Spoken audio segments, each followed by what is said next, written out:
Mic check 1 2.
Hello, everybody.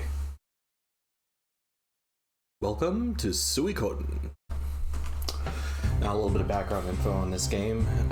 This game was released in... Let me double check before I say something stupid. Game was released in 1995 in Japan. Came out a year later in the US in 1996. It was just shy of being a first-generation PlayStation game by a couple of years. It is definitely one of the early RPGs that was out on the system. And a system that didn't have a whole lot of RPGs to begin with, so it was a ripe market for the taking. This was one of two RPGs that Konami was developing for the system at the time, the other one being Vandal Hearts. And this game, Suikoden, which was originally conceived as a more strict adaptation, of the Chinese classic of literature known as the Water Margin, aka the Suikoden, hence that it was in the Japanese as Suikoden. The Chinese story, as it is about... Speed bump, would you chill out? You're gonna attack my hand, you need to go away.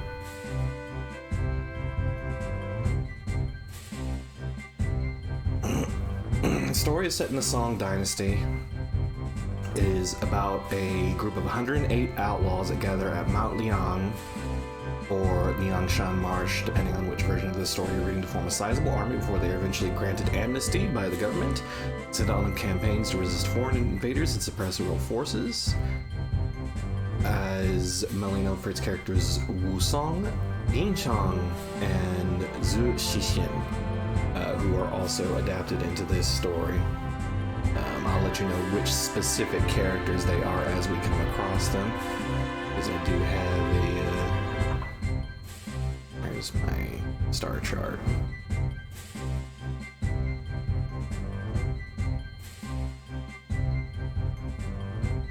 Go.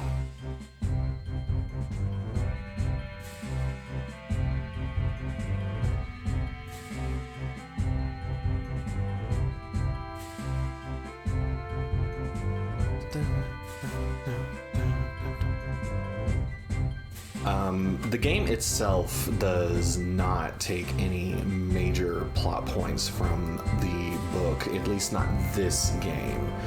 The creators of the game, Yoshitaka Murayama and Junko Kawano, Speed up, would you quit acting up while I am on stream, you little devil? Want attention? How much people want? How much people want his attention? You mad because I'm talking and it's not at you? No, devil. Sorry. Anyways, Yoshitaka Murayama and Junko Kawano originally conceived this Suikoden 2 as the original game, but they felt like they both did not have enough experience working in the RPG format. To start, so they wanted to do a simpler game as a prequel, and that's what ended up becoming the first Suikoden game. All the character illustrations in this game are Junko Kawano's. She designed all the characters. Yoshitaka Murayama is the primary director. And the music, which this game is fairly famous for its soundtrack, not specifically this song, but quite a few others, is by composer Miki Higashino. There's actually a lot of women involved at the top of the development team of the original Suikoden team at Konami. And we'll talk more about them as we go along. Yeah, that's some background info on this game. Let's go ahead and start a new game.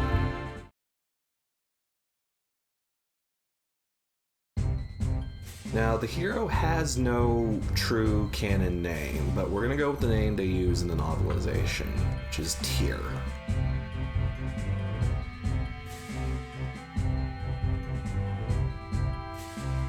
Guy's got just the ugliest clothes. Look at that bandana. Green and blue and green and purple, high contrast. What a train wreck.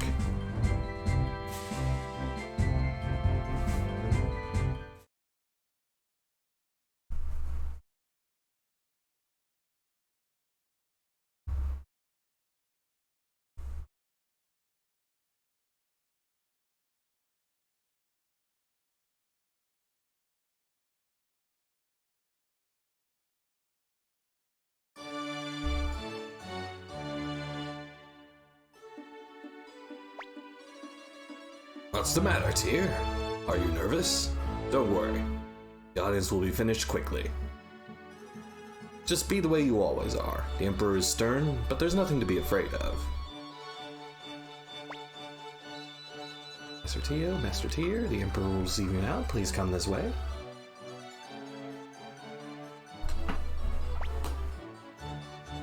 Tio McDole, General of the Imperial Army, and his son, Tyr McDole. Speed bump, you are being a little gremlin. Come here.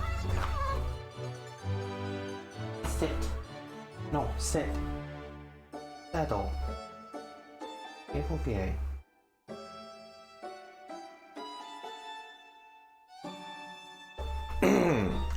Sorry about that. Cat's being a little butthead.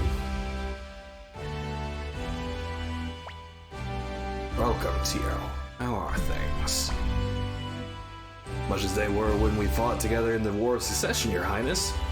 So, already, big backstory in this game that is only barely addressed is the War of Secession. Now, this game is set in a place called the Scarlet Moon Empire. Emperor Barbossa, obviously up there, is the Emperor. However, this empire was established after a secession, a violent one, from a nation known as a theocratic nation known as Holy Harmonia, which controls much of the events in the series by controlling me. Speed bump? Why are you acting up? Why are you being a butthead? You shell down. Okay. Gosh, you want attention right now. Anyways, War of Secession. They believe there are 2 generations of emperors within the Scarlet Moon Empire after they fight a war of, I guess, what would the term here be? Seceding a war, I guess, against Holy Harmonia. They eventually do win their independence and are even granted a true rune as a symbol of Barbossa's family's sovereignty. Barbossa's full name, I can find it real quick. I believe he does have a full name.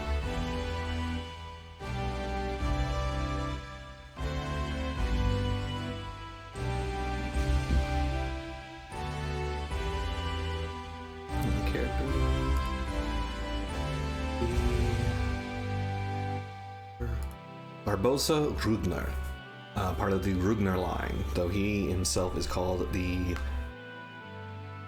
Golden Emperor. He was the hero of the Secession War who saved the Scarlet Moon Empire from the tyrannical rule of the usurper Gael Rudner, who I believe was his elder brother. Barbossa was the crown prince, but Barbossa's uncle, my apologies, Barbossa's uncle, pushed a motion through the court to remove Barbossa from the right of the throne while Barbossa was away fighting the Jalsan city-states in the Dana area. This action triggered the Secession Wars. Barbossa's force was very small in the beginning, but with the aid of his 6 great generals, as well as strategist Leon Silverberg, he was able to defeat Gael despite the death of his wife, Claudia. Now, these are all very important plot points that the game unfortunately does not do a very good job of illustrating. Among those 6 great generals is our hero's father, Tio McDole. So that's some background information about what's going on here. Speed bump? My goodness, you're being a little shithead. Goodness.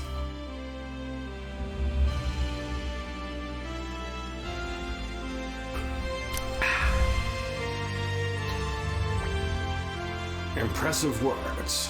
Do you not agree, Wendy? Indeed, they are the words of a great general. Wendy hears the court magician of the Scarlet Moon Empire. She is Barbossa's chief advisor. Teo, I'm sure you are aware of the troubling activity in the north. Would you be willing to travel there to protect the border? By northern border, they mean with the city-state of Joustin. Or city-states of Joustin, not city-state of Joustin. They war with...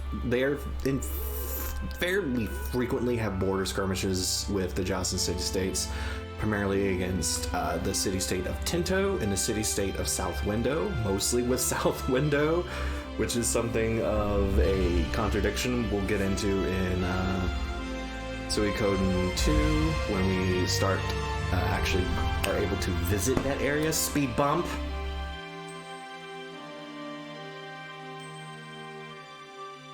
Hold on, everybody. My cat really needs my attention, so I will be right back.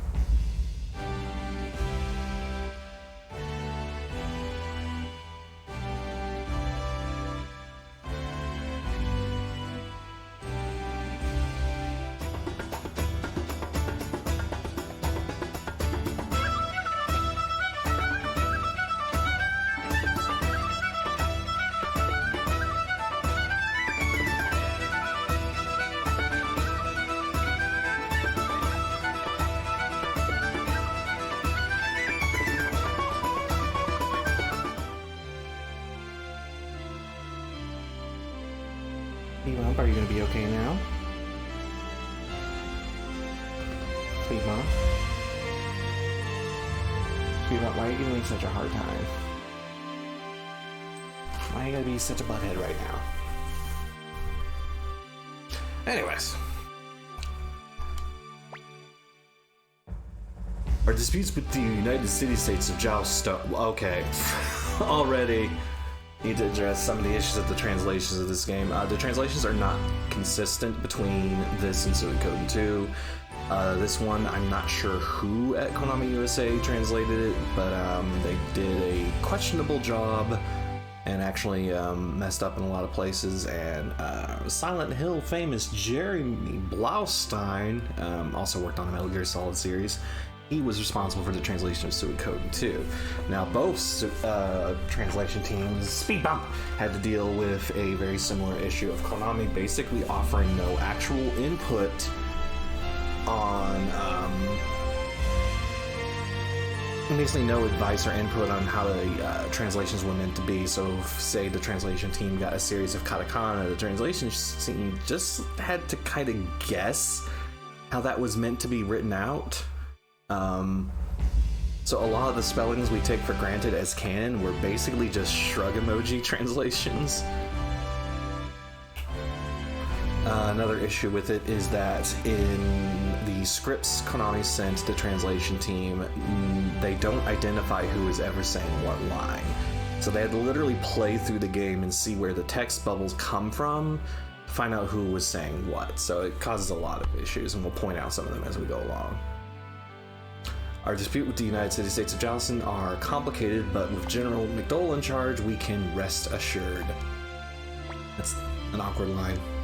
My beloved sword Proc has brought...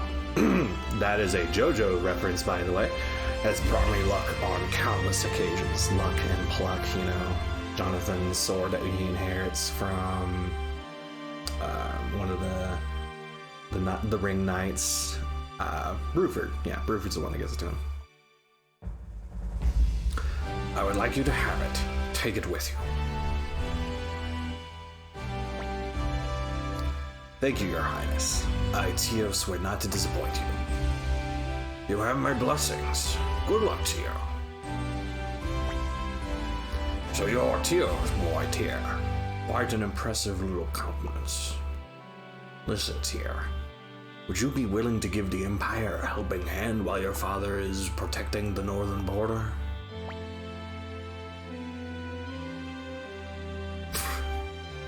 So you can be a bit of a smartass with Tyr here, but you don't have to be. You already resemble your father. I shall look forward to seeing you grow into manhood. Commander Kraze of the Imperial Guard will be Master Tyr's superior. What an attractive young man you are. Good luck to you, Tyr. We'd better be going, Your Highness. We'd better be going, Your Highness. I'm relying on you, Tio. And Tyr, I hope your efforts will surpass your father's.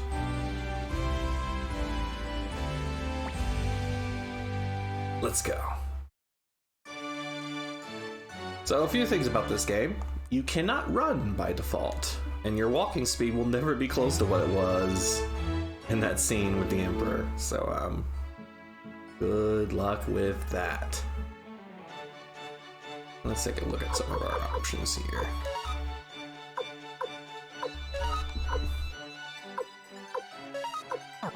Don't have a whole lot. So, a bit about how this game works. First of all, you have no actual, there are key items that fall under party item, but for the most part, each characters have their own individual inventory, and you can kind of guess at how many slots of inventory they have. Luckily, some items, like the medicine here, count as multiple items, so they don't take up a huge amount of space. But yeah, you have all of your equipment and items in general are stored per character. You have some general statistics. Attack does exactly what you think it does, and armor is exactly what you think it does. It's basically your general attacks rating and your general armor rating. Attack is usually factored as your power stat, the PWR, plus the strength of your current weapon, which my current weapon is the Wolf Fang Staff at level 1, which adds 5 damage to my power, which equals a total of 18. You do upgrade your weapons as you go along in this game. You do not get new weapons, with one notable exception we will get to later in the game. There's the skill rating. This determines how often you counterattack enemies. I believe it determines your critical rate as well, and how often you might attack multiple enemies in a row if you defeat one. Defense is 18. This plus the total defense provided by your current armor gives you your arm rating, so that's how your total defense is calculated. Speed 15, that determines at what point in the battle sequence your turn comes up. Now, all actions in battle are decided beforehand. We'll get into more detail on that later. And so it's not like Final Fantasy where you have an active time system like that. Magic is 12. That determines the strength of your rune attacks, which we will get into later.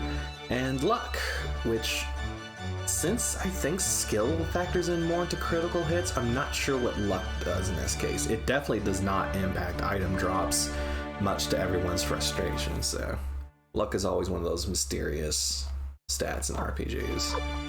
I currently have no runes equipped, so I can't really talk about runes, but that's the magic system in this game. There's a formation. We have a 6-person battle party. We can't change Tyr's position in the battle party when there is no one in it. That changes in later Suikoden games. So I can't move him to the back row to protect his little defense. But Tyr is considered a medium range character. That means he can attack the front row of enemies either from the front or back row. He cannot attack the back row of enemies. There are also short-range characters who can only attack the front row of enemies from the front row, and there are long-range characters who can attack any row of enemies from any row you put them in. They usually stay in the back. And equipment. You notice some things in my inventory were blue. Well, that means they are currently equipped.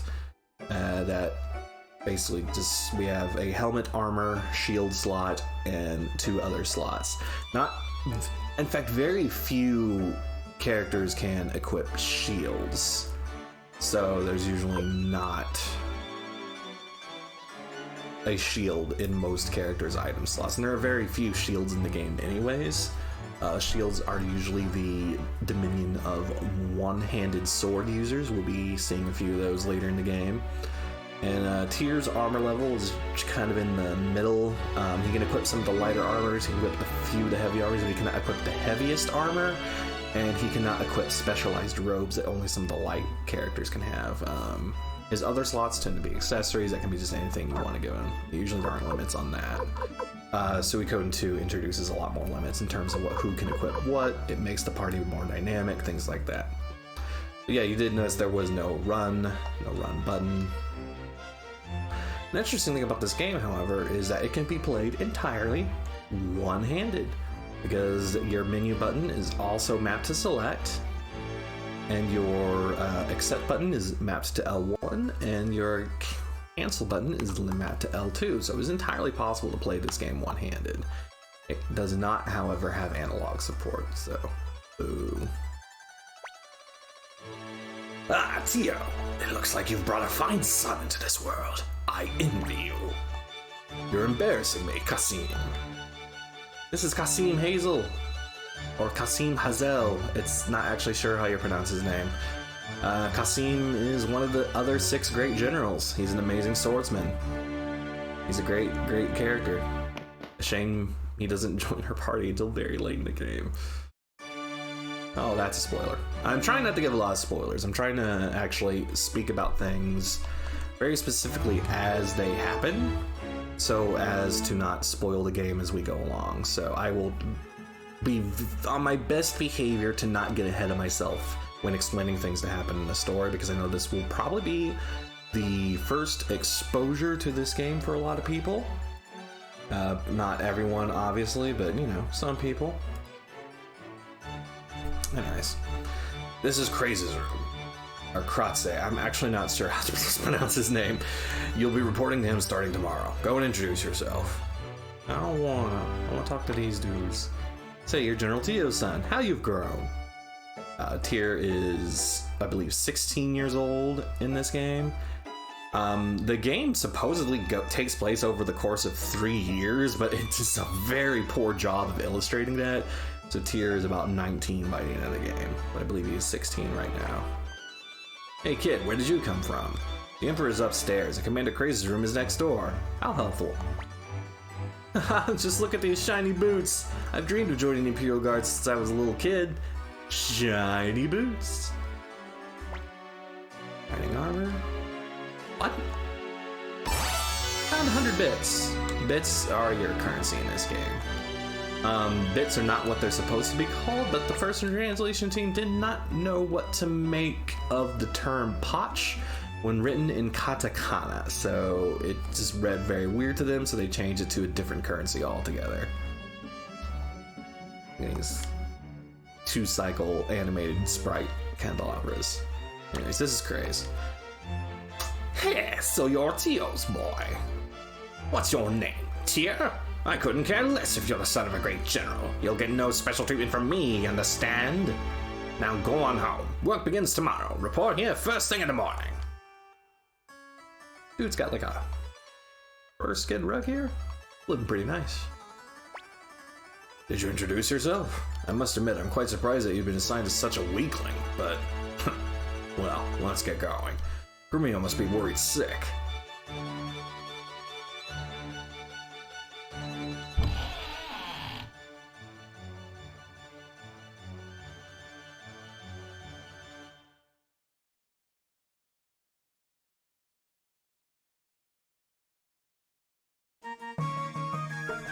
Capital of the Scarlet Moon Empire, the Golden City, Gregminster. It's not literally golden, it's just called that.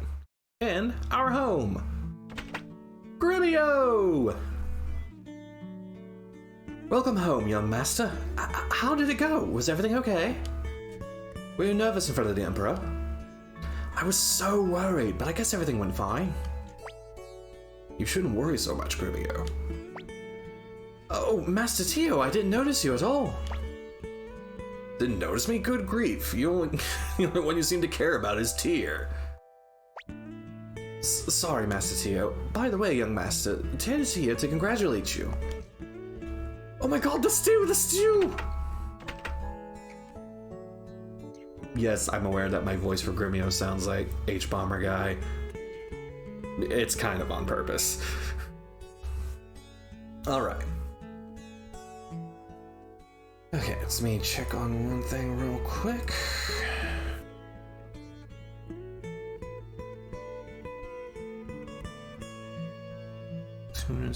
Choice the first. It's the fortune.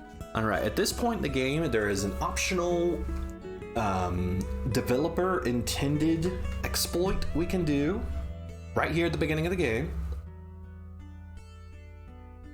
And it involves getting very, very good and useful runes, one of two, fairly early in the game. And I have my choice about how I do this. Now, I can either go by myself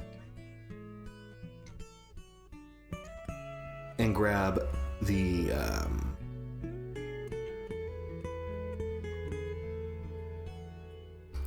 which one am I getting? Portrait, prosperity room. Base your save if you don't want I'm just skip that section back to Gregminster. To get the fortune rune used for increasing XP, do not go to the stairs and talk to Ted, but leave the house right away. The fortune rune increases experience gained, which is actually kind of useless in this game because XP gained in battle is proportional to your current level. So it takes very little time to grind up to a level that's safe for the area you're in, so long as you're surviving the fights. Level grinding in this game is not very practical, so the fortune rune we're going to pass on. If we want the prosperity rune, we need to go upstairs, talk to Ted, and leave the house right away. So we're going to do that. Ted, my boy! I heard the news, Tyr. You met the Emperor, didn't you? Tell me about it, please. Let's go up to your room, okay? Tell me all about the Emperor right now. Ted joins the entourage, but we're going back downstairs. Ted is one of those long-range characters. Unfortunately, without a second row, I cannot put him in the back row, and that is very unfortunate.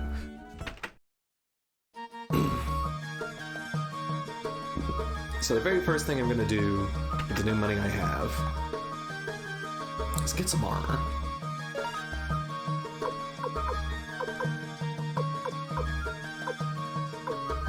I got a leather coat for Tyr. And yes, you cannot actually... It's unfortunate, you cannot do what you can do in later games and immediately equip items you buy. I get wooden shoes for Ted. Now that used up pretty much all of my money. But I'm telling you, it's for the best.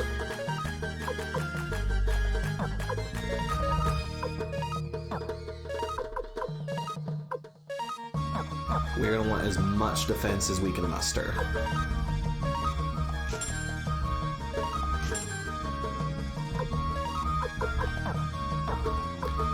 What little money I got back.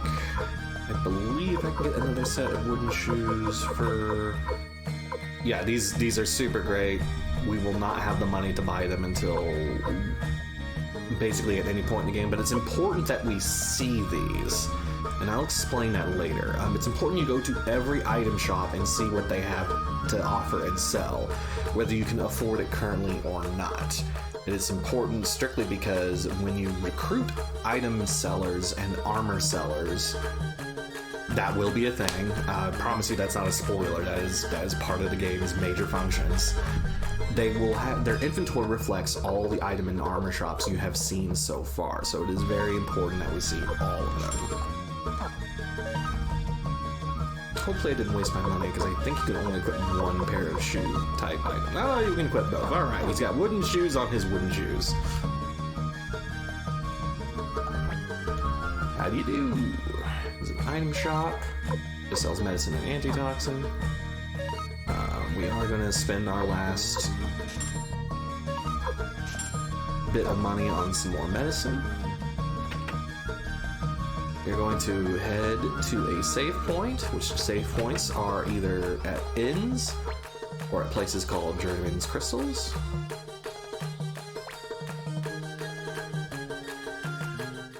We can save here at the end as well.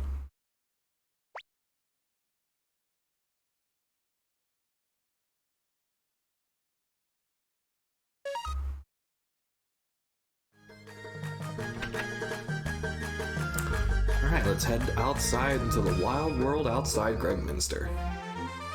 We're gonna get to see how battle works in this game.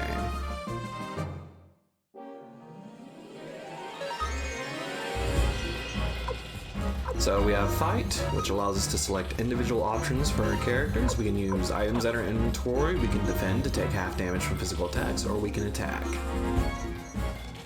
Since that's going to be the option for both characters, we're just going to go to Free Will here, which basically sets up an auto fight option. We can also run, which doesn't always work, or we can bribe and pay a sometimes exorbitant amount of money to escape the battle guarantee. But we don't need to do that, so we're just going to do this. Jesus, Ted. So Ted's already in trouble. I'm gonna go ahead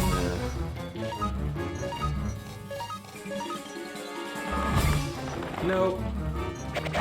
That was a problem. So Ted's defense is very low, and I'm having just so much trouble with these crows. Jesus.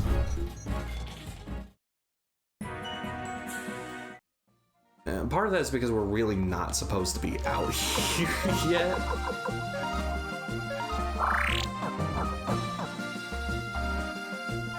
You do not actually physically leave Gregminster to do random battles out here until a later point in the game. We're gonna go ahead and fight these creatures because we want some XP. We want to build our characters to be as strong as they possibly can at this early point in the game.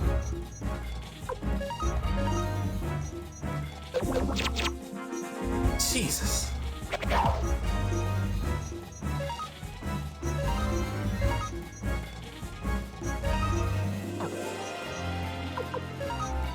Oh boy, we might get a game over here. Yep, we got a game over. All right. It's okay. Okay. Okay, so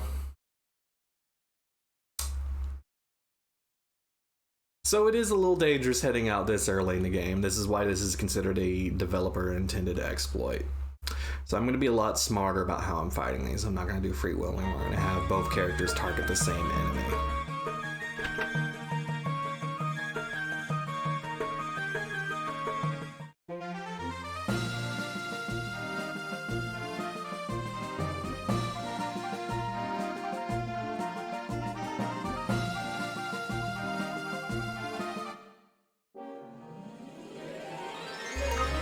Much less threatening bonbon enemies. That's what I should have gotten out first.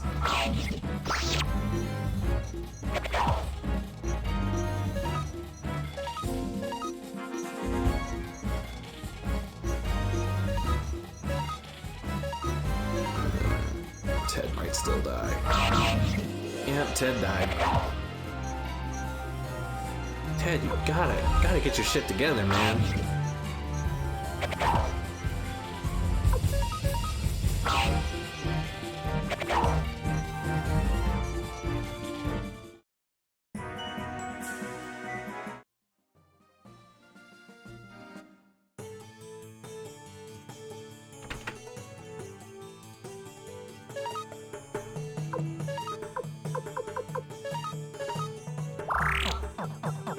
Because you're not paying for an end.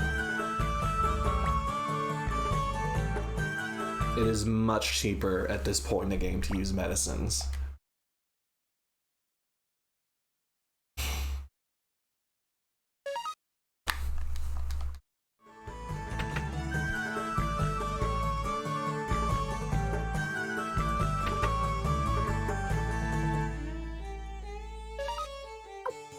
You see, it sells escape talismans, which are unfortunately not useful to us at this point in the game.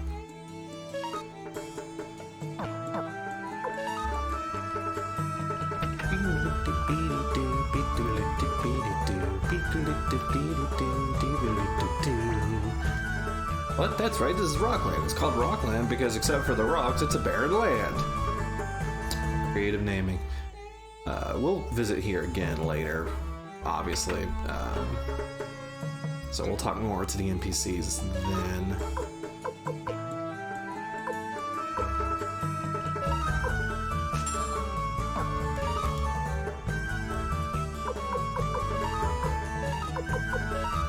Now he's got some leggings and wooden shoes. What he really needs is to be in my back row, but you know.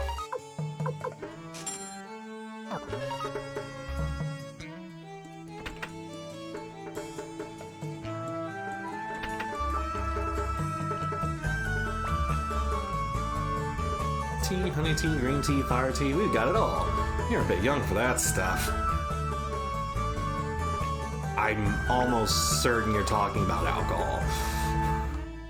You are not talking about tea at all, sir. That is not the tea.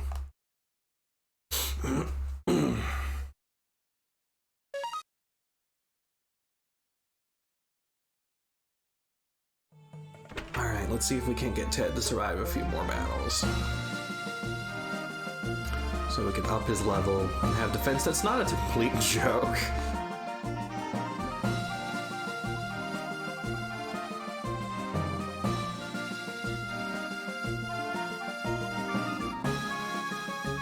Come on, game, don't make a fool of me.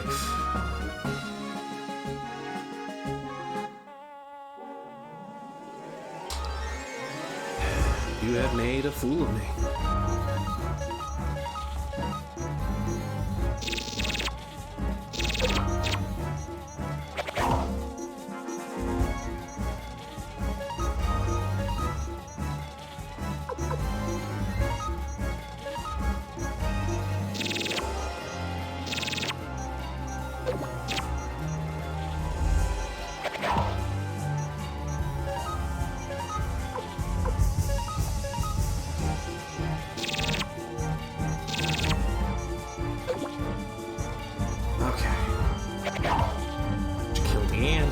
Okay, I'm fairly safe.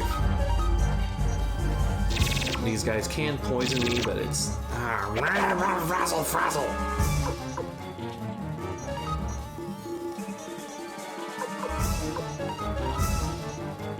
The poison doesn't do much damage. Oh my god. Just let me kill these things, they are so annoying.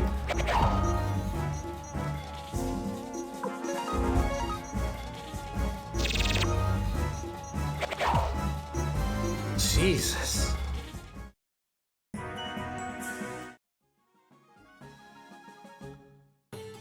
Alright, this time we have to stay in. Because poison did some damage.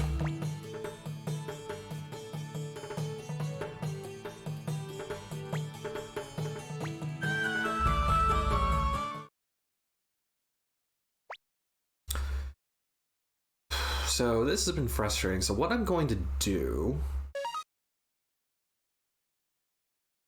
is head back to Gridminster and see what's in their rune shop and save up to get my boys some runes so I can just nuke groups of enemies here in the... Oh, lordy, please.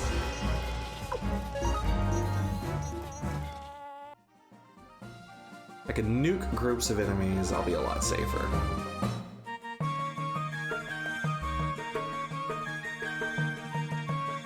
I've forgotten where the rune shop is. I'm almost certain it's around here. Oh, there's the appraiser. I need to have something appraised.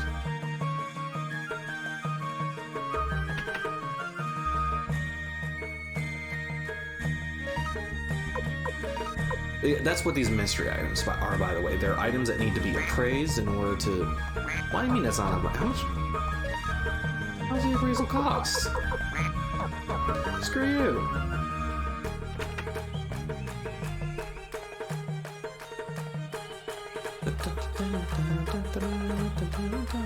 There's the rune shop. Alright, what do you got to offer me? Oh, that's right. Rune shops don't sell runes in this game. That's right. They only attach the ones you find. Frig.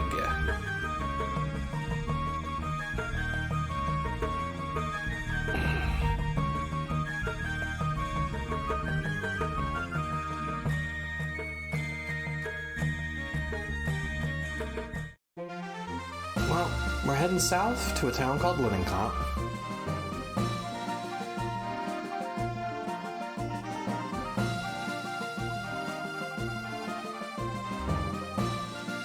First, we gotta earn some money outside.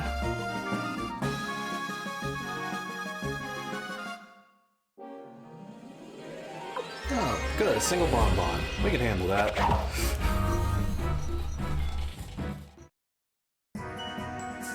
Jesus, finally Ted gained some frickin' levels.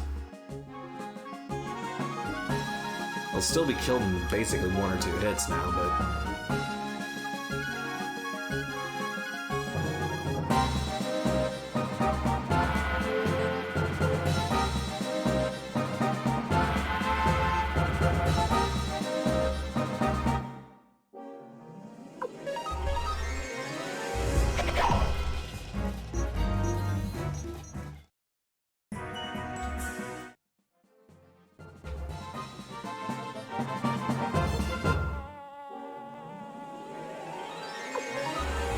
Not fighting those dudes.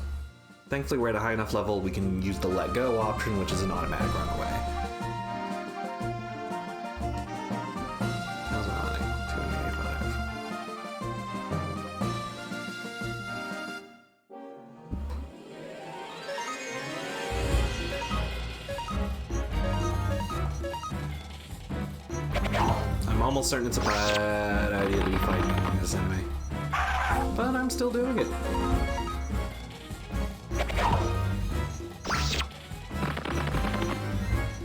And he keeps missing me, so I'm gonna keep doing it. Lucky day! Alright, let's see what we can afford here. Linen Comp has 2 very important things. It has a blacksmith, which allows me to strengthen my weapons. Also has an armor shop that has better armor than what I can get in Greg. That's not the armor shop. Where the hell is the armor shop? Jesus. I've forgotten everything's location in this game. Alright, we can't afford it yet, but we definitely want to get basically all of these so we can be beefed up our defense. In the meantime, we're going to beef up our weapons so we're not taking so many turns to kill basic enemies. So check out the item shop so it's...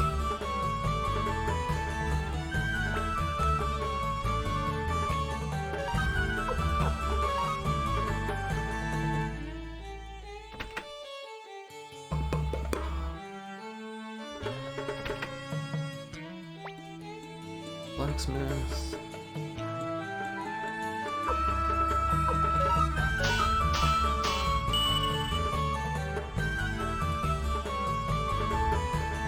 It's gonna take 600 bits to get my next level up. It is recommended that Tyr's weapon be level 5 before continuing with this quest to where we actually need to go. But if money is an issue, there is a place I can get more money, so I will be doing that.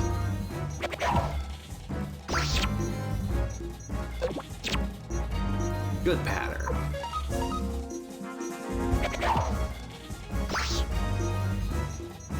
Bad pattern.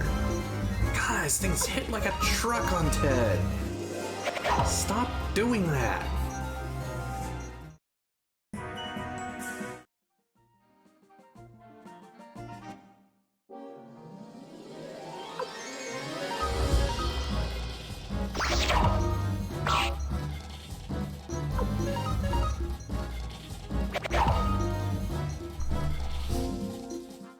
So you're starting to get the idea of the general flow of this game. I'm gonna head up to Greg Minster and look at these pots. Look at my pots. Look at them.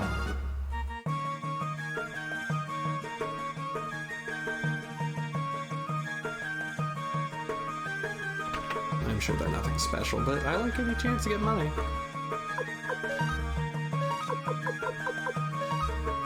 $500 for an appraisal, and it's a failure, and I'm livid. I'm still gonna get the other one appraised because I'm like that.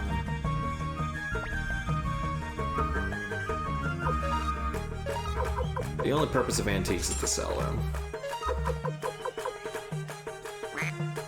can't buy that. Man, why was it highlighted then? You're terrible.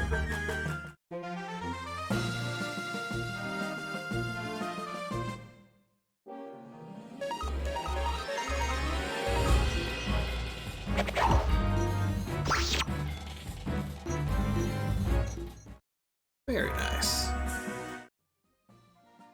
There is a trick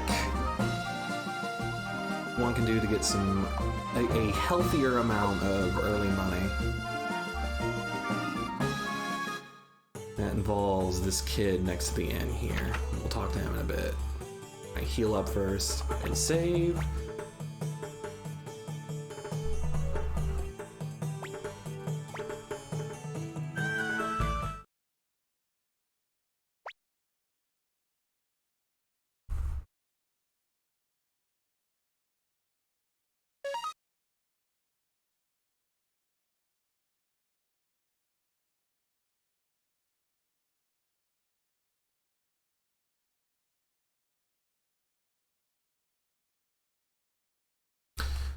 Okay. Let me read up on how to exploit Ted's game here. The town called Rockland. I'm talking to a person in Rockland.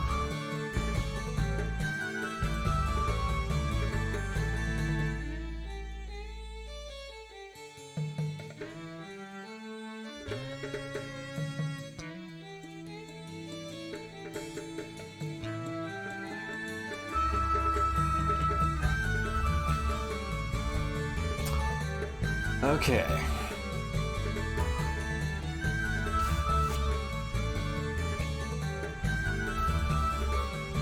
There are quite a few ways to break this game, Carson, which, by the way, thank you for stopping by. But I'm going to use a tried and true method of basically doing the $100 bets with Marco and writing down where the thing lands.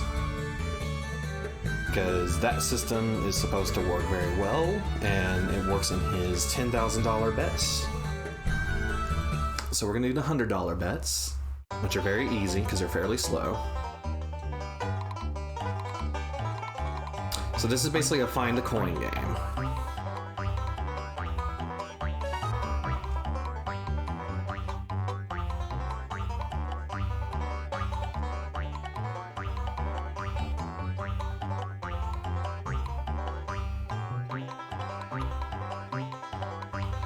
This one ended up on the right.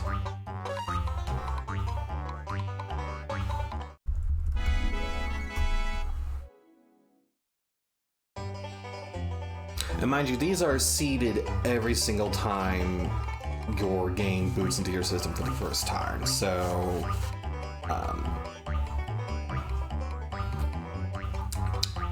he doesn't actually have an RNG for where the number ends up, rather has multiple outcomes RNG'd right from the very beginning. And well, Carson, you're in luck. After we're done with this one, we are going to be playing the second game, so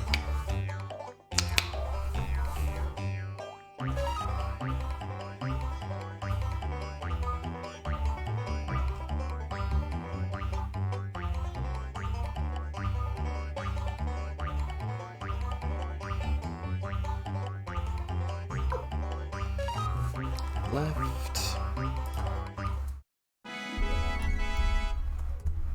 I'm sorry that this early part of the game isn't super exciting for everyone.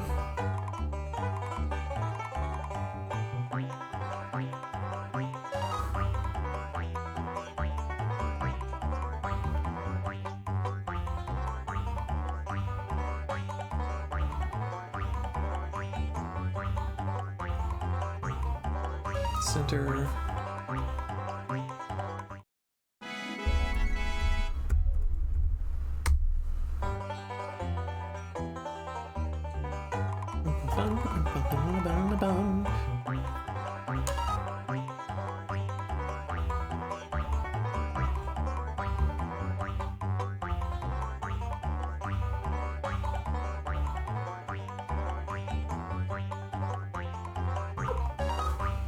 Right.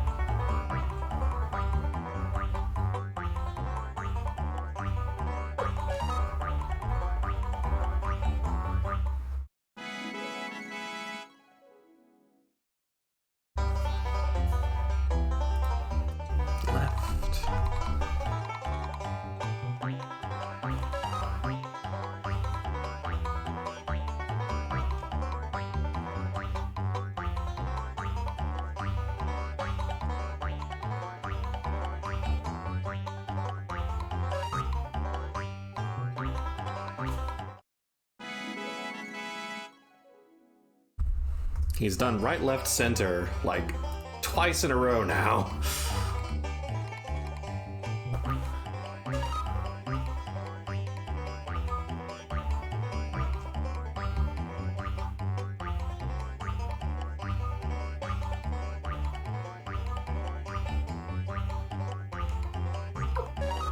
There, broke his pattern. And yeah, like, that is very true of RPGs, but I swear there will not be nearly as much grinding in this game once we get past a certain point, because there are very, very easy exploits to get money in this game. And like I was explaining earlier, XP is not really an issue in Suikoden because it always scales to your current level versus the level of the enemy you're fighting.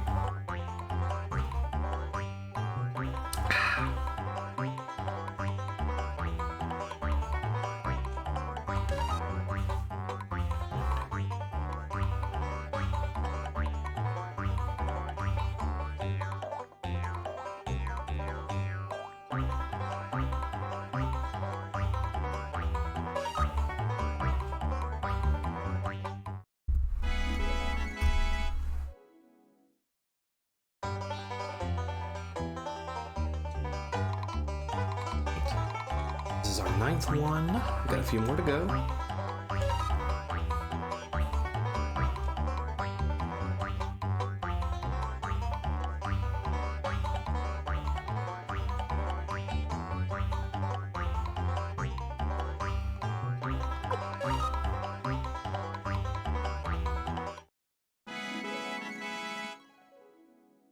Left.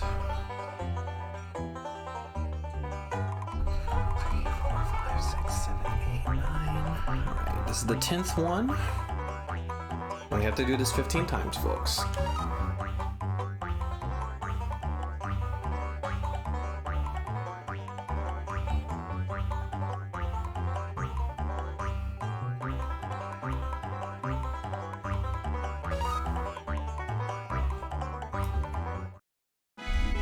It's 15 times it's seeded to. It does not go beyond that. After that, it's almost purely random. And this is the 11th.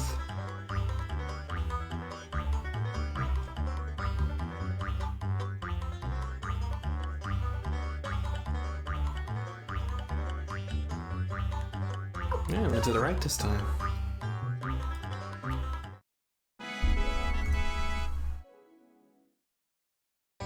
And you'll see why I'm keeping track of this here in a bit. This is the 12th.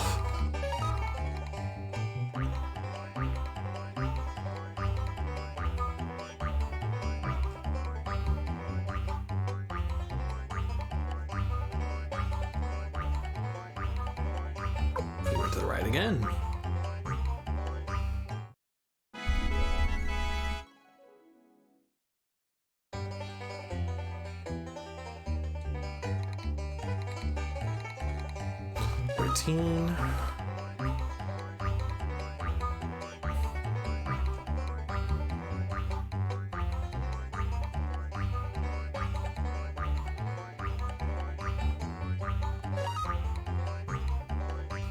Center. 14.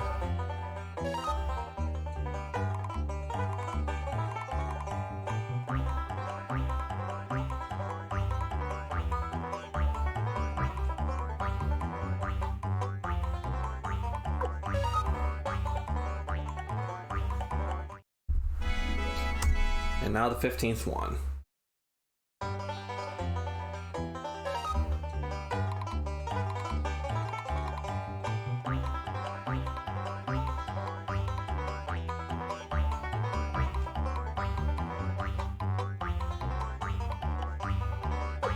I'm going to end it on the left.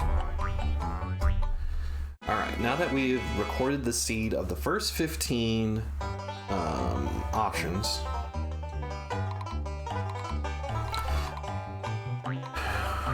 we are going to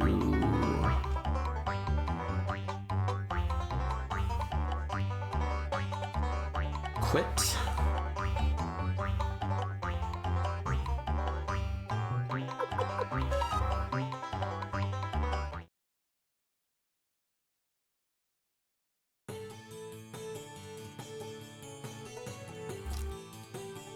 We're going to save.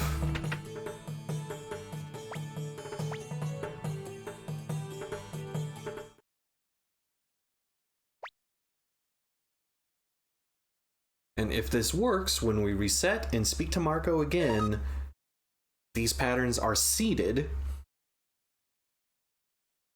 I'm gonna save again just for safety because I wasn't paying attention.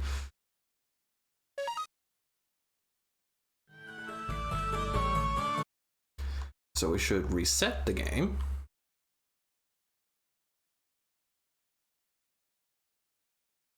And we should be able to bet a higher amount and get the exact same first 15 results. RNG manipulation, folks.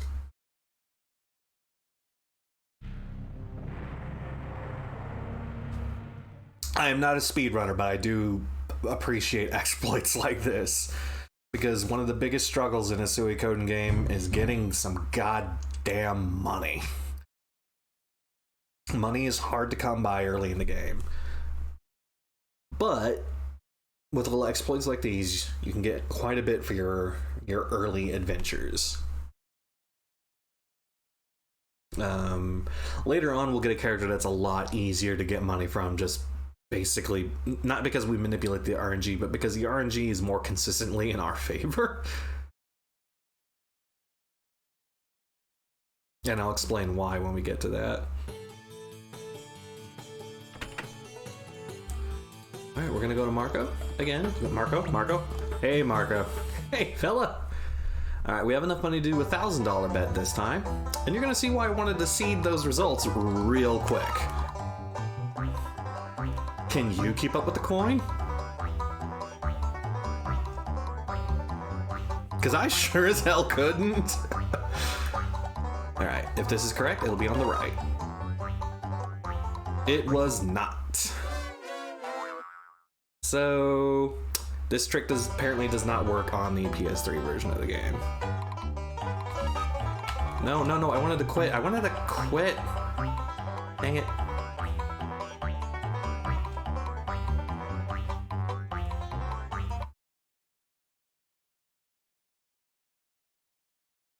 So, it didn't work. I swear this worked last time I did this, but it didn't work this time, so,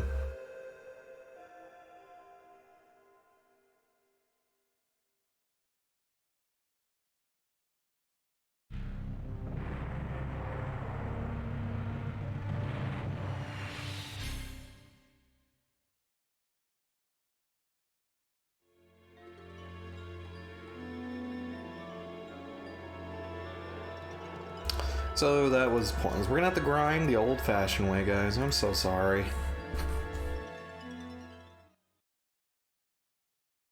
I thought I was gonna show off a cool trick. I'm so sad.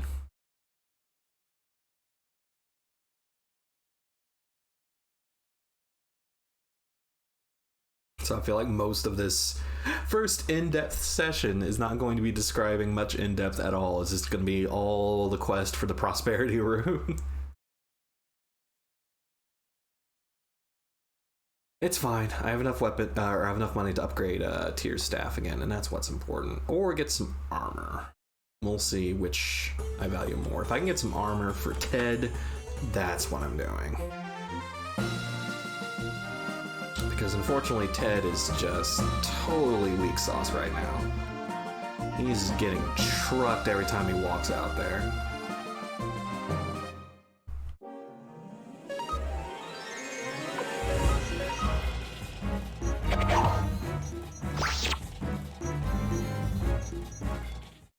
I ain't afraid of boars.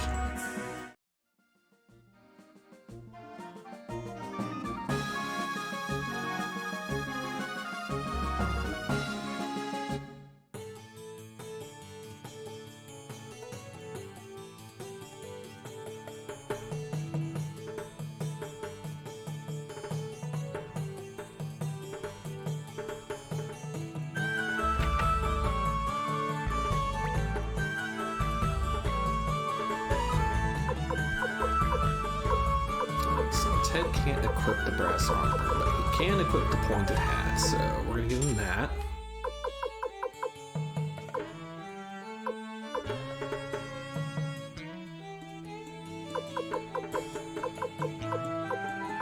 I'm also gonna give him a cape.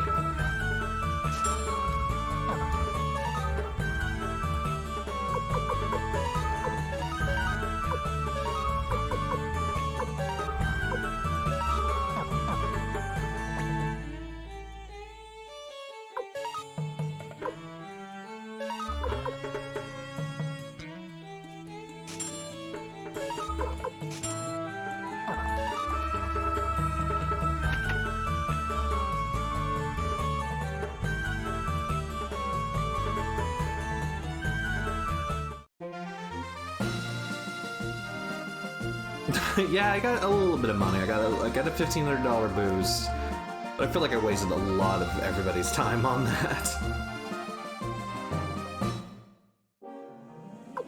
The good news is that hot drops are not actually that bad out here, so...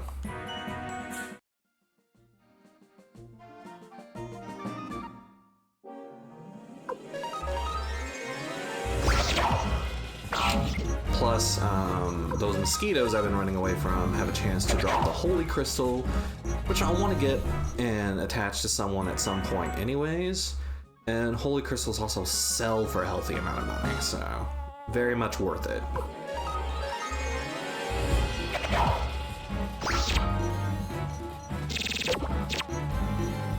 There we go. Now Ted's not so pathetic.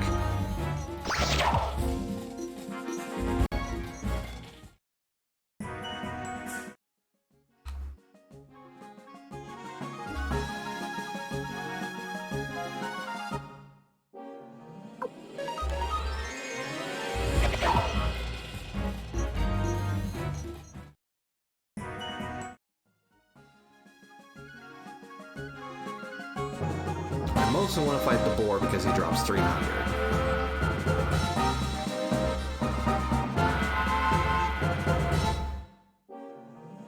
I'm not interested in fighting the bonbons. They offer very little money. Or rather, they have chances of dropping those dumb pots that are just burning holes in my inventory, and I want to get rid of them. I guess I can still fight them. I can just get rid of the pots if I get them. They're really not worth it at $500 appraisals. Jesus, nothing. Racking Christ.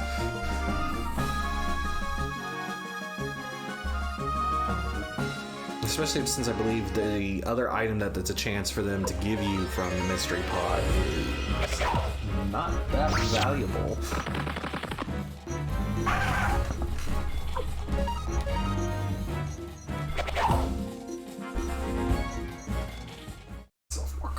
Here.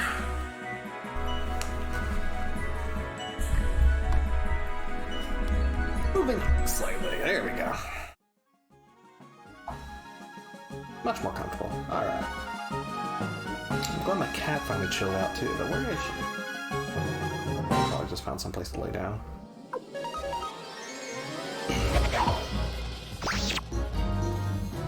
Man, we critting.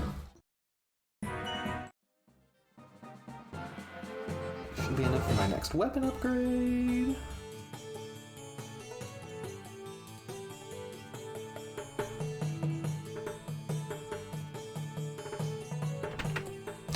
It is recommended to have Tyr at level 12 before he goes on the rest of this quest, but like I was saying earlier, all that shit's relative.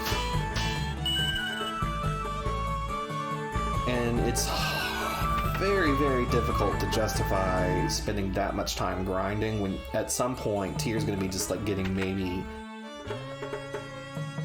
5 to 10 XP per fight after a certain amount of time.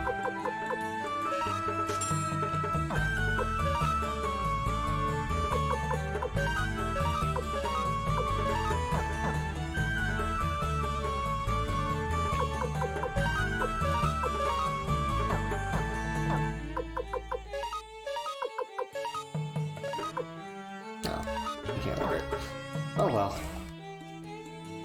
But you can't put on a leather coat, Ted? Is it too heavy for your little baby body? Little baby in your baby body?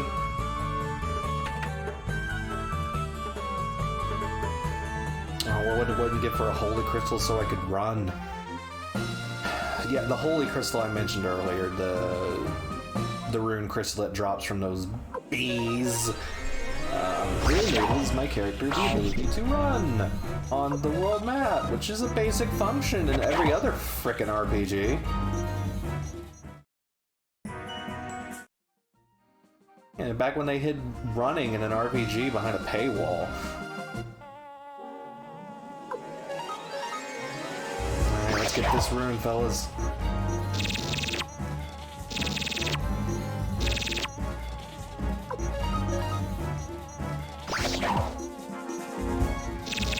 It would help if you stopped missing Ted.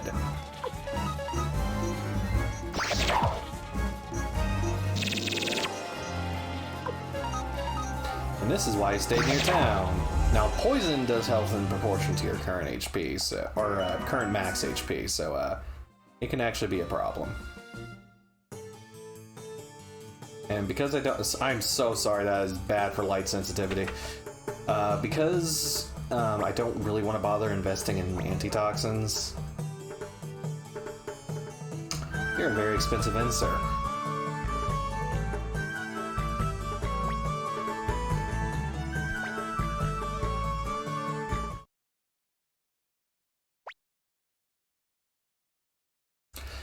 I don't want to...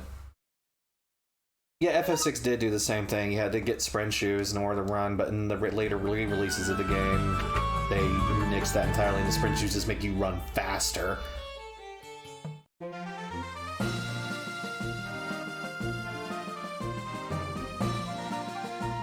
And to be fair to Suikoden, they also ditched this gimmick by the time the second game rolls around.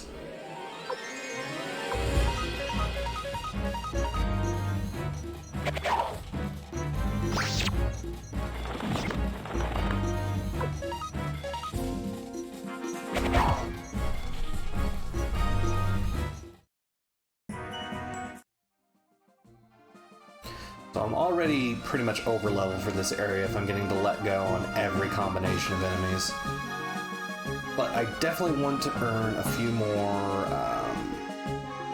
smithings of Tyr's weapon.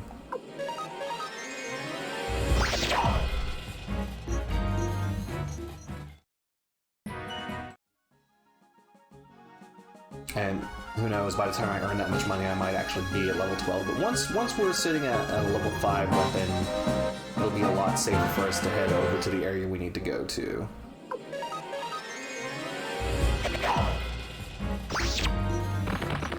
And I feel the need to reiterate, this is a developer-intended early game exploit. Oh, no, shit, we take them for granted. Like, something as simple as being to have your character run on the overworld is something that, like, once you have it, anything you had before just feels agonizingly slow. In this game, once you have someone with a holy rune around, you never want to be apart from them again. You will never take them out of your party. 1500, I believe, is my next smithing.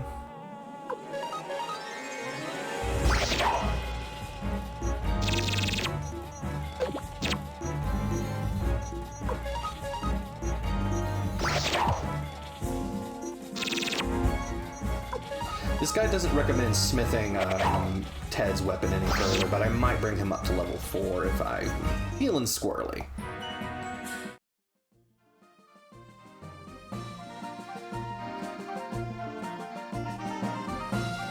But yeah, this whole early game quest is just a reward to RPG players who are a little bolder and like to challenge themselves so they can get a worthwhile reward out of it. The Prosperity rune is a rune that basically doubles the amount of potch you get from battles, if you're wondering why it's so valuable. Remember how I was saying that money is very difficult to come by in this game? Well, this basically cuts all of your money grinding time in half. You know, the shit I'm doing right now.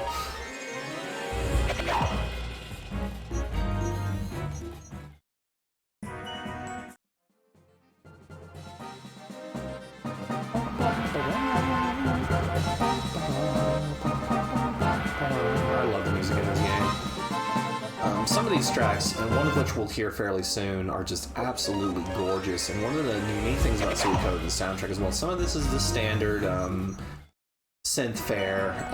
Some songs in the game are done with live recorded samples, and they sound absolutely amazing. Oh, yeah, 1500.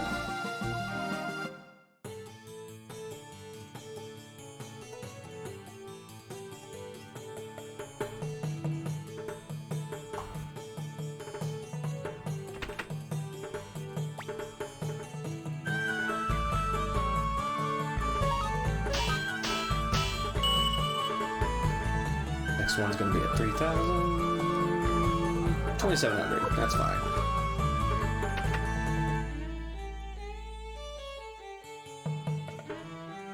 Of course, I'm gonna save with every upgrade I get. Because I don't know, sometimes I'll just get a string of really terrible luck.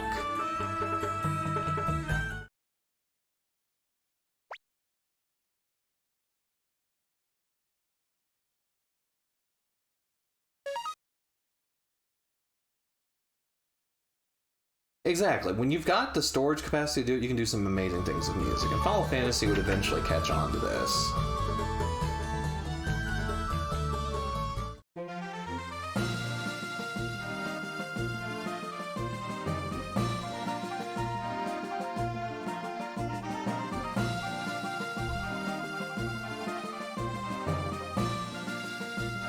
Miki Higashio's soundtracks are also noted just because she has a very excellent grasp of how certain instruments' timbres are meant to sound, so she ends up creating a lot of her own synths.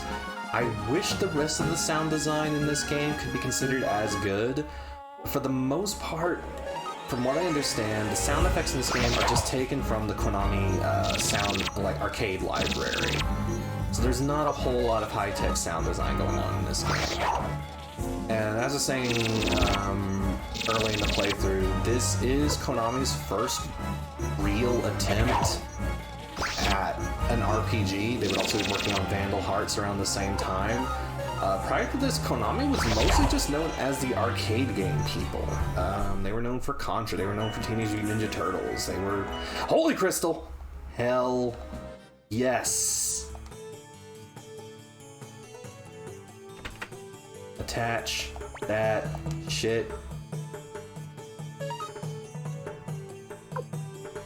Oh, that's right, I can't attach a rune to Ted.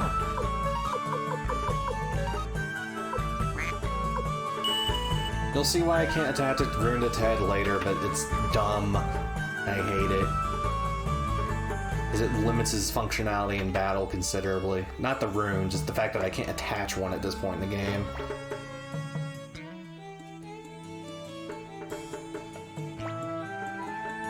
Yeah, Konami was mostly the arcade game people right up to this point. They didn't really have a strong presence in what would be considered the realm of console games until the PSX era, and it didn't even really start with this game or with Vandal Hearts. Because they still had, they were still putting out games like Contra Hardcore and shit like that. Still kind of had an arcadey focus in their approach to games. Ironic considering all they do are patchy slot games these days. Wah, wah. But it was the sequel to this game, Suikoden 2, Metal Gear Solid, and Silent Hill that really would define what Konami's drive... and then Castlevania Symphony of the Night, of course, would define what would become Konami's console golden age, because they basically leaned away from the more traditional games they were known for and started to lean more into what would work well on a console, developing excellent RPGs, excellent action story games. We sure are, Dreamy. We're grinding up some cash so we can get our weapons at level, and we're gonna get that rune. Hell yeah. Let's get this rune, gentlemen.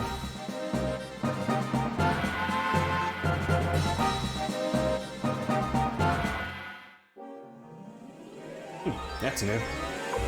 I'm sure I'll be fine. We're pretty beat up now, so I ain't worried. God, he still hits like a truck.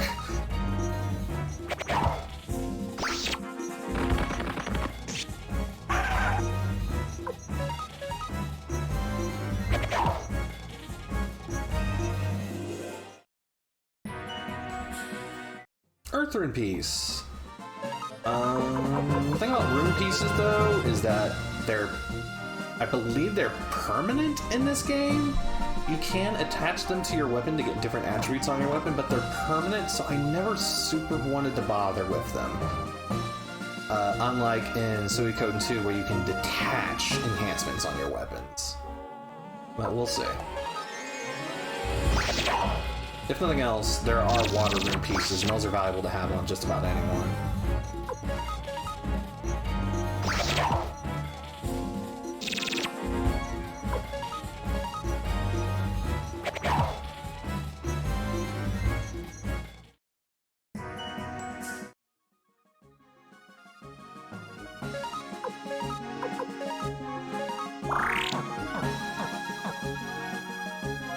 Got a ways to go.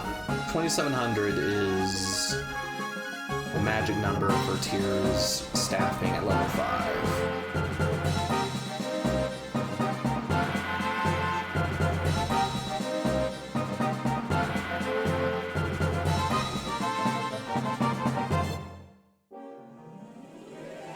And I'm guessing you don't get the pieces back when you reset, like they don't go back into your inventory.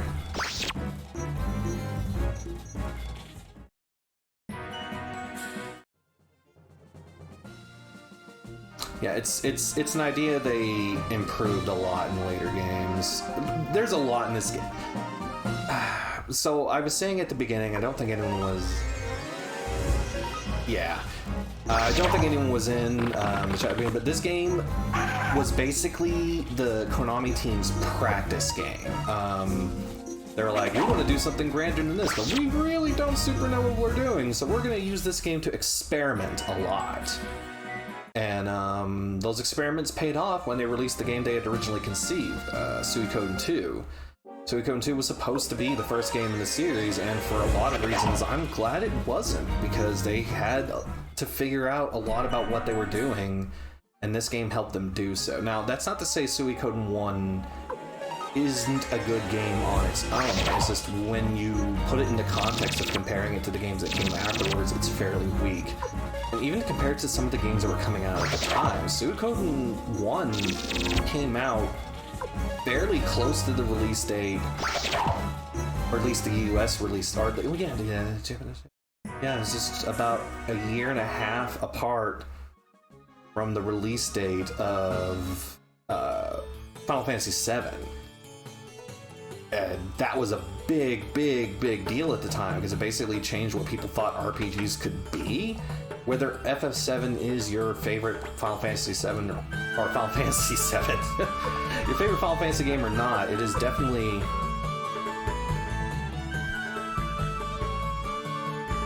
Did he debunk that last year? Because I was reading not an interview with Murayama, but hold on, let me bring this up. I've got it queued up on my browser. Hold on one second.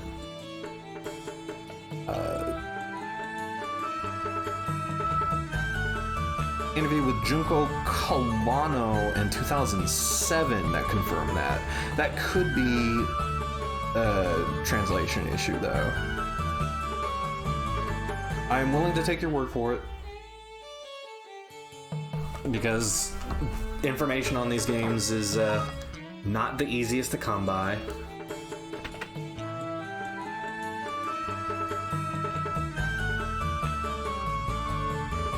Oh, I'm not getting this theory from Wikipedia, I'm getting this from like Suikosource. But Suikosource is also sometimes has bad information left up on their website, not because they still believe it's true, but because no one went back to take it off. Oh wait, no, I went sharpen, dang it.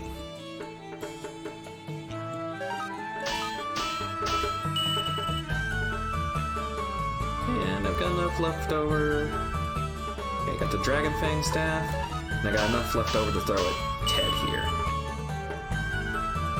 We're gonna use the inn, we're gonna save, and we're gonna head to get that rune, ladies and gentlemen. I'm feeling prepared.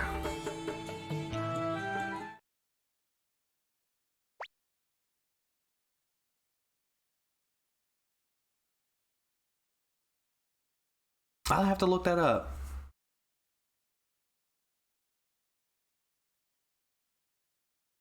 I'll have to look up that interview, Dreamy, because I definitely want to have all of my information straight. If you can drop a link in the chat, if you can find it, I will be very appreciative of it. I won't be able to look at it this session, but I'll look at it later.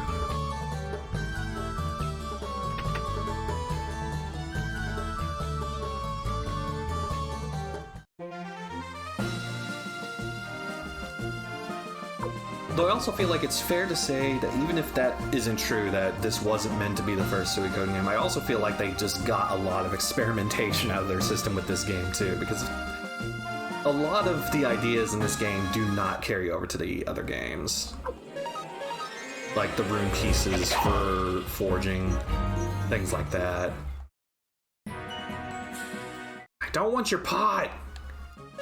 Get that shit out of here.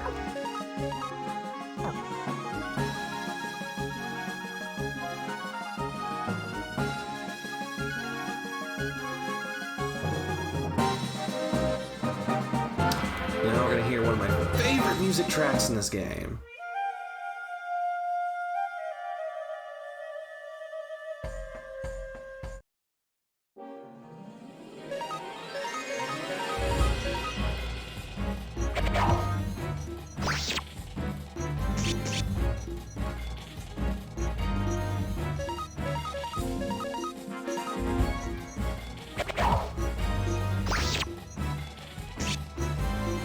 Jesus, these things also hit like a truck. I should have just let them go.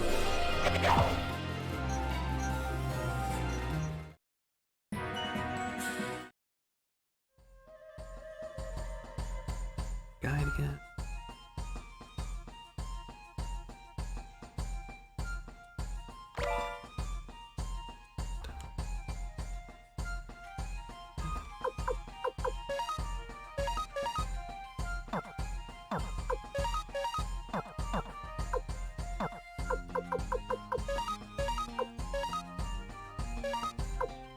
I did best gonna quit that.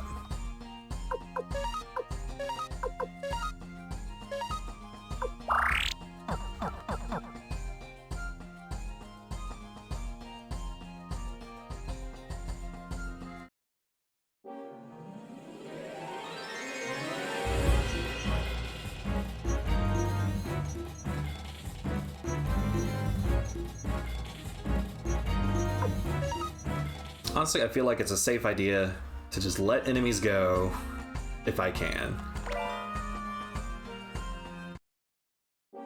Unless it's one dude by himself.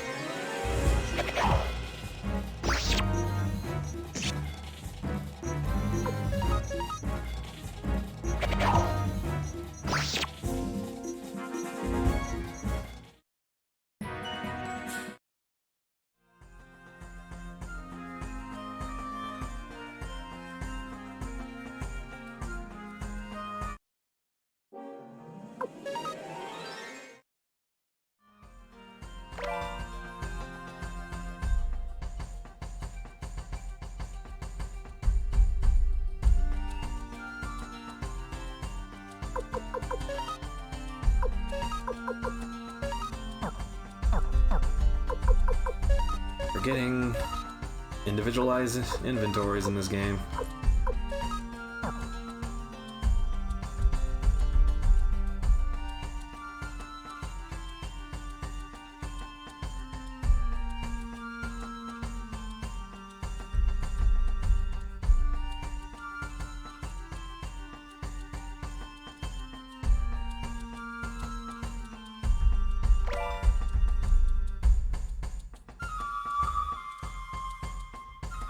My favorite version of this track is from the Suikoden Celtic collections, if you've never heard them, which I'm assuming most Suikoden fans have at this point because they're fairly easy to come across. Back in the day, finding those albums was like a very elative moment for me. Doors, okay.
Hate to see it.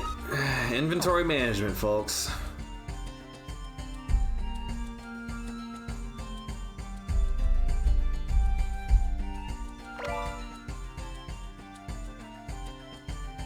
The clone crystal is also fairly useful, but don't know how much use I'm getting out of it.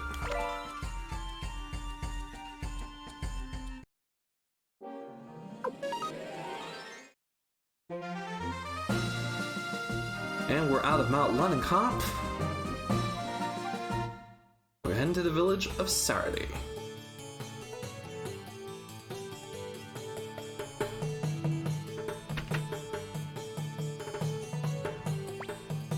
What? You two came all this way by yourselves? That's incredible! I'll give you something nice as a reward for your courage. We got that room, hell yeah.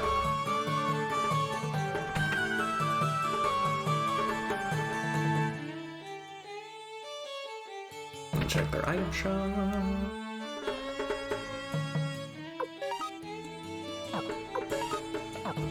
They sell water crystals.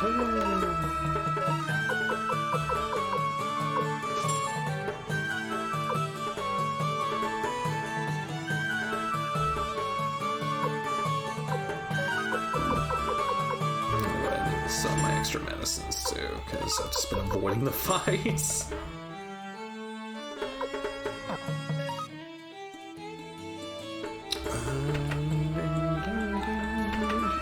Damn it, our NPC's getting in the way.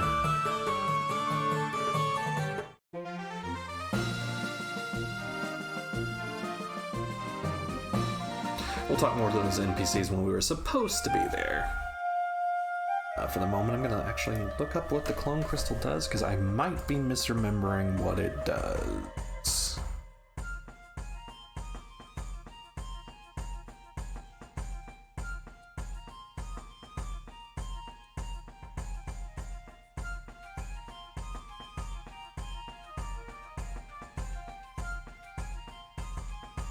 Enables the major damage by creating a clone of self, which doubles the mighty attack.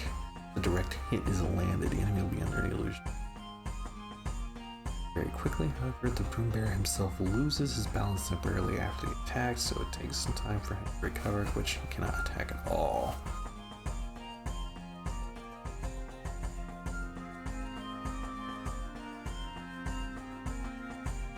Well, it's for sword users only. Double damage and balance for one turn. Not sure how I feel about that, but I'll keep it around for now. The problem is I'm just not going to have any sword users in my party for a while.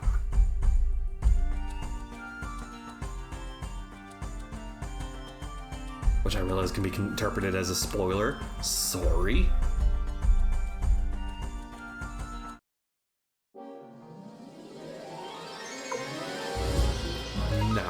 Not dealing with that. Not dealing with that. There's no value in dealing with that in this game.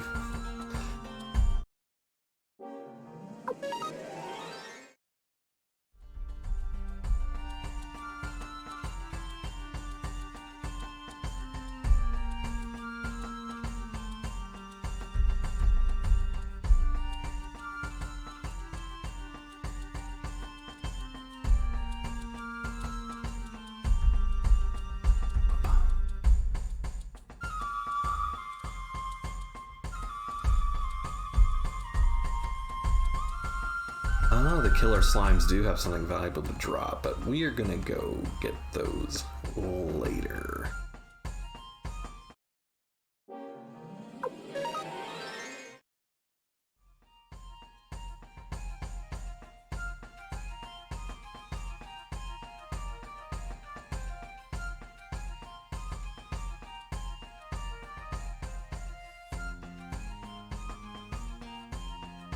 There's a lot of eclectic cultural influences in this game.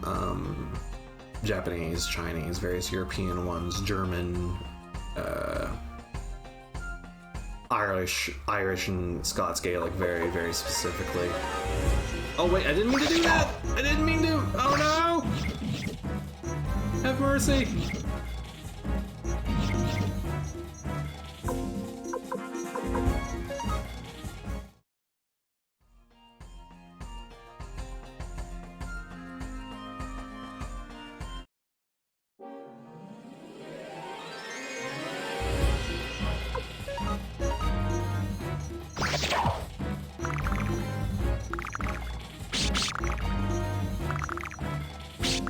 Well, in my hubris, Ted has died. Rip Ted.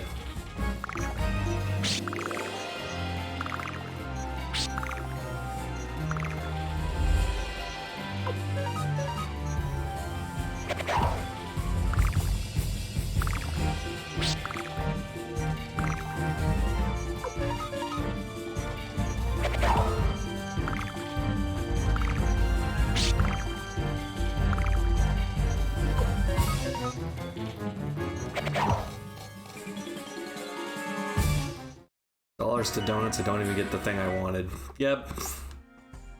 My hubris!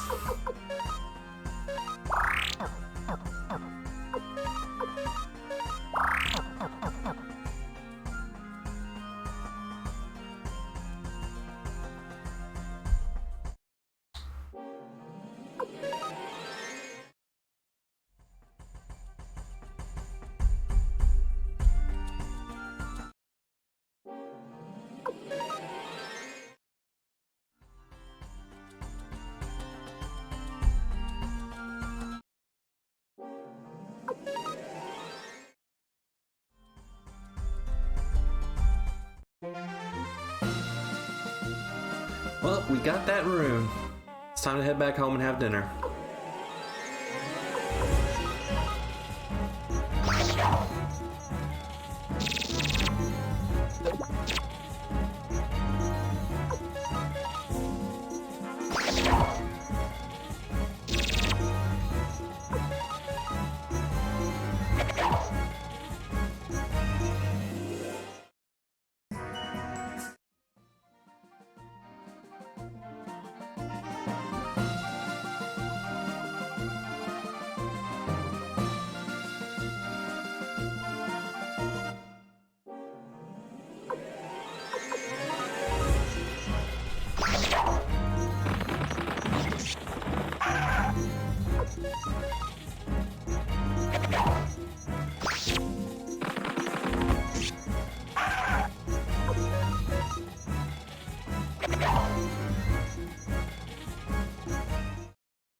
I realize I've had the Holy Rune this entire time and I haven't been using it.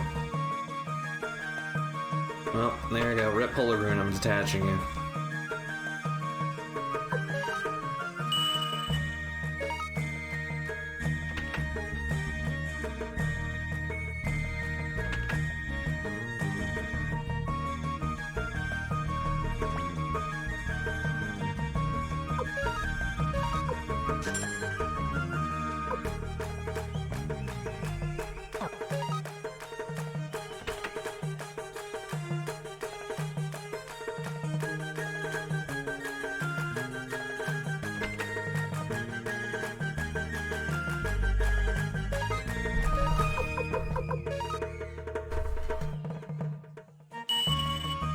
Octopus urn. I'm gonna immediately sell it.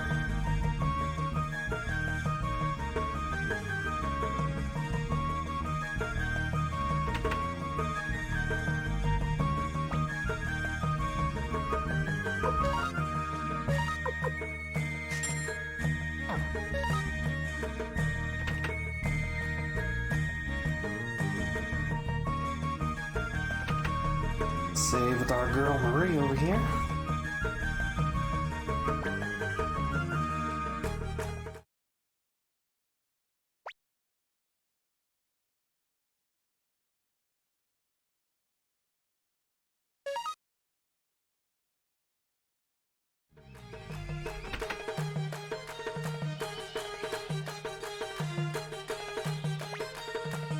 It's so beautiful here. Gregminster was virtually destroyed during the 7-Year War of Secession. And now it's so beautiful. All thanks to Emperor. Bless him, bless him. Sounds like a cult.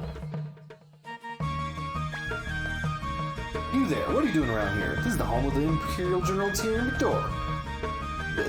T.O. McDowell. I said it right, I promise. Your General T.O.'s son, excuse my rudeness, sir. But now we are home.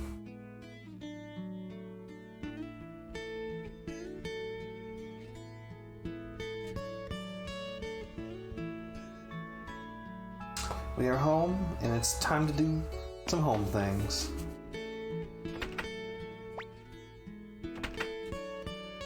Please let me join your entourage.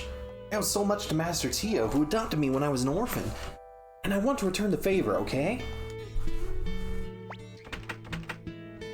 I mean, why wouldn't I, Ted? You're my best friend. Great, I knew you were a good friend. Now for more important matters. What kind of man was the Emperor? And tell me about Wendy, the court magician. Was she beautiful? Come on, tell me everything. Tell me, what did she look like? See, I'm sure I would like to see Wendy in person. Are you? It's here. I really don't know how to tell you this, but say it's here. There's something I want to tell you. Can you keep a secret? You promise not to tell anyone I'm about to tell you. Young Master, Ted, supper is ready. Hey, it's time to eat. Let's go, Tyr. Forget about secrets. We can tell them I'm hungry.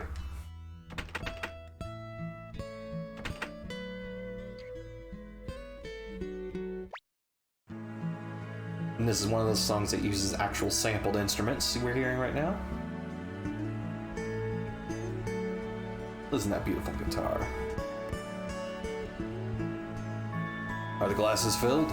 Attention, everybody. Tomorrow morning, I must travel north. Tyr will be responsible for the household in my absence. I'd like you all to give him full support. Gremio. Yes, sir. You've taken care of Tyr since he was a baby. Thanks to your efforts, he's grown into a fine youth. I'm grateful to you. But sir, this is my job, and besides, serving young masters is a pleasure for me too. I'm glad to hear it. I didn't ask. I hope you continue to watch over him. Leo, Pawn, I'm counting on you two as well to help and protect. Yes, Master Tio. Of course, sir. Leave it to us. And Ted, I hope you'll always be a good friend to Tyr. Oh, sure, mister. I'll do so even if you said otherwise, sir. Right, Tyr? Enough talk. Let's eat before the food gets cold. Let's raise our glasses. To my son. To the Empire.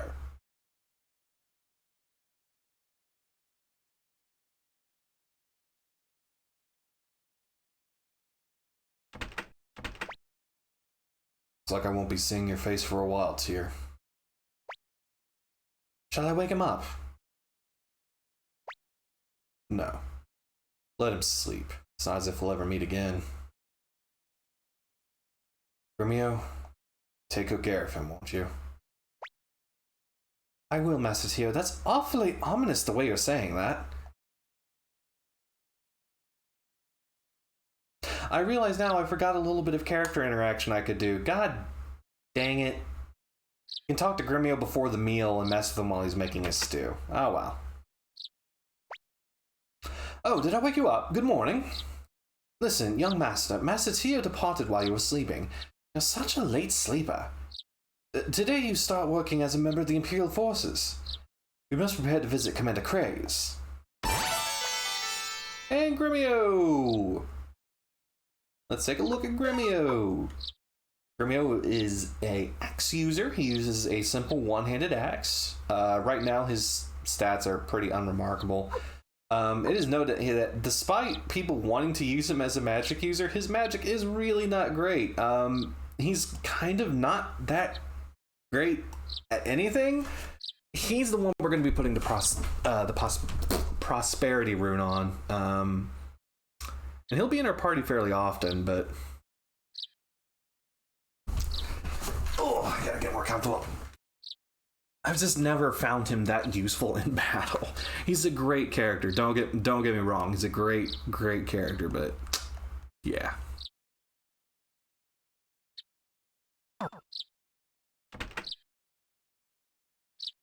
Look at his dinner room. Hell yeah. So next time we have a day off, hey, Hey, here he comes. There he is, the guy. You're late, young master. It's your first day on the job. Don't take lessons from me on this. I'm so excited, whether it's battling bandits at Mount Seifu or monsters on Lake Toran. Pon's your man.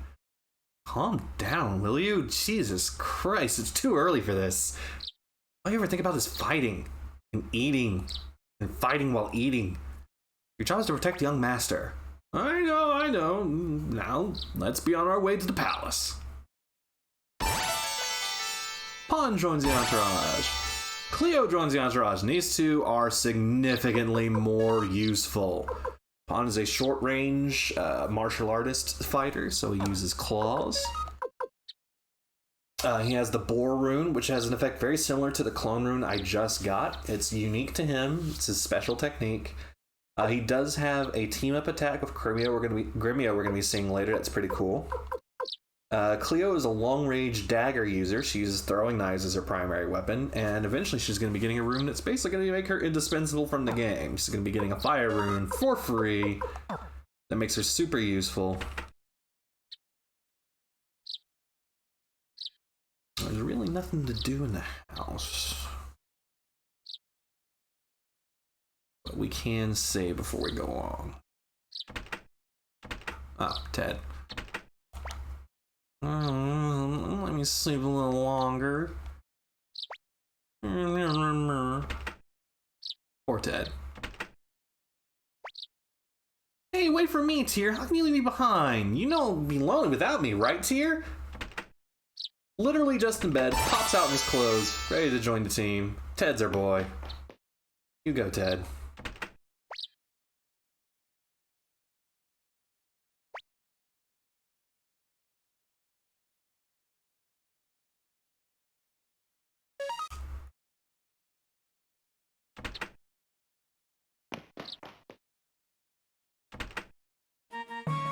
Alright, first thing we're going to do is we're going to attach that rune that I just got to our boy Gremio.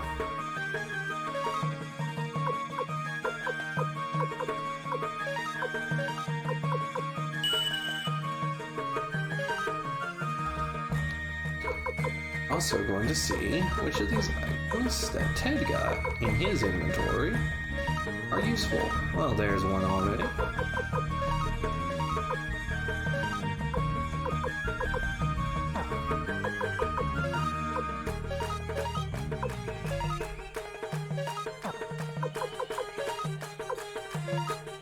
I don't know why circlets are accessories in this game when they're usually, like, not that.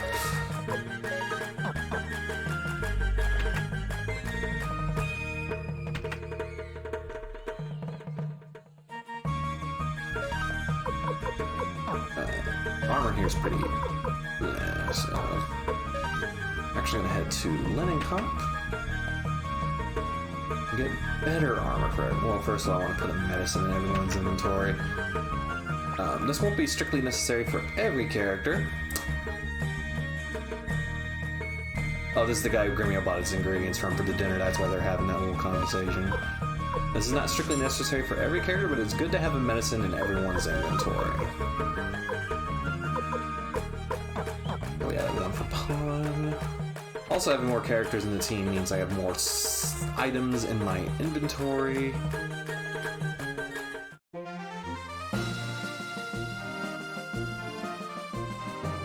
Now, I could go back to Mount Lenenkopf right now and grind out some stuff. And I might do that, but I want to get everyone well armored first. And Gremio's dead.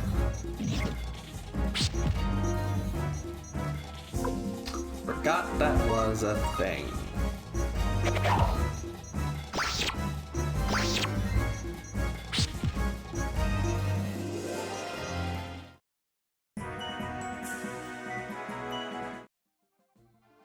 Well, let's look at the potch bonus, whether he's dead or not.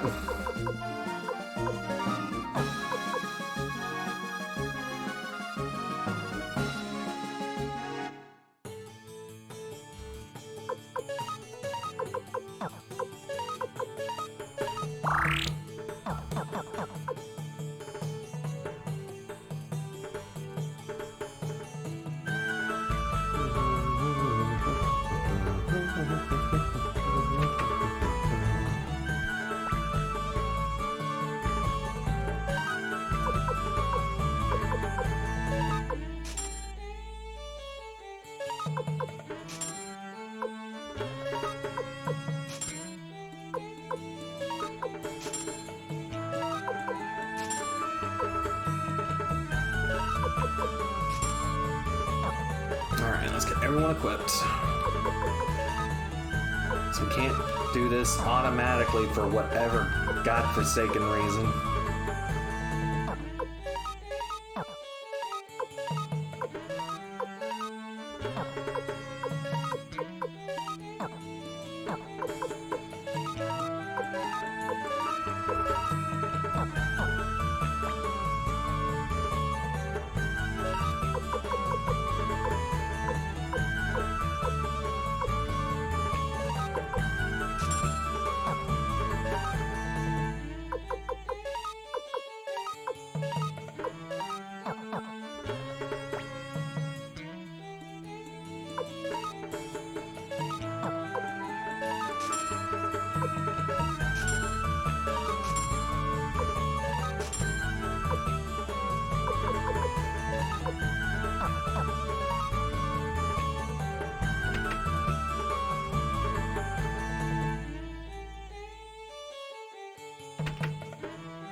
The only character I'm interested in beefing up the weapon of right this moment is Pawn.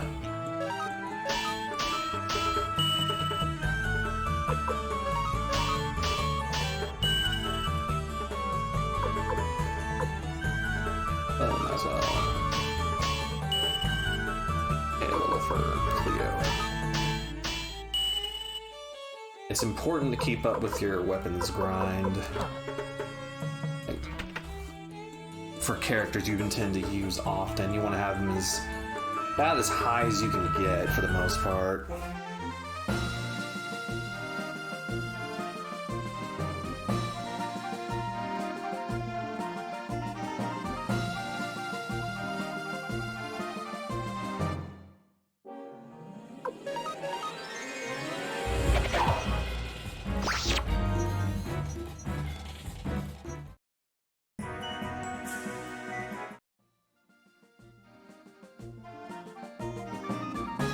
Prosperity rune, I definitely have to worry a lot less about running. Don't have to use the Marco exploit either.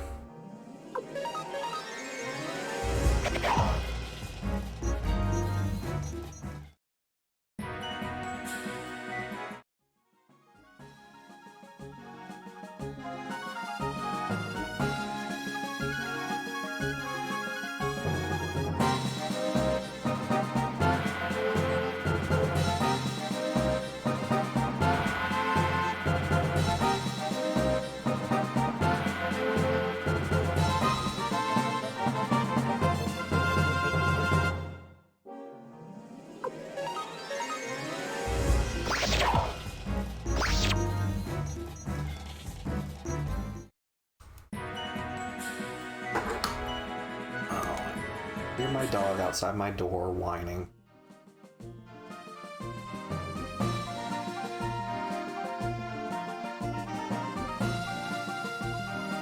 Oh my goodness, Caesar. Hold on, I'm gonna let my dog in.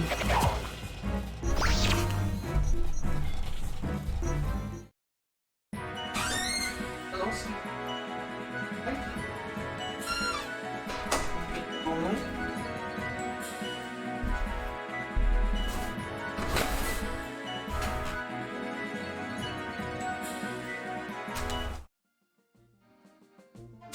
So as you can see, we've already getting a lot more money a lot more quickly than we were getting them earlier.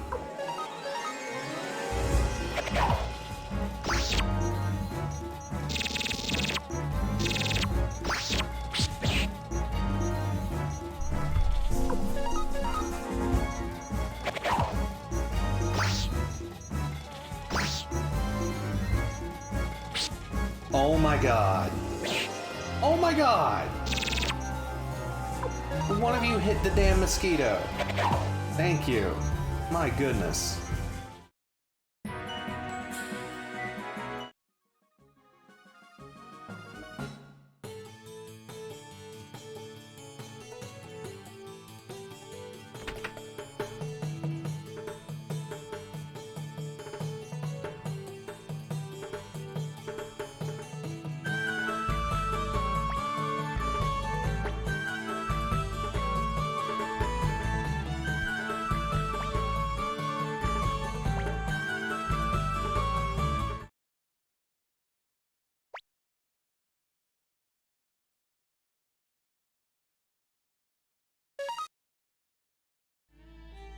Okay, yeah, that took quite a bit of money.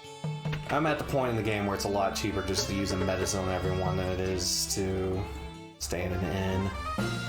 That eventually won't be much of an issue, but this is at 1 right now. Basically, it charges you per member of your party, so that's 70 per member of your party, and now I have 5 members of my party, so rough landing.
Sorry I'm not talking much, folks. I'm just kind of zoning into the grind.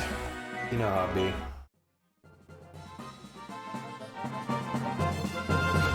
Once I've got everyone's weapons up to a healthier level, I'll probably head back to Mount Lennon Camp and try and see about getting some of those rare pieces. We shall see.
Trust me, when I get later into this game, you guys will be glad that I saved all the grinding for now.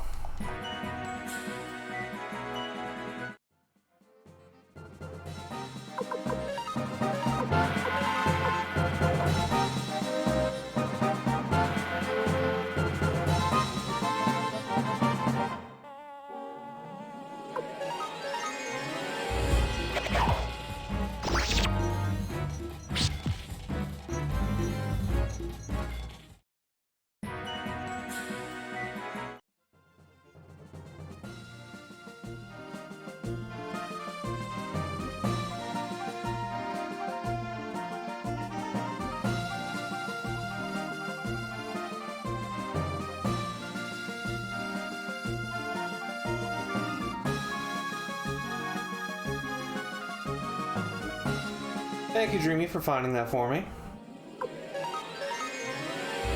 I'll be looking at that later between sessions.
Before we head back,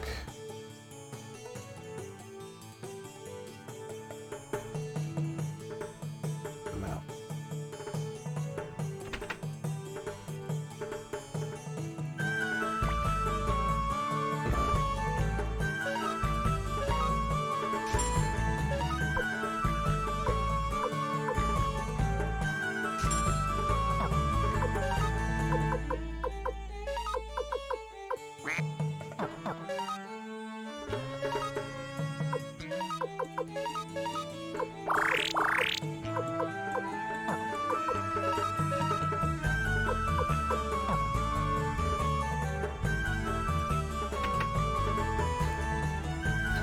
Alright, so right now I'm gonna save. Get out of the. Oh my god, old man. Get...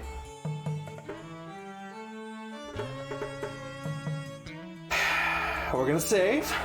We're gonna save.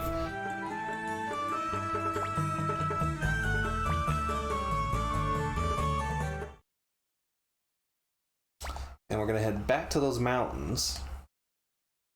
I'm gonna see if we can earn a little more spending money, but also grind for water room pieces. Now, we were saying earlier that it's a fairly not great aspect of the game, but the water rune pieces in very specific particular are a highly useful item. Because water rune pieces allow you to regain HP between turns. In a game where pretty much every healing option is limited, it is worthwhile to check out.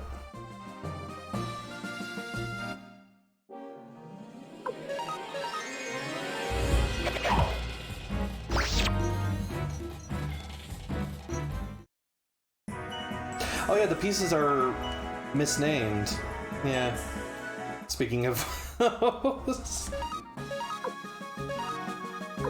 I don't really have an interest in anything that's not a water rune piece.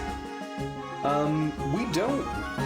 Do we know the name of the people who did the translations for Suikoden? I know, Jeremy Blaustein did Suikoden 2, but was he involved with Suikoden 1 at all?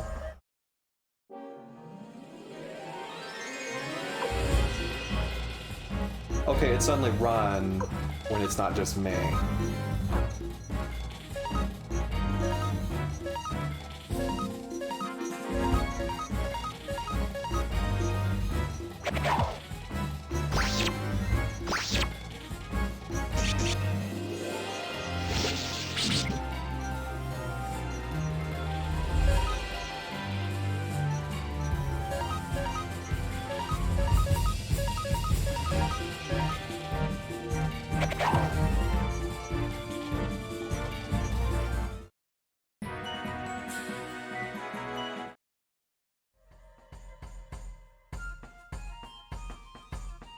I realize I don't have to go past the first area. I can just stay here comfortably in the first area.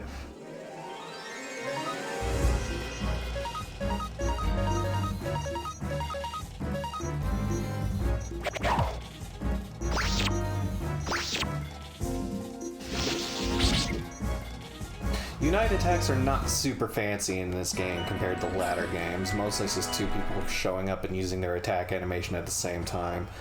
There is one particular Unite attack that is extremely valuable in this game. We'll be getting it quite a bit later, probably not till the next session. And Unite attacks were definitely the thing they experimented with in this game the most, and various combinations of characters. Generally, if two characters have a shared significant connection of some kind, they can use a Unite attack, which you'd think Tyr would be able to use a Unite attack with Ted or with Grumio, but he can't. But Grumio can do one with his fellow Guardian Pawn, so, you know.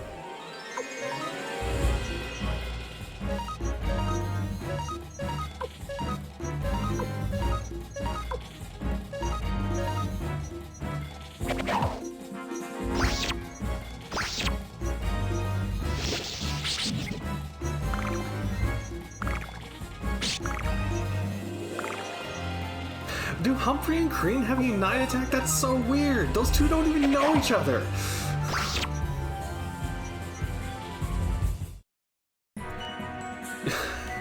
Bumpy attack.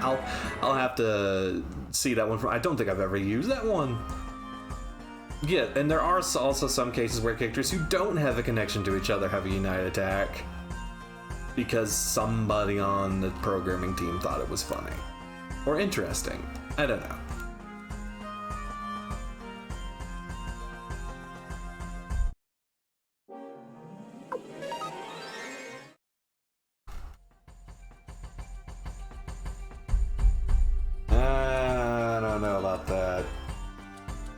I don't like the idea of Kryn being related to anyone. Y'all meet these characters later. Kryn is he's an item of some kind.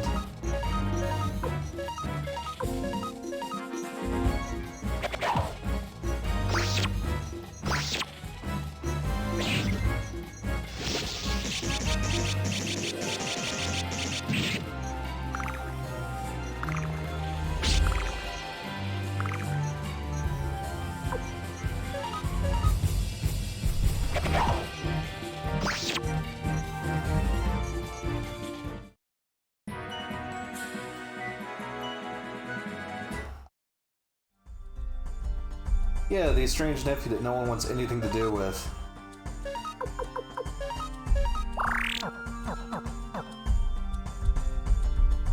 Freaking weirdo.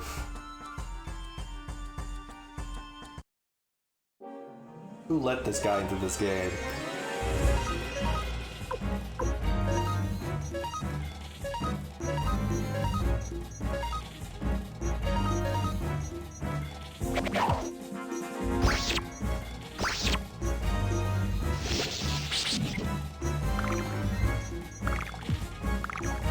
Oh, hey, a counterattack.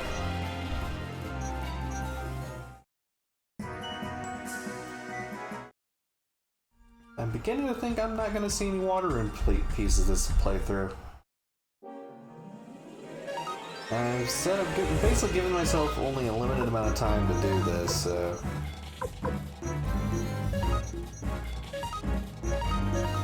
Because I don't want to be stuck here fucking grinding forever. I'm not directly involved in any named communities now. I'm mostly on the outside of that kind of stuff. And it's not because I'm completely disinterested in it, it's just I already am involved in so many things as it is. Like, I'm involved in like my cosplay scene at a regional level, through Southern Hospitality. I'm involved in a lot of other hobby groups. It was just a lot to put on a social plate, so I feel like I have to limit that kind of thing for myself. I do appreciate that they're out there. We haven't done any Suikoden cosplay yet.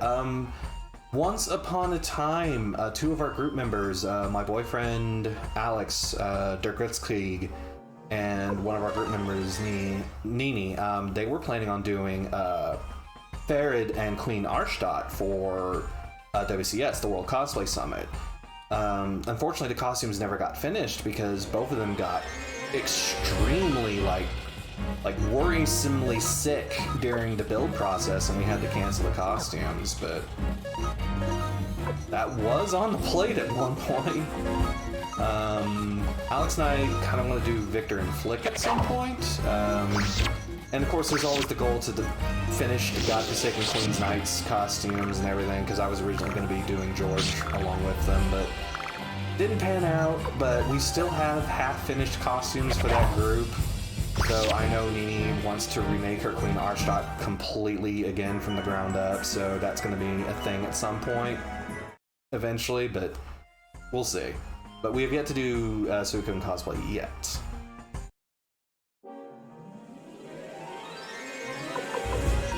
Oh, I'm sure there's some groups that are less fun to hang. I meant to hit let go. He's gonna hit me so much. Oh, I killed him.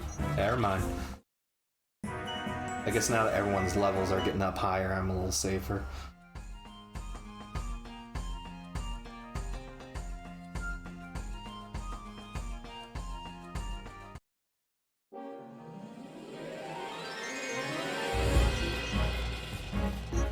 No shit, that's so cool, Dreamy. That is super cool.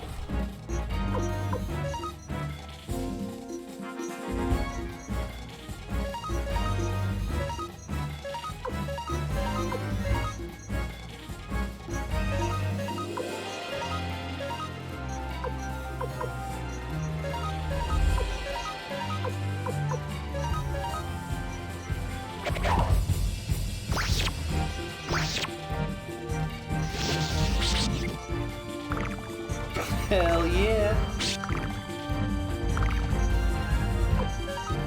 I'm expecting at some point during these streams I'm gonna have somebody wandering in chat and ask the same old, "Hey, do you think Konami's ever gonna do anything with Suikoden again?" question, and I'm just not prepared to deal with having to answer that question again after getting it so many times before. My friends who are all Silent Hill streamers have to deal with questions about Konami constantly during their streams. And it gets so frustrating because, first of all, it reminds you how much Konami has basically abandoned these beloved franchises. But also just the state Konami's in general. Konami, the freaking patchy slot company.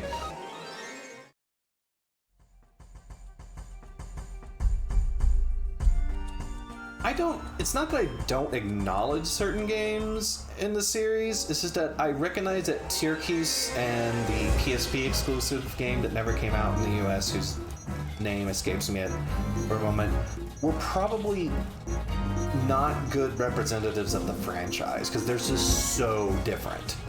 And that was kind of the point, because the original Konami team, or the original Suikoden team, was basically at that point gone. Like, nobody left from the original team was around, and Moriyama didn't exactly leave any, canon Bibles around for people to take notes from.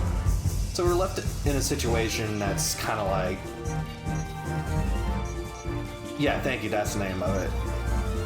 We're left in a situation where like people just didn't want to set games in the main Suikoden universe. And mind you, this is pure speculation on my part. This is me just thinking out loud, but it felt like they didn't want to make games set in the main Suikoden universe because they didn't want to interfere with what Moriyama and his team had established. Now, I know Suikoden 5 didn't have a whole lot of the original team on it too, but it had enough to where it didn't feel particularly awkward or out of place in the franchise. Plus, it's like you said, it's like one of the second most popular games, at least second most popular game in the series. So they obviously did something right there. But yeah, I accept the fact that the Suikoden franchise, as a franchise, is basically dead at this point. I've come to terms with that. It is what it is. The games we did get out of it were really great, really memorable. They still hold up. Suikoden 4, I'm not one of those people who greatly dislike Suikoden 4, but I totally get why it's criticized.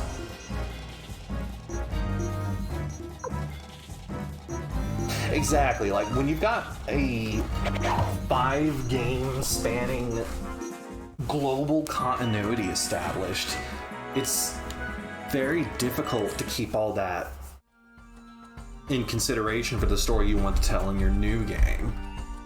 Because and this is something I wanted to say at the beginning of the playthrough, but I feel is worth pointing out here. Suikoden games are not about young heroes saving the world. They're very much about the geopolitics of a very specific region and about wars within those regions and how they're interconnected in some way. You don't have like global spanning plot lines or tremendous evils to fight at the end, though Suikoden 3, not to spoil too much, does kind of stretch that a little bit. But for the most part, you're just trying to solve the issues of a very specific region. And there is, fantasy elements to it, but it's not lost in that fantasy, I guess some would say. It's very much a grounded story. It's very much about actual people struggling with and making difficult decisions about what to do with their futures and the nature of war.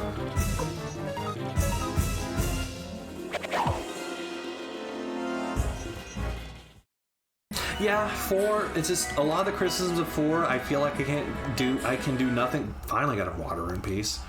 I feel like I can do nothing but just, nod with. Because, yeah, a lot of things people say that they dislike about it are very much true parts of the game. There is so much boring sailing in that game, and it's not fun. It is not fun sailing. It is not Wind Waker sailing. It is unfun sailing. So,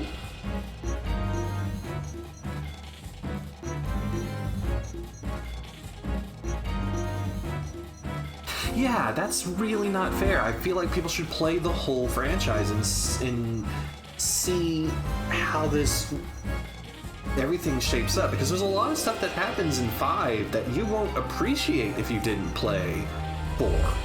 4 doesn't have as huge of an impact on the overall story of the games because it is set so far in the past. Yeah, it's a gatekeeping thing. It just feels like, oh, you don't want to play this one because, you know, we've decided as a community that it's bad. And I understand there are some games that are like that in some franchises, but I don't ever feel like 4 was so bad that it deserved that specific sort of reputation.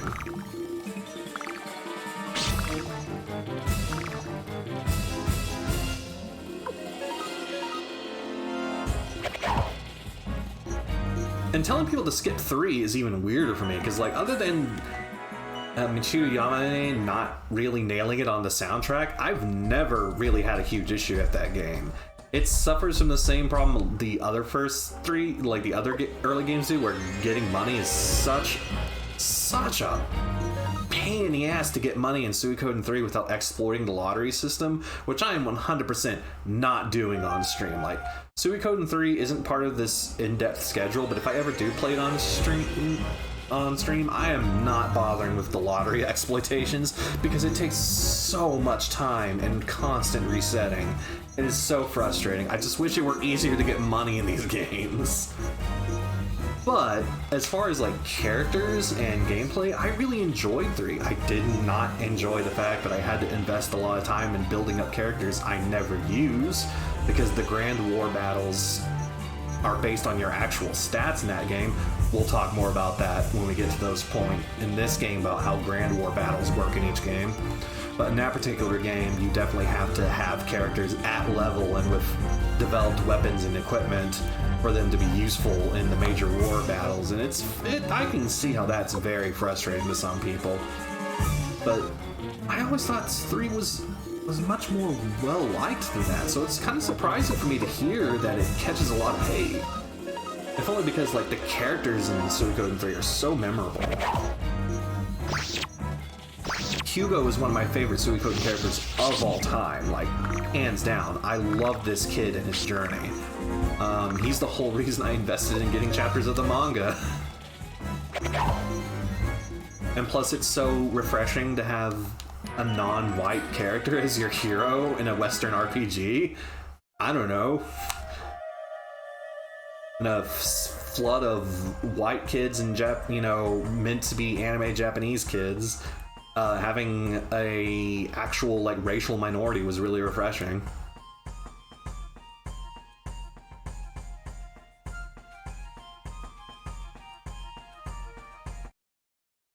Yeah, 5 has load time issues, so I'm wondering why they're so... And battles are also so much easier in 4, like you can breeze through them fairly easily.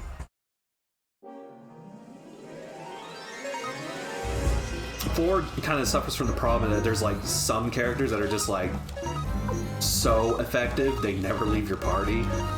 Lady Kika being probably chief among them.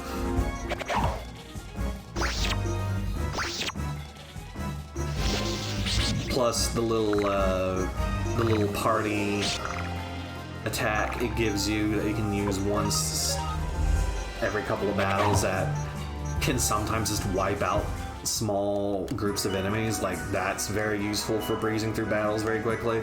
I do not like the fact that there's so many of them in such a...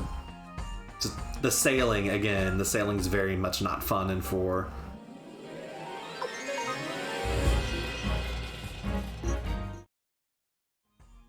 Oh yeah, that was one of my favorite...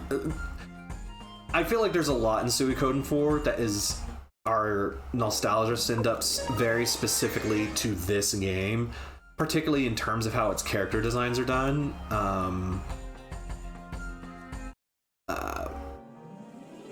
Junko didn't come in and do those illustrations, obviously, but they're very much done in her sort of pseudo watercolor style. It's very cool. There's a lot of stuff in 4 that's really cool that I really enjoyed. Alright, if I don't get another water piece off of these guys, I'm gonna quit a grind for now, because we're 2.5 hours into the stream and we have basically done no story progression.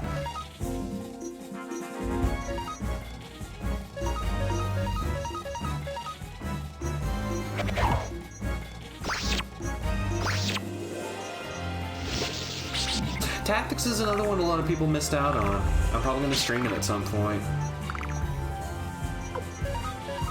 We have so many games we want to stream, and now that we have the capability of doing so, we're just kind of like flooded with ideas of stuff we want to stream. But doing the in-depth playthroughs of Suikoden 1 and 2 are definitely the ones I wanted to tackle first. So we got only a single water piece out of all that, but we got enough money to give everyone's weapon a upgrade.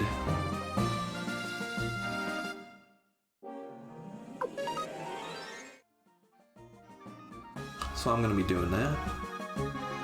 I'm just going to be putting this water rune piece on Tyr's weapon, because it is very important he has it.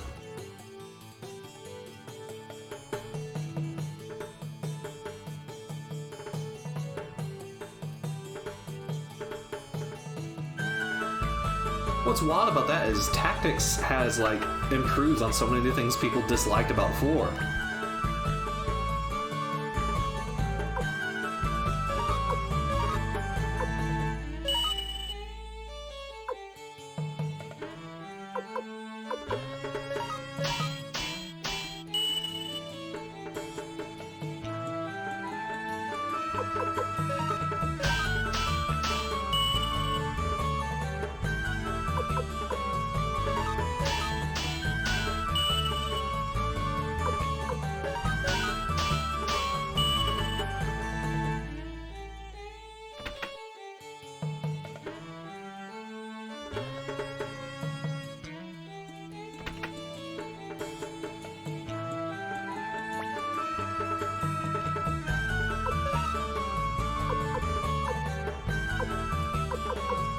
No, I'm gonna go ahead and sell that clone crystal, because knowing how I play this game, I'll never see myself using it.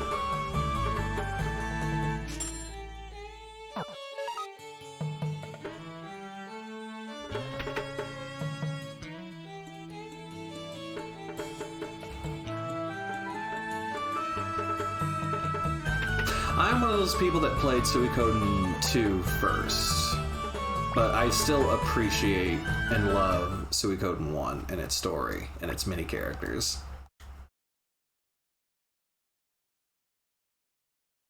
There's some quality of life gameplay improvements in Suikoden 2 that I really wish were around in this game.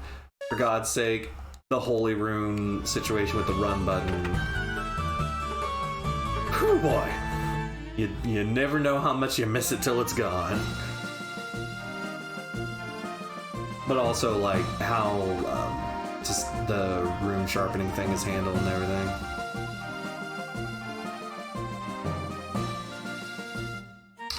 Alright, we got our characters beefed up well beyond what they should be at this point. Let's go to work.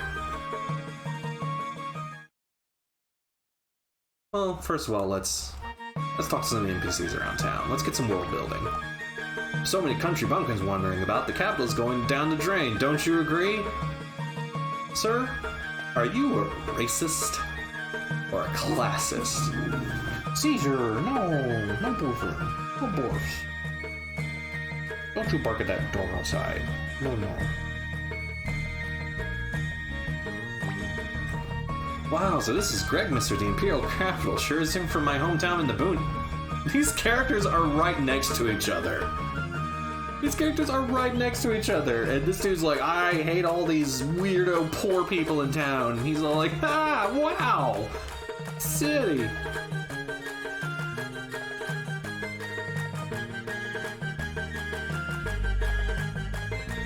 Oh boy, that is a lot. For the record, we are playing off of an original North American PS1 copy. Ever since she heard about General Tio's northern assignment, Lady Sonia has not looked well. Sonia Schulin. Schulin should be spelt with a C, if we're going for the actual German name. So General Tio has already departed for the north. I wish I could accompany him, but I too have my responsibilities as an Imperial General. So this is the third Imperial General we've met in the game so far. We met, obviously, Tyr's dad, Teo. We met Kasim Hazel, and now we are meeting Sonia Schulin. Tyr, I hope you'll come visit me from time to time. I feel much better when I see your face. So Sonia has a very deep and obvious romantic inclination toward Tyr's father. She's actually a little creepy about it. Oh, the original North American cover art. We haven't even talked about that. Since I have some more people in chat, for anyone that hasn't seen it,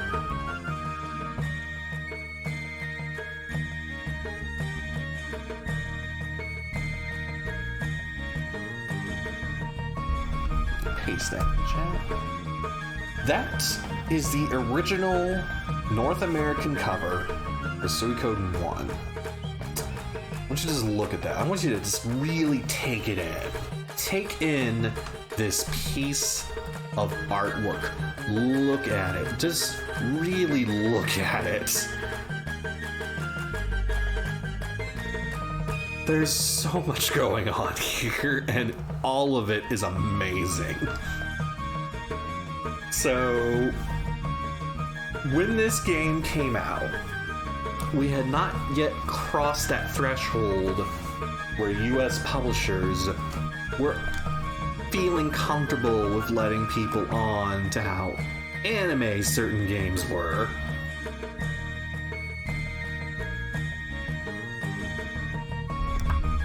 So,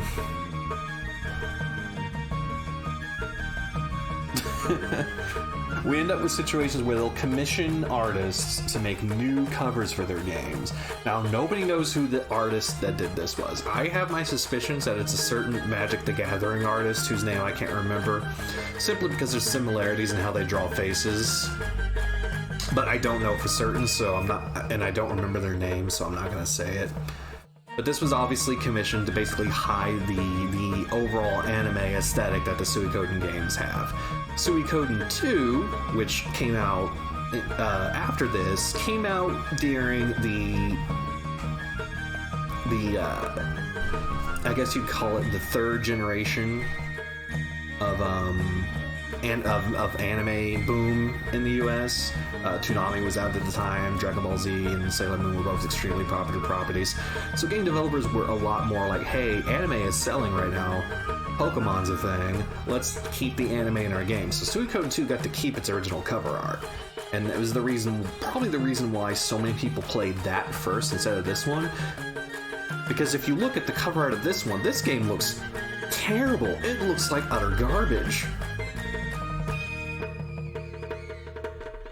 Yeah, everyone has a lot of theories on who it is. Ironically, most of the people who theorize, like the individual artists people theorize as having drawn this, have worked on Magic the Gathering in the past, from what I've seen. So that's hilarious to me. It's like, man, is the Western fantasy artist pool that small? Or at least back then. But anyways, yeah. Before we read Sonia's diary, I'm going to take a quick break.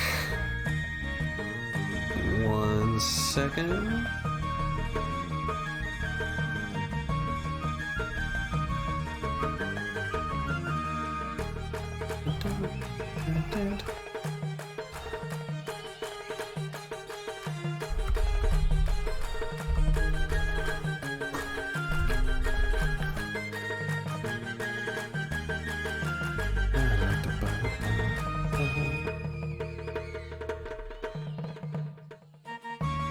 I'm adding something to my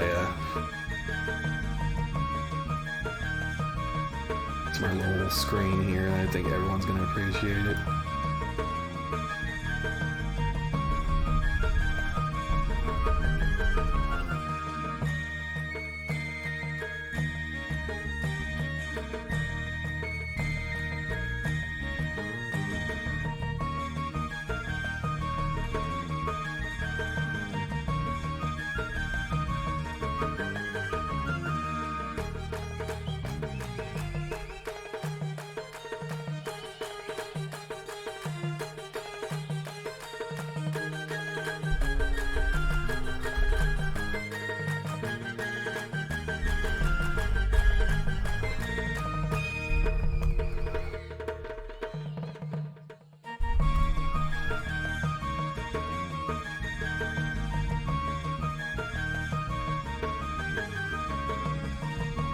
Alright guys, I'm gonna take a quick break.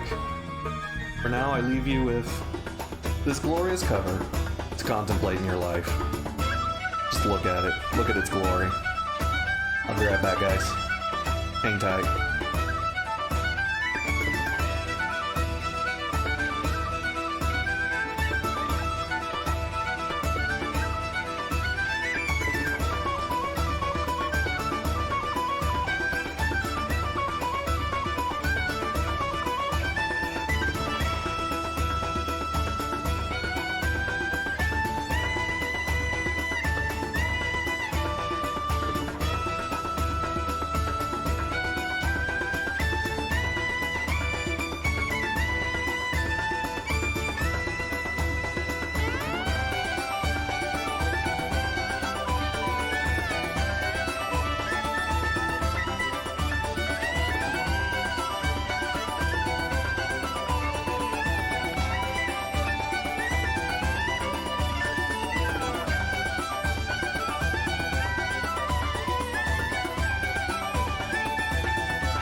with that, I am back. Backsies. Fresh soda, stretched for a bit, took care of some other obligations. Forgot to move my microphone back to its position. There we go, that's going to be picking me up better. So without further ado, let's be assholes and read Sonia's diary while she's right there. General Tio has already departed north. I'm glad I was able to be with him last night, if only for a moment. Oh, what? I don't remember her there at dinner. That must have happened afterwards. Eyebrow waggle.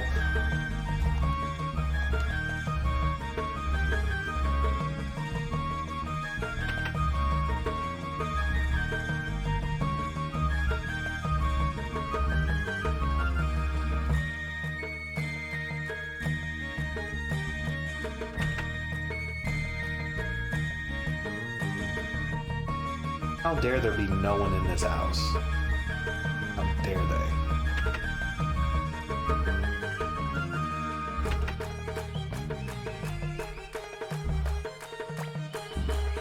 I'll tell you something interesting. Do you know what rune crystals are? They contain incredible power. Ugh, this man. This old man. Now, who lives in this ornate little estate? That's a lot of cupboards. What is Master Milish up to? If he doesn't hurry, he'll miss the audience with the Emperor. Master Milish, it's time to go! So let's see how many outfits Master Milish has. Very long hand-woven scarf. Black and red half coat. Peppermint green blazer. We can't examine the ones on the side of the wall. Leather jacket with rivets, spikes, and safety pins. For that punk rock look. Holy shit, they have that in the Suikoden game. The Suikoden has a lot of interesting anachronisms in it.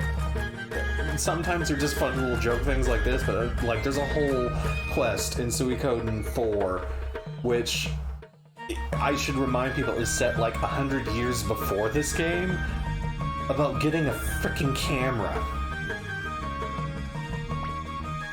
Triangular hat. Negligee. Because that's what you want to come across. Fine fur cape with sapphires. Printed tie. Checkered beret. Orange tights. Rainbow colored pantaloons. Green suspenders. I definitely want to wear all of those together. Hemmed red cape. Aren't most capes hemmed? Anyways. Lame. Oh, a lame, not lame, lame, as in the fabric type, tuxedo. Big feathered hat. Floral shirt. Leopard patterned cape. Pink boots. See-through bodysuit.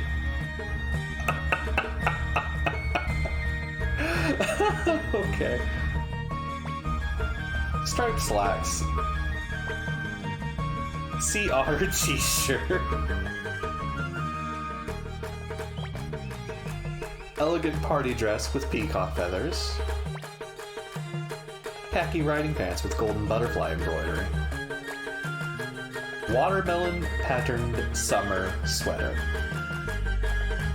So if you hadn't realized by now by some of these items, the whole joke of this, if you're not familiar with Japanese sexual stereotypes, is that Master Milish Oppenheimer, is what is known in Japan as an okama, which is actually a very offensive term, so we don't want to like have that term get tossed around, but that's what this type of gag is. The gag is that he's very gay, very effeminate, prone to cross-dressing, and wears outlandish fashion.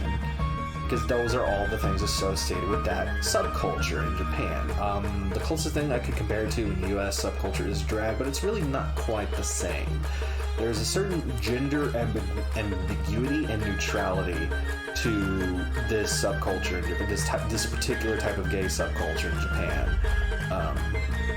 But yeah, let's go meet the man himself, Nielish Oppenheimer. This outfit is nice, of course, but the colors on this one match better. Young man, what do you like? Say, aren't you Tio's boy? Of course you're Tio. I was called by the Emperor, and of course I must show him my exquisite taste in clothes. Can't examine the dressers over here. But the dude has no other furniture in his house, or any bed of any kind. It's just clothes storage. So we can safely assume this ain't even his house, this is just his wardrobe. Yeah, actually a great movie that features a similar character in a vastly different situation that I'd highly recommend is Satoshi Kon's Tokyo Godfathers. I don't know if that's the movie you saw, but it's a movie that features a character like this portrayed in a rather sympathetic light. I won't spoil anything, but it's a great movie, and they are a great character. Yes! It's a great, great movie. I recommend it for everyone. It's on Netflix if you want to catch it. Super nice.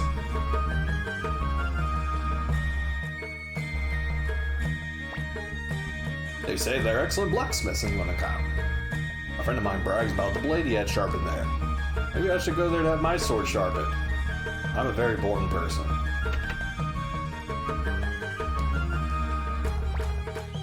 I missed those days 7 years ago. The Emperor was a wonderful person back then. But now, bum bum bum. Alright, this is our first clue that something is amiss. Some people don't like the way the Emperor has been engaging themselves. Take a look at this urn. Look at this urn!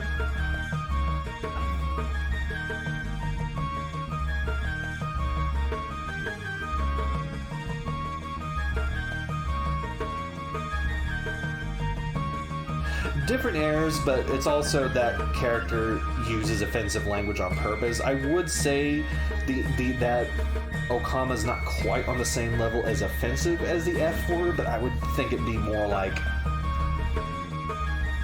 there are less offensive pejoratives towards gay people that Okama's sort of an equivalent of, but that's sort of what it's meant to describe, and it's not the term people like to associate themselves with. Unfortunately, I just don't know of another term to describe that specific Japanese gay subculture. But, I mean, that is obviously what they're aiming for in Suikoden with Nielish, is to let you know that he is one of those gays, the flamboyant, gender-ambiguous gay. Drag's pretty close, but drag in the West has its own issues with gender, and it's complicated. But yeah, the performing part definitely feels like it's a big part of it. It's close, not quite. I guess drag is a good way of describing it. So Nielish would be considered a part of Japanese drag culture. That's a good way of putting it for now. With lacking a better term, it is a good term to use. So this guy wants to look at this urn. Didn't think it was worth anything because it was left behind by a furball, but when I headed to praise, wow! It turned out to be a Celadon urn. Lucky for me. Ironic term, since the Celadon region does not exist in this world. It's not the only item in this game that references a region in the real world.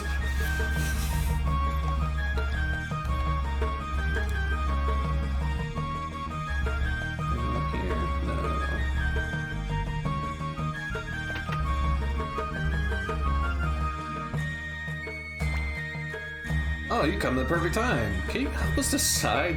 Decide what? Who do you think is the most powerful of the six, I mean, 5 great imperial generals. So, another bit of world building there. They said there were 6 great imperial generals, but one of them is either missing, dead, or retired. So there are only currently 5, so we've met 3 of the 5. Actually, we've met 4, because guess what? Nielish Oppenheimer, the guy we were just describing, is one of the great generals. So we've met 4 of the 5 great generals.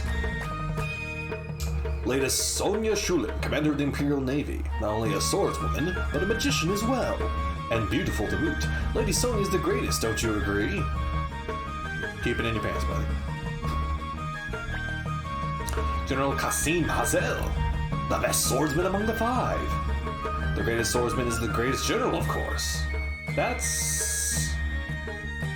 You keep telling yourself that, buddy. Who's the greatest general? General Quando Rossman, of course. He's defended Emperor Barbosa countless times. So there's the name of our 5th great general, Quando Rossman. General Quando is a truly great soldier. I admire him. I think General Milish, the Flower General, is powerful too. Top-class expertise in swordsmanship and magic, and always so well dressed. He's got Sonya beat on that at least. So many barrels! Barrels! Barrels!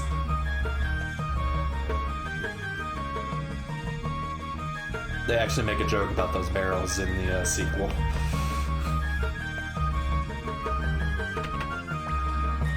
So this is the imperial capital of Gregminster, worlds away from the poor village I was raised in. And 2 of the exact same dude!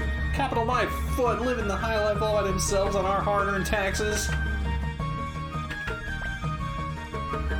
Hey, how about accompanying me on a journey? Travel is fun. You want to come with a stranger, kid? Unseen visas, new friends, and romance. Yeah, let's go. Well then, now that we're fellow travelers, I'd be grateful if you paid my bill for me. See, you thought it was stranger danger, but really it's just passing off the bill.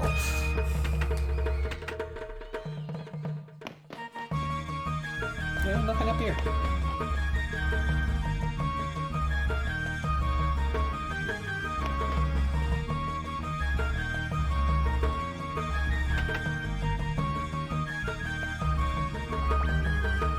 I'm from a village to the east called Rockland.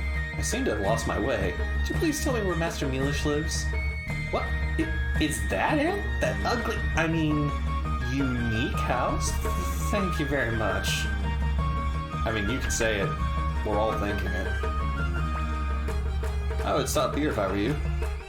I wouldn't shop here if I were you. You'll get cheated. Shut up! You're getting in the way of my business. Get out! Same guy as me. Get out of here!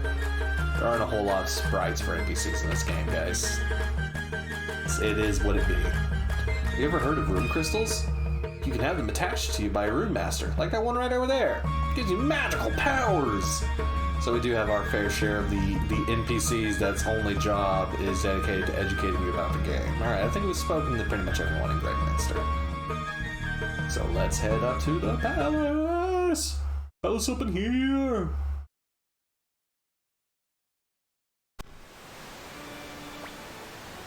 Excuse me, but aren't you General Tio, son? You're working for the Imperial Guard now. General Tio must be proud of you. I'm not. My son sucks. They say the real reason for General Tio's trip is to put down the rebels. They call themselves the Liberation Army, but they're nothing but traitors. I'll finish them someday. Ha ha ha ha. It's gonna kill some people. Goodness, look at me. I got covered with mud over at the stables. The stables? They're just ahead.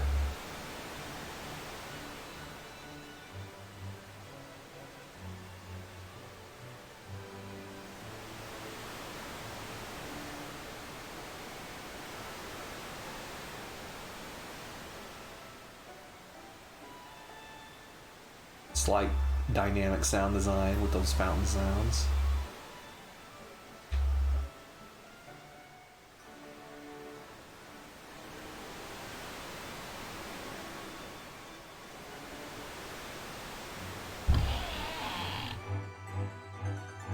My 200 bits? Was I supposed to grab 200 bits?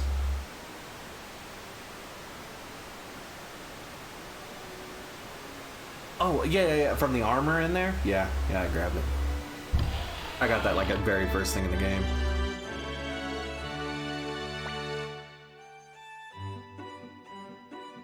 How wonderful it is thinking you'll be working under His Majesty the Golden Emperor Barbosa. It's like a dream come true. I keep calling him Barbosa, like the frickin' Pirates of the Caribbean character, and not Barbarossa. Nothing's going on up north, but nothing to worry about if General Tio's going there. Nothing to worry about at all. There is no war in Ba Sing Se.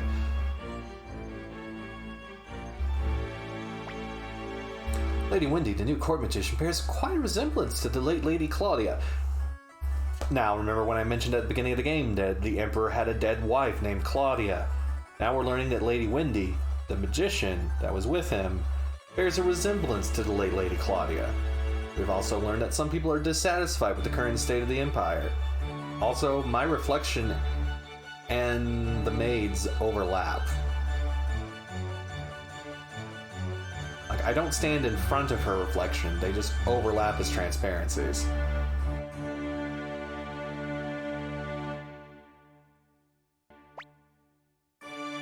So we know there's a rebellion, we know there's a liberation army, we know that there's some people dissatisfied with the Emperor's rule, they're questioning things, how things have been since Lady Claudia died, since the Succession War. We know that he has a... Oh my god. Look guys, it's a PS1 game. We know there's watermelon-themed clothing. So we're learning things about this game. These guys say the same things they did last time, yeah.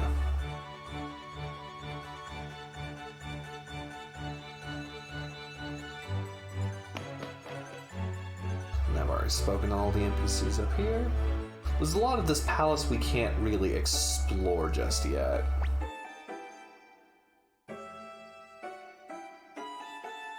He still mourns her passing,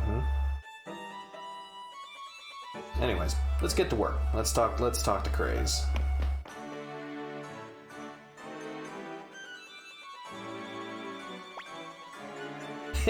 So it's Tio's boy. You're late and can't be pampered all your life, you know. Now for your first assignment, listen carefully because I'm only going to tell you this once. Northeast of Gregminster lies the Magician's Island. Leknat, the seer, lives there. She has been commissioned to look into the stars. Go there and bring me her results. Are you listening? Tell me where the Magician's Island is. Northeast of Gregminster, which is what he said. Northwest of Gregminster, which is not what he said. Somewhere on this earth, which is technically correct. The best kind of correct. Don't think you can treat me like a fool just because you're the son of a great general. Keep acting up, and you'll be sorry. Here are the rest of your instructions. There's no boat to Magician's Island, but I've arranged for a Dragonite from the Knights of the Dragon's Den to take you there. You'll find him in front of the barn. The dragon will transport you to the island. By the way, Leknat the Seer is the younger sister of the court magician Wendy, so you'd better behave yourself. Another important piece of information. Court magician Wendy, who resembles the Emperor's late wife Claudia, is sister to this Leknat the Seer that we're going to be seeing.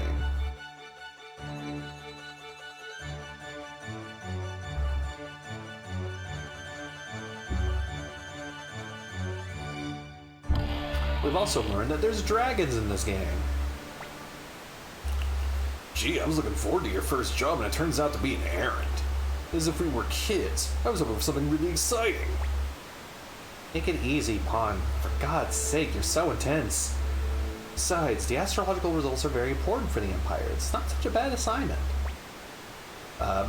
They don't explain it very well here, but in the Suikoden encyclopedia that was released, they actually give details on why these astral readings are important. It's mostly just for economic forecast and like agricultural information, like when should we plant our... Like, the exact reasons any kind of kingdom of this type would have taken astrological readings into account in like ancient times. So it's not...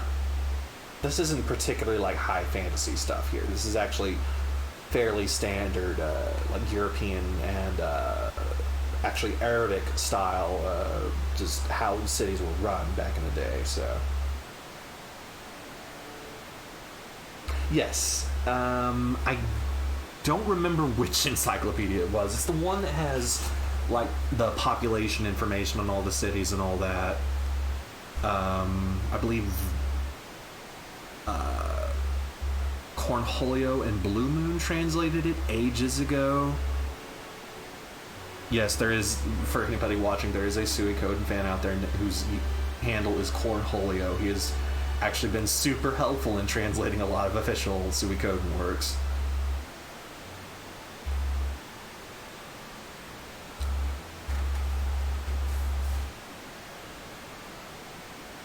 You're right, and this job won't be so dangerous.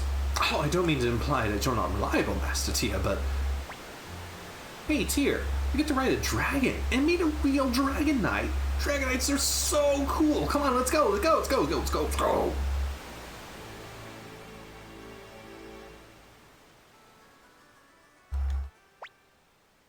I was looking forward to meeting a real Dragon Knight. This punk shows up. What a drag. These are gull horses, by the way. They're not actual horses. They're more like horse-like lizards. This is the only Suikoden game they appear in. We have actual horses in all the other games, so they're a very weird fantasy creature that basically only appear in this game.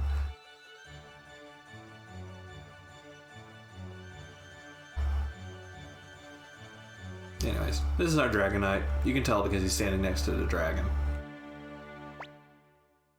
Are you the Imperial Guard? I'm Fudge, Apprentice Dragon Knight, and this is my dragon, Black.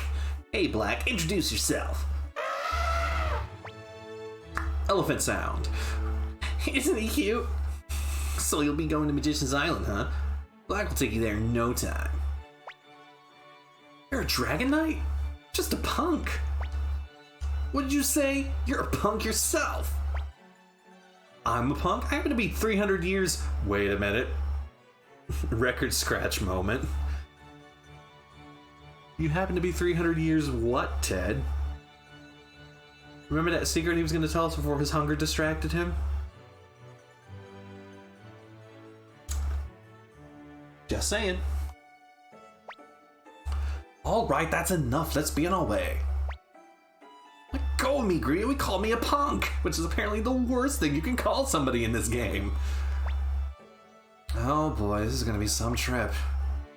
Take it easy, Fudge. Let's get going. Okay, everyone climb aboard basket on Black's back.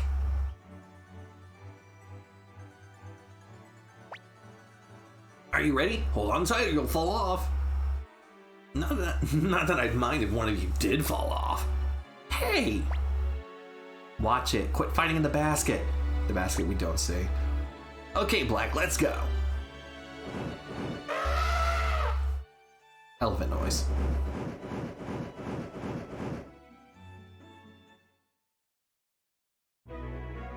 That kind of reflects what I was saying earlier about a lot of these sound effects in this game were just taken from Konami's stock library and were not designed specifically for the game. This animation also gives you the impression that dragon riding is going to be a bigger part of this game, but I don't mind spoiling this, but it's not. Dragon riding is not a big, important means of transportation in this game. Here we are. Speed make you dizzy? Well, my job ends here. I'll wait here until you're done. Be careful.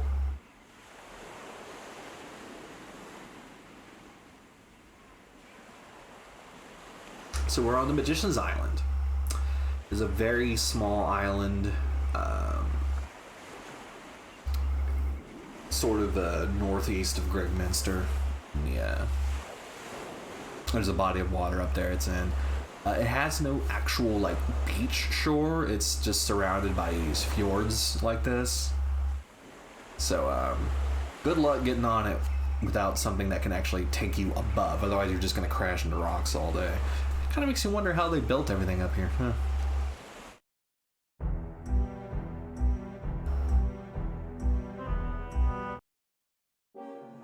Hollies! No. So I guess I should fight him for money.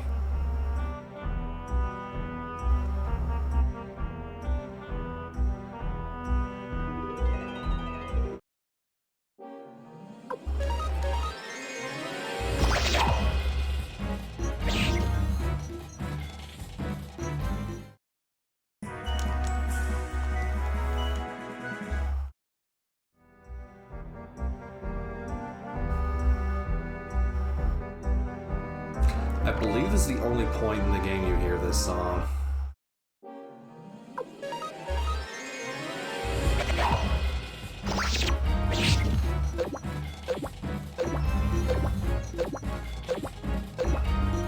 I guess.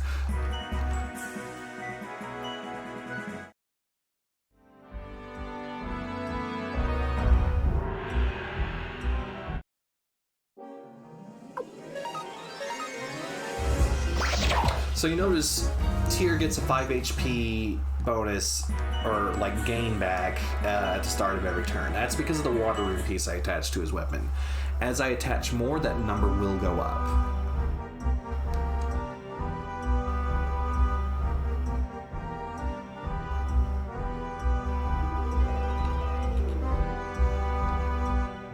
Hold on, let me check real quick.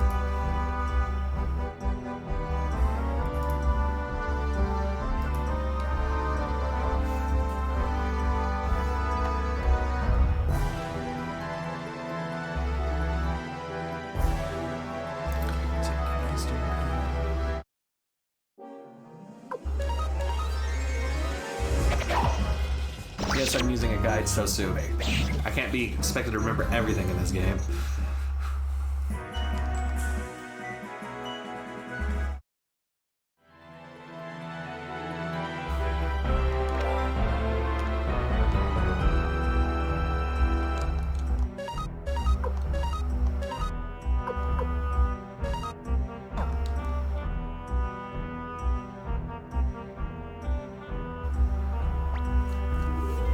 How unusual to have visitors on this island. I must prepare an appropriate welcome. Wind rune. A wind rune summons a stone golem. That's not how that works.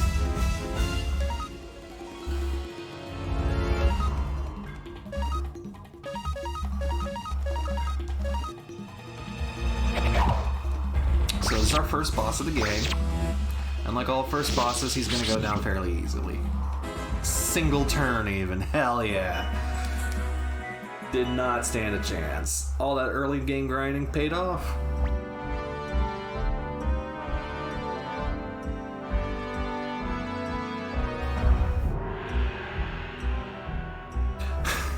Well, I think it's just one of those things where it just exposes a weakness in the script. Like, I don't even think that's a translation mistake. I think that's just straight up like, oh, rune summons golem, whatever.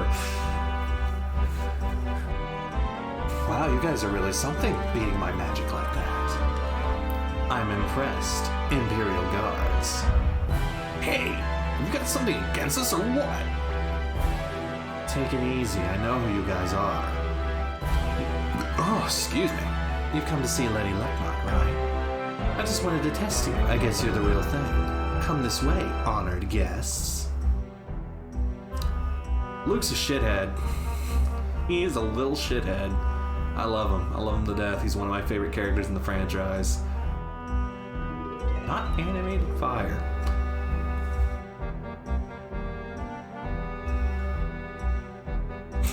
Louis. I forgot about that name. To clarify the whole Tyr thing, there is not an actual official name for Tyr, canon-wise, but most people use the name that was used in the novelization. And that name used the name Tyr. It's an Irish name, fits his Irish surname. It works. His father also has an Irish name. It's fine.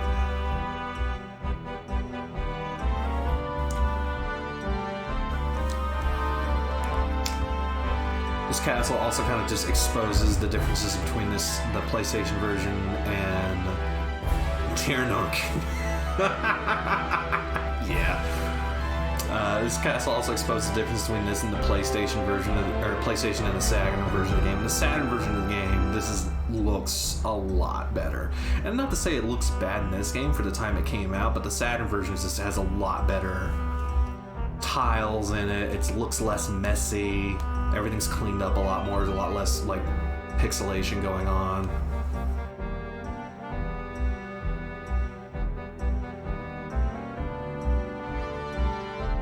You can either call him Tyr or you can call him Tickdull. We'll explain the Tickdull joke way later in this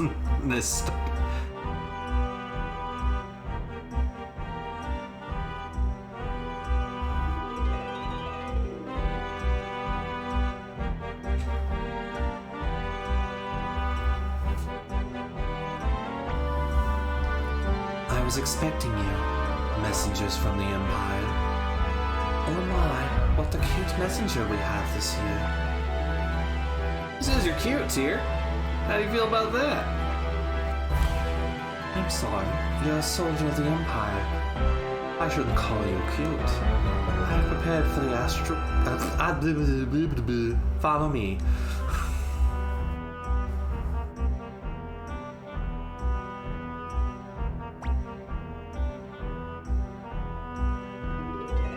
Young master, we must go to Lady Leknot's. God, it's a programming issue in this game, but we'll get to it. Tia, Lady Leknot should be waiting for you. Master Tyr, let's get the astral conclusions quickly. Get back home. I'm starving. Tyr, don't you think Lady Leknot's so beautiful? Anyway, you should hurry. I have a thing for MILFs. So it seems we'll get the astral conclusions shortly.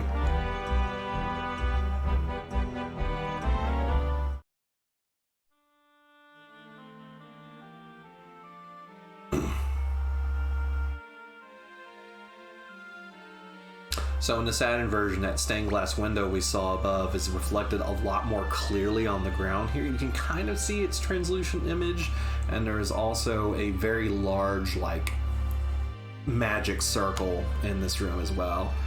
This whole area, like, there aren't a whole lot of graphical differences between the Saturn and PlayStation versions, but this whole area they were definitely trying to show off how much better the Saturn is at handling sprite-based graphics than the PlayStation was. Imperial Messenger, here the astral conclusions. Take them.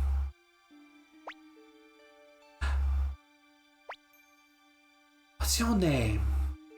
I see, Tyr. Such a friendly name. I am an astrological magician. My job is to see the future in the stars. But the future is not unchangeable. All I can see is the overall flow of things. Excuse me. Tyr, you are bearing a huge burden in the flow of destiny. You will have to make painful choices and experience a great deal of pain and sorrow. And I know not what the outcome is. But always remember that your destiny is in your own hands. Never forget that. You must decide what is right. Do you understand? Here are the astral conclusions. My job is now done, but we will meet again. Not that I see our reunion in the stars. It is just my wish. Because I have a thing for teenage boys.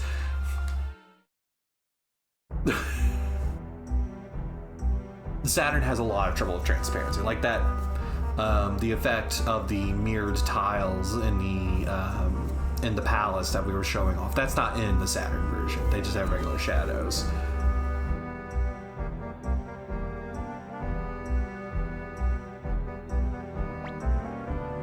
If you ever want a very interesting look at the graphical differences in how the Saturn and the PlayStation handle sprite-based imagery, look no further than playing Castlevania Symphony of the Night, because boy are there a lot of differences.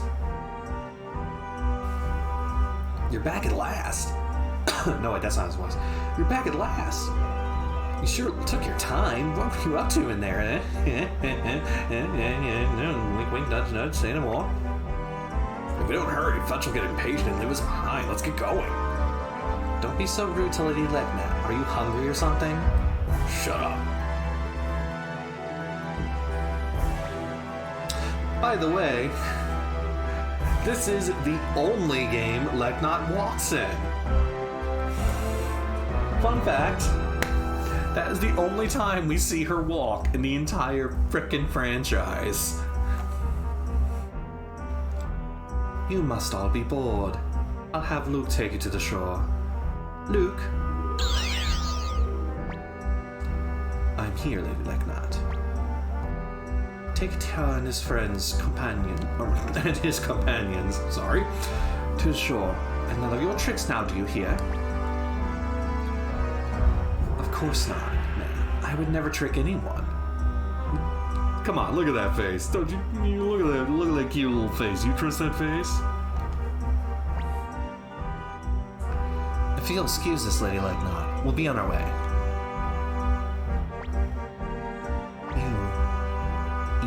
Yes? Your job is to protect Tyr. Take this. It should come in handy sometime. Fire crystal acquired. So now Cleo's gonna be. I'm gonna attach that to Cleo and give her fire moon magic. Tyr, remember what I told you. Ready, everyone? Then close your eyes. Windrune, show your power. Why are they late? Hey, Black, think we should leave? Imperial Guards should be able to fend for themselves.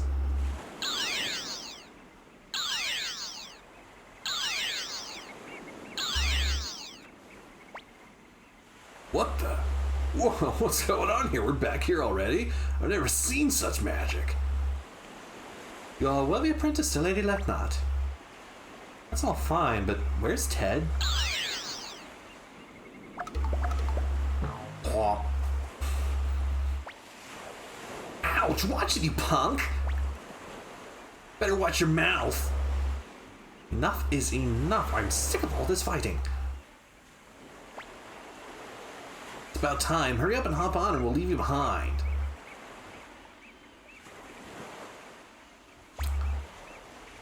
We're all aboard. Darn, it's crowded in here. Okay, Black, let's fly back to the Imperial Temple.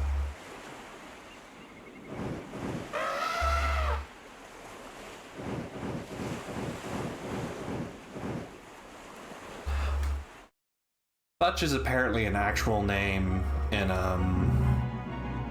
one of the Scandinavian language families. I don't remember which one.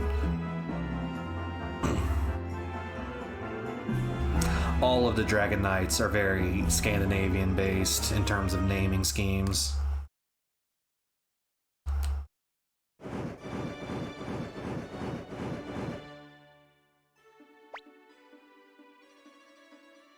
That's the end of my job. You'll have to deliver the actual conclusions to the commander. While I'm in the capital, I might as well take a look around. How would you like to go to the theater, Black? I didn't see a theater. Elephant noises! Elephant noises! Alright, I'm gonna take these back to Craze.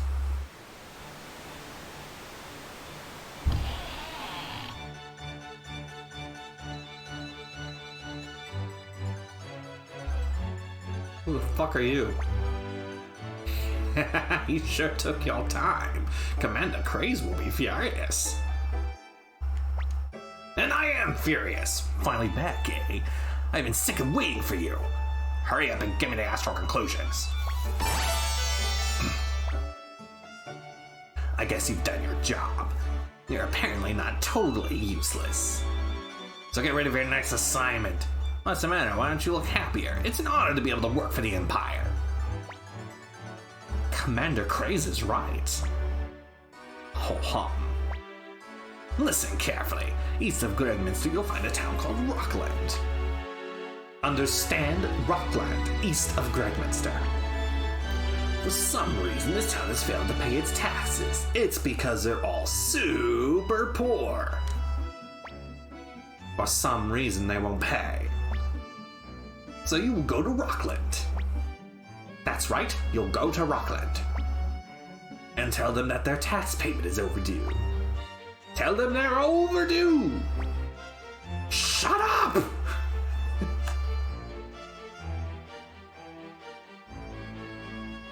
Commander Keen's father.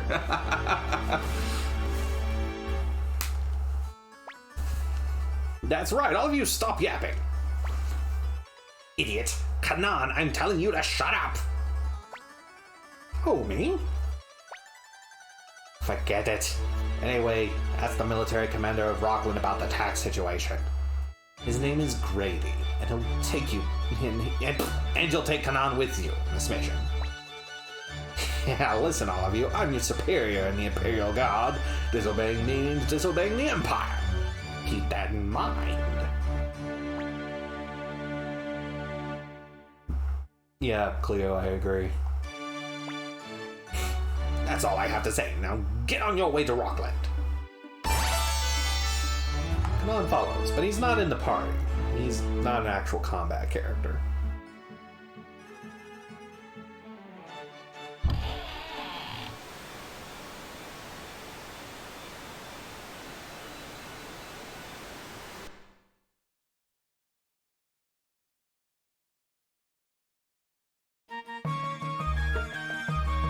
But before we leave, we're going to attach that rune to our girl Cleo.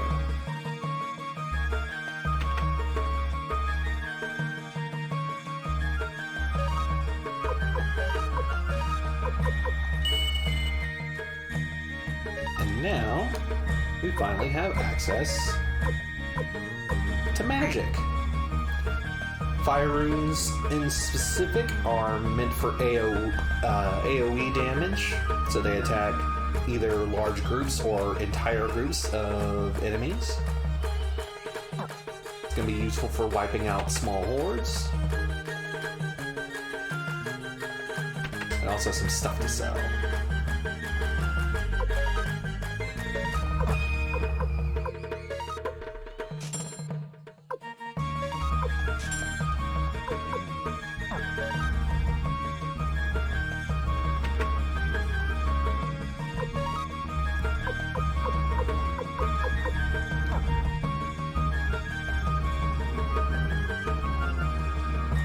Since I had the money for it, I'm gonna add the line comp and go ahead and raise Ted's weapon to level 5.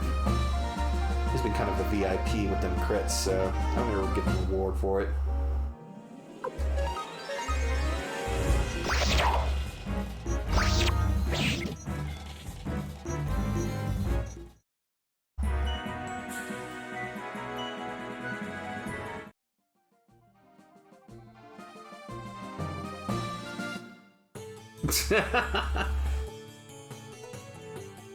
So the reason they asked that is because inventory in this game is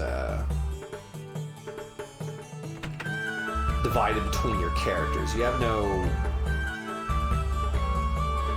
Oh, the world sprite, yeah. He's a little hero. He's a little hero. We're so proud of him.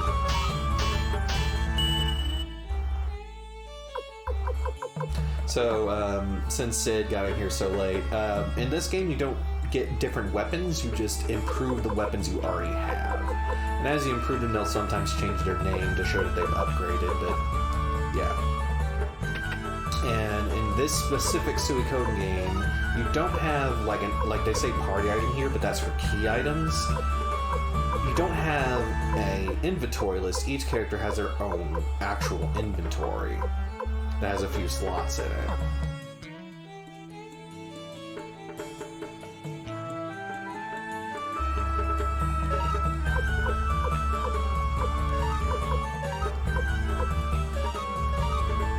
Speaking of, I'm going to free up some inventory slots.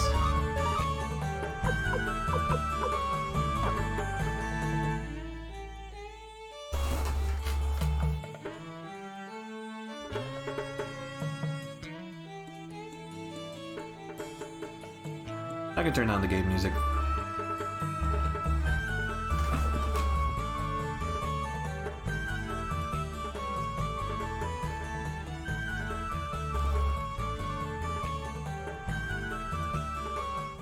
I did add a lot of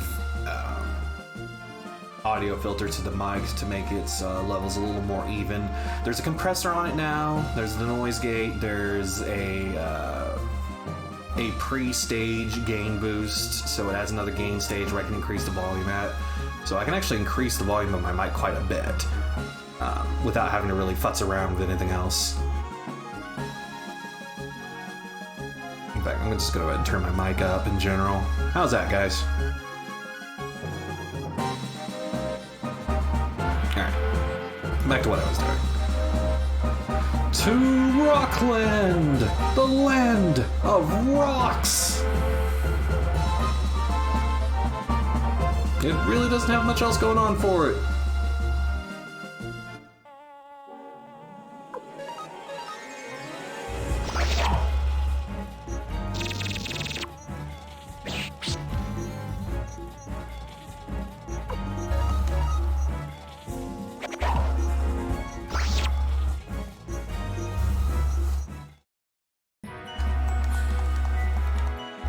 Show me a holy crystal. Damn it.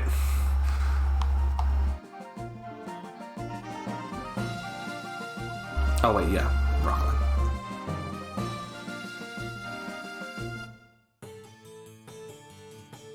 First of all, I'm gonna save.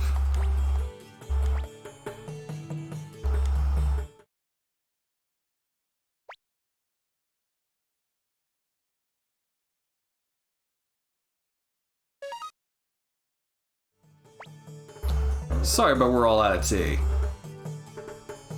No, what's all that you've got lined up there? This stuff isn't fit to be served to Imperial bigwigs. As in, it's the actual good tea and they just don't want to serve it to Imperial people. Fine scenery and a bit of food make tea taste better. Boorish Imperials make tea taste lousy. By the way, they're not talking about tea. They're talking about sake. I don't know why the game is so weird about this. Wow, what a cool outfit. Imperial Guard, right? Wow. Wow. That's right. Wow, you're so lucky. And you're so fat because you get to eat well, right? No one's calling Tyr's outfit cool here.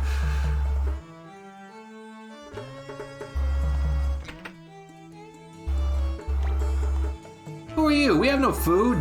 They take it away as fast as we can prepare it. So now we're just actually starting to see some first-hand, like, wow, the Empire actually kind of sucks kind of stuff going on here. Could it be that you're in the Imperial Army? What's going on in this world? Life used to be so much better. I have had it with this world.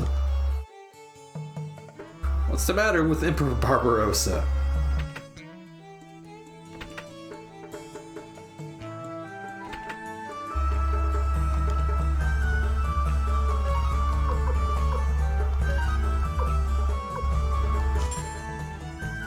It's always good to have an escape talisman on hand for dungeons and shit. I'm not going to be using it just yet, but it'll be useful later.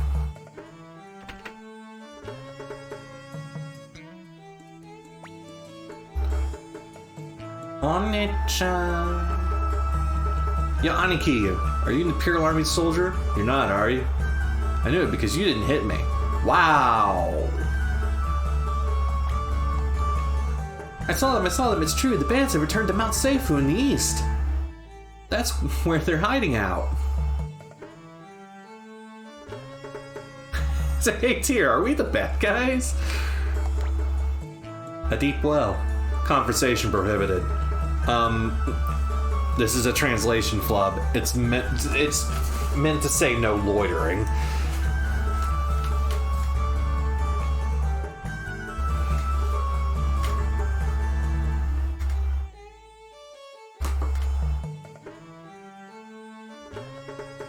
Mike, what are you picking up? Why are you pinging something? Stop that. That's Grady's house. Don't want to go there just yet. I'm still talking to people. Yeah, I know the place. The military commander's house is all the way up there. Grady's his name. A real scoundrel.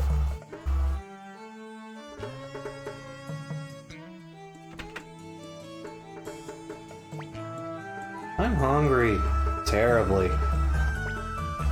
They say a new emperor came to power some years ago, but over here in this country village it makes no difference.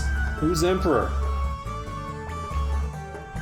I realized that was supposed to be a single sentence, but I read it as two separate sentences. No matter how hard we work, life gets worse and worse, all because of that bum gray... what? I just forget what I said. Ha ha ha ha.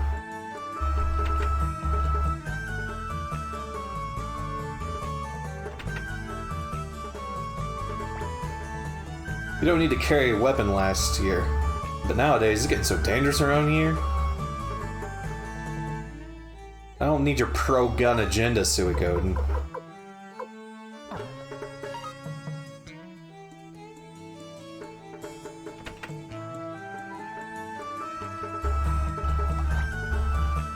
Here lies a nameless soldier.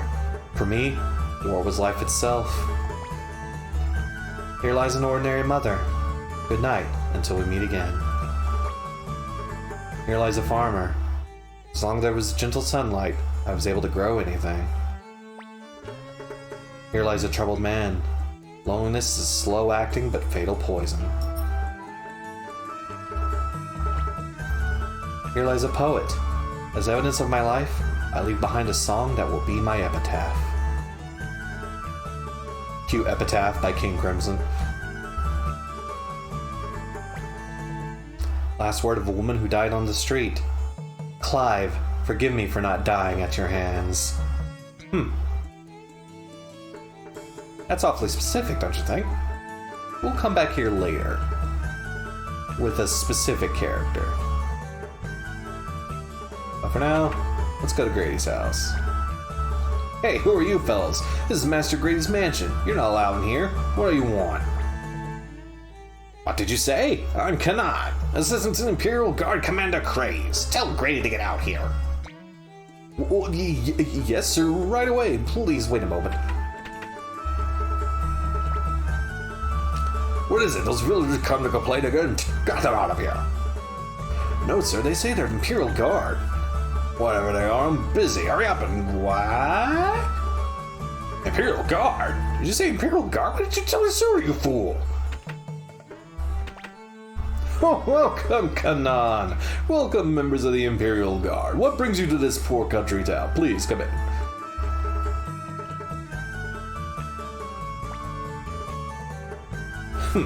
Looks like you're doing very well here.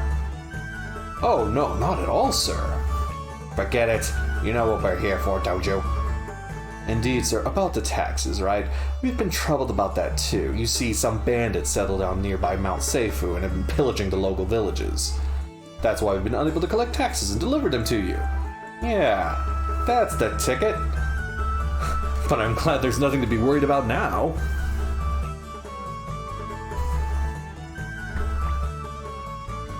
What do you mean by that? I speak, of course, of your arrival, the arrival of courageous National Guard. Getting rid of country bandits should be an easy task for you. You're not afraid of them, I'm sure.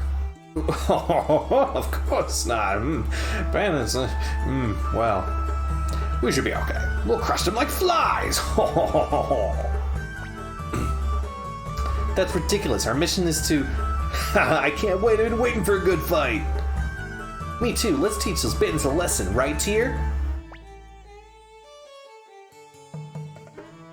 I mean, it doesn't matter. Young master, we mustn't. Boys will be boys. Fine, let's get going, but don't fall back now. I'm glad of your decision, that's a sentence, sure. But do you know what Mount Seifu is? Shut up, I was just about to ask you! Mount Seifu is east of Rockland. Fine, now let's go! Members of the Imperial Guard exit this way. What if I want to exit this way? Are you going to stop me? Didn't think so.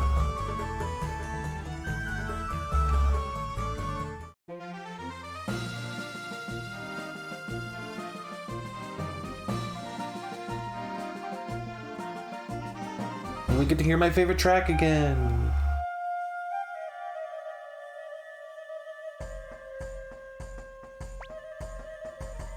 Phew! Finally, Mount Seifu. All of you don't chicken out because of the bandits. And you too. Here we go. Time you take the lead. Why me? Just shut up and go. I'm the leader, so I'll go last. Psh. This is exciting, isn't it, Tyr? Ted, please don't say such things. Young master, don't put yourself in danger. I, Grimia, will be protecting you. Now let's go.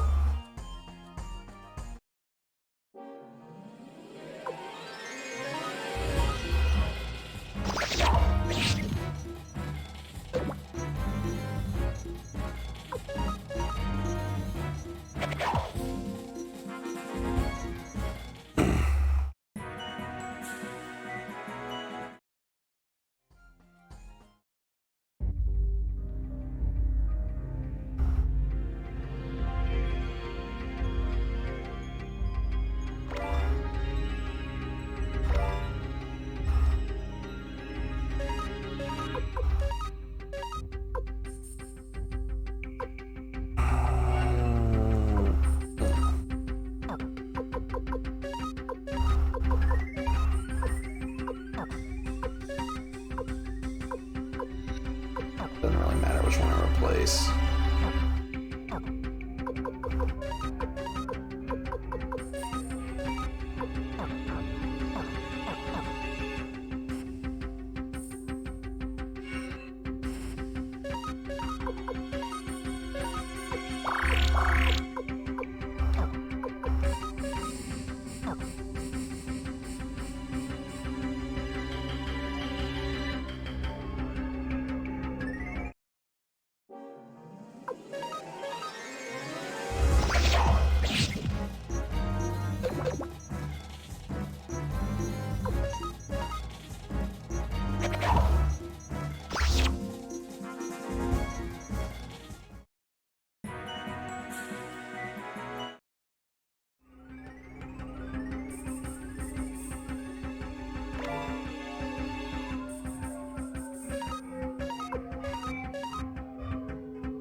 Those rune pieces are basically permanent stat boosters you can get. Generally, it's always a good idea to give them to Tyr, because he's a constant in your party. And it's good to get him as beefed up as possible.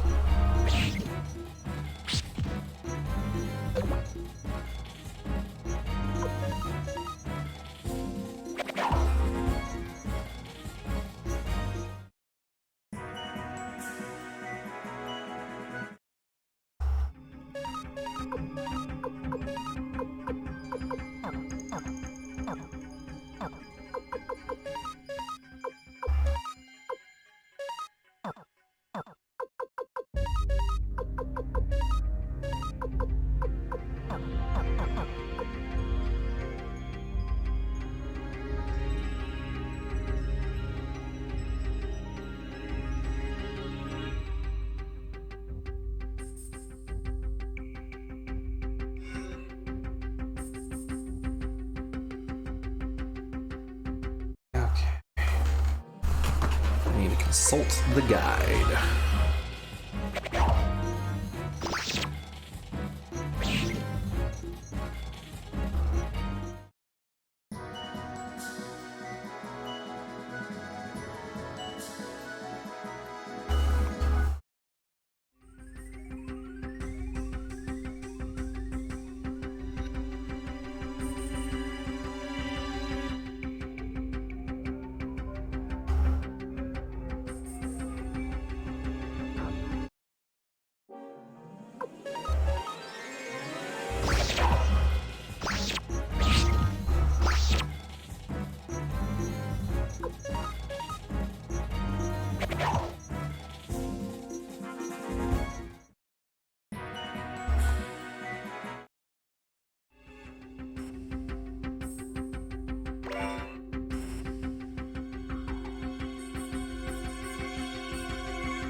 We're kind of breezing through this area because we are definitely not meant to be this strong at this point in the game. All that early grinding is paying off and making this place a lot less frustrating.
Shoulder pads.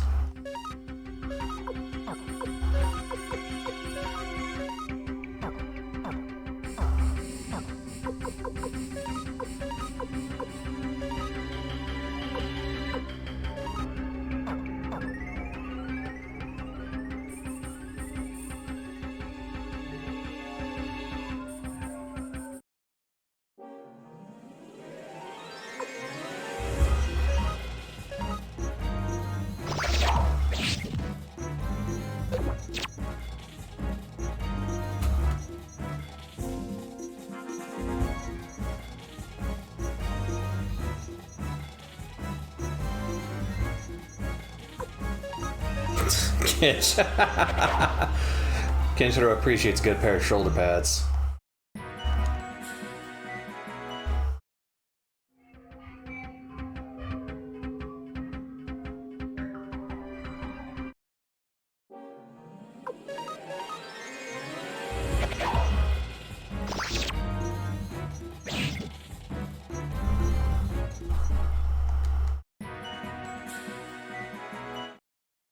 Also, I just love the obvious boss monster just sitting in the middle of the room that we had to walk around to get to.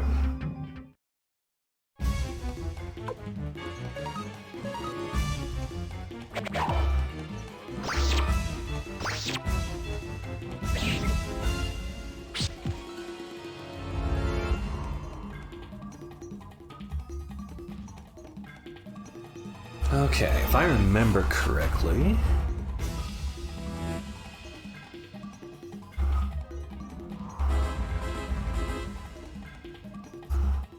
Okay, yeah.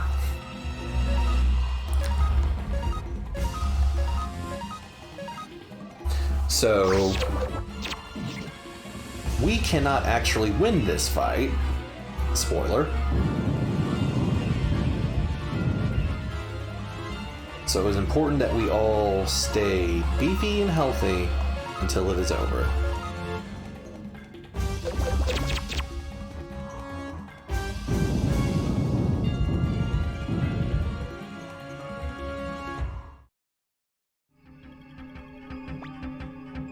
Damn, she's powerful.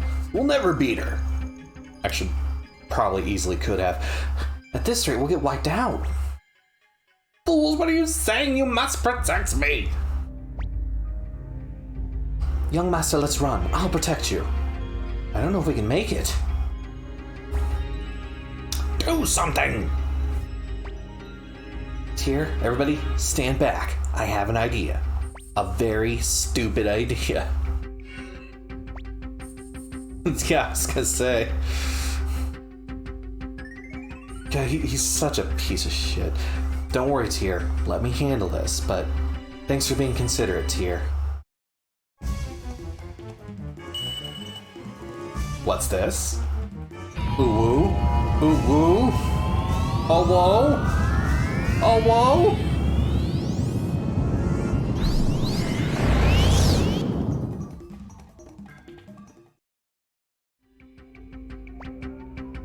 What the hell? Ted, how did you do that? Sorry, but I can't explain right now. Tyr, I'll tell you when we get home, but don't ask now. Do not ask right now in present company. Anyway, let's get rid of the bandits and go back to Gregminster. This must be what Commander Craze was talking about. Oh, we got some intrigue. Got some intriguing things happening.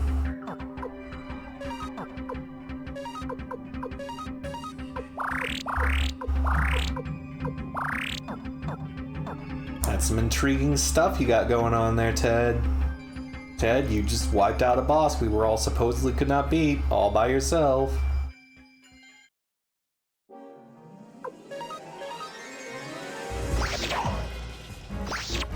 You know, the mystery pot. A boat is a boat, but the mystery pot, it could be anything. So basically, you have to actually take these items to an appraiser to find out what they actually are. Ted is secretly Magus. Ted is Guile. Thunder rune piece acquired. I'm going to be selling that because rune pieces that are not specifically water rune pieces are basically useless.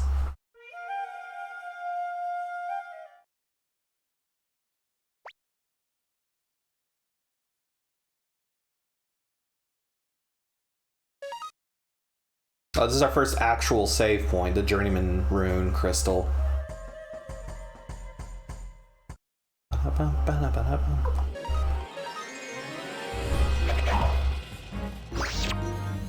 These bandits really ain't shit to me, man.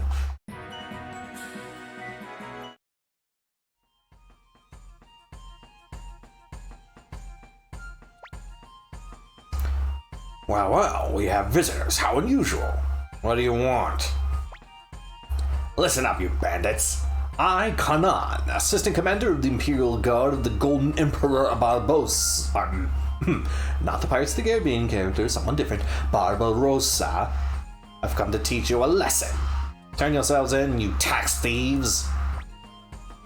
Did you hear that? He says we're tax thieves. Listen here, you petty clerk. I am Varkas, the Whirlwind Axe. Sidonia, you introduce yourself too. Yeah, why bother? Affable fellow. Anyway, that there is Marksman Sidonia. You Imperial tax robbers better get out of here before you get hurt. I feel it's worth pointing out that, aside from a few more fantasy RPG points, you know how I was saying that this is only very loosely based on the water margin, the big piece of classical Chinese literature the Suikoden franchise is based on. Up until this point, the major story beats have kind of been the same. Tyr doesn't have a brother, but he kind of has that in Ted. And our first job, straight out of our Imperial house, is to apprehend bandits. Bandits who they're implying are actually not bad people and are the good guys, and the government we work for is the issue.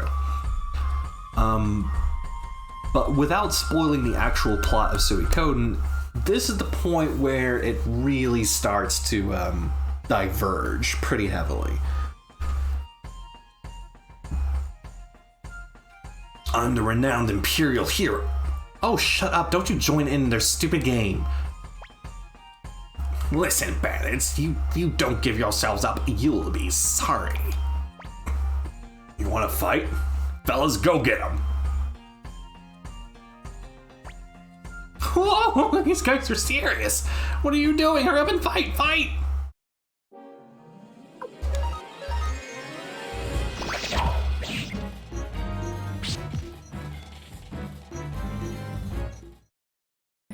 Single turn.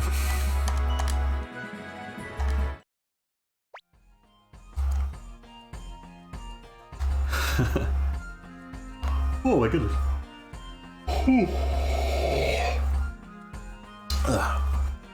You guys are hopeless. I'm gonna take on you on myself. Sidonia, give me a hand.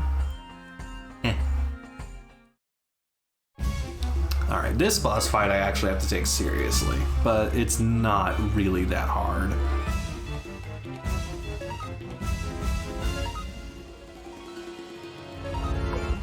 I'm gonna focus on Sidonia first.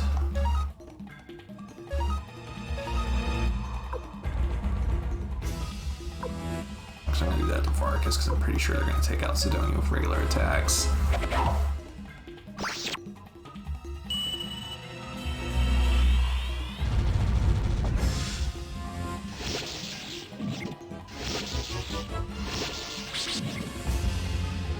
Down goes Sidonia. And we're just gonna mash up on Varkas next. Did I mention we're overpowered for this segment of the game? Give up? Haha. Are you alright, young master? That's what you get for defying me! You didn't do a thing.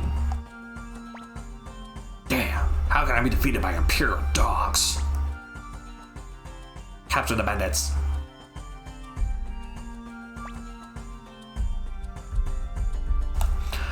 Okay, our work is done. Let's get the hell out of here. Thankfully, I don't have to go through the whole dungeon again. I just teleport over here. Phew, that idiot sure moves fast on the way down. Probably because he's so heavy and has momentum. You see, the joke is that he's fat. Hurry it up, will you all? We're off to a hero's welcome in Rockland.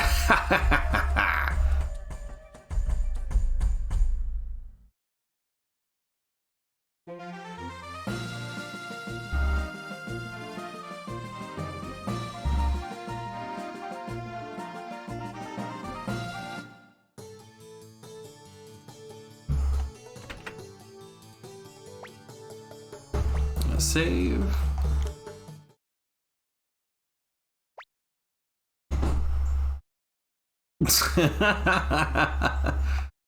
I mean, you just push him over and roll him down if he was half fat, too.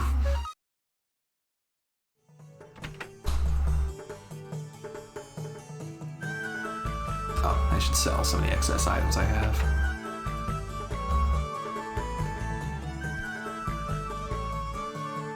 Bootleg Russian Mario looking ass.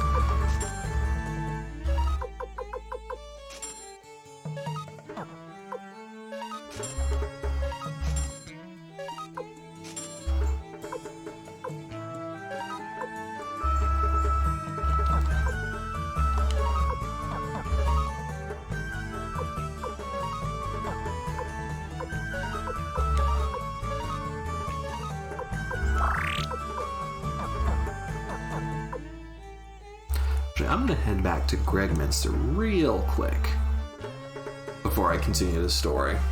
Also because I want to get that pot appraised, and Gregminster is the only appraisal place right now. Come on, show me a holy crystal.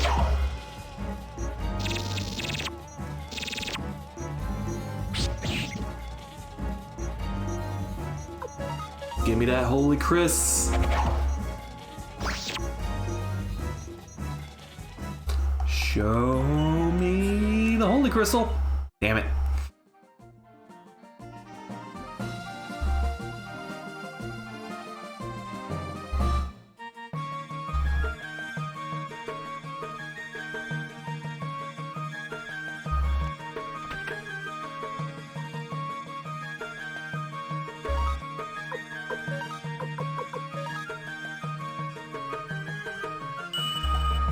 Just a regular vase.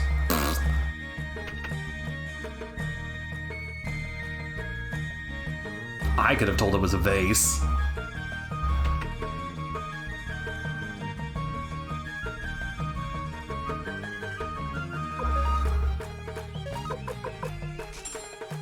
Alright. We're here specifically to buy wing boots. It's a buy, you dingus.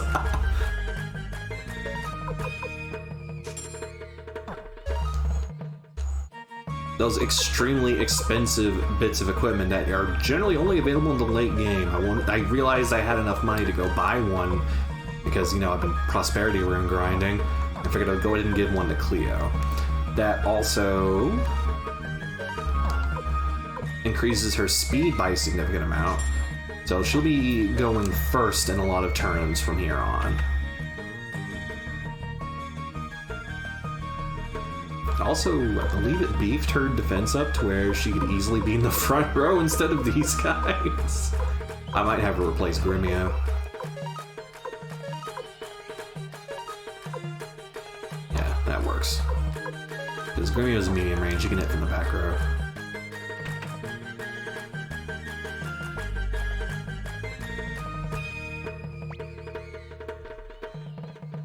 Stay to refill my MP, because magic charges can basically only be restored on end stays here. You don't ever really get items that restore MP in this game, which is why you actually have to be fairly selective about when you're using magic. Most of the time I'll use magic when I'm grinding for something and I'm nearby an inn I can stay at, or save it pretty much all exclusively for bosses. But they're not super useful to use on regular enemies.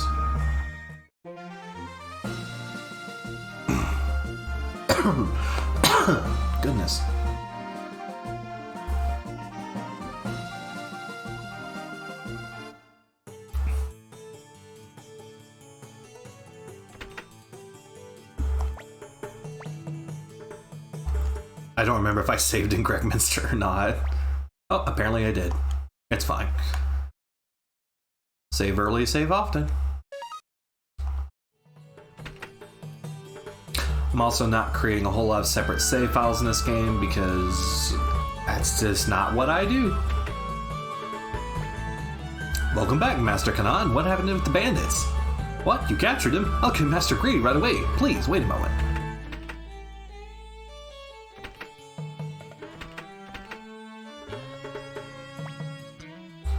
You're back so soon. I'm very impressed, Imperial Guardsman. You didn't waste any time capturing the tax thieves.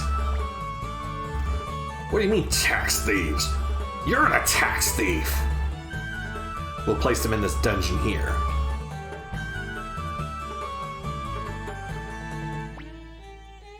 Master Kanan. What? Please take this, a small gift from the villagers. Oh, well, thank you very much. 10,000 bits. You think Grady might be the tax thief that people are accusing him of? This is dangerous, so I'll hold on to it. I forgot that happened. Thanks to my efforts, the bandits have been captured. Let's go back to Gregminster. I want to report my success to Commander Craze right away.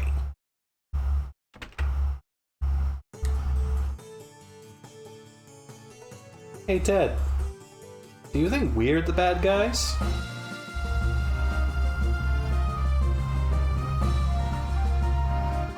I'm beginning to get the impression that we're the bad guys.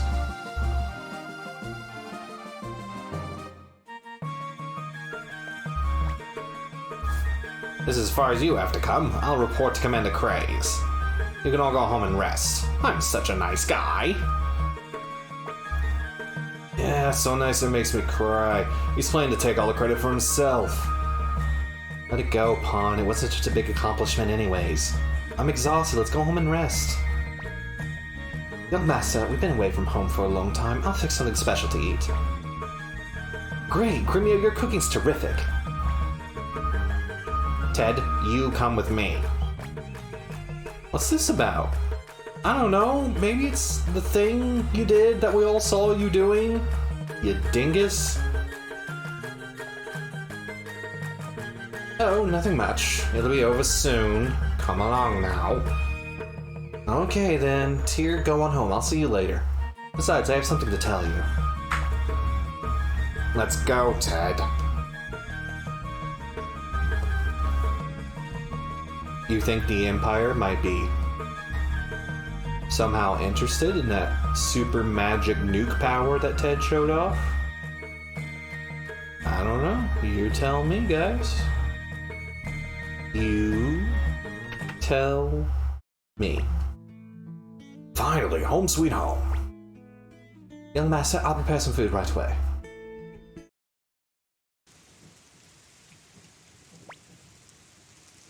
Phew, I'm stuffed. Sure beats the dried meat we've been eating. Finally some food fit for humans. What are you talking about? You'll eat anything to fill your stomach. God, she just insults him every single time he opens his mouth. I'd feel sorry for him, but everything she says is also correct. Got a point there.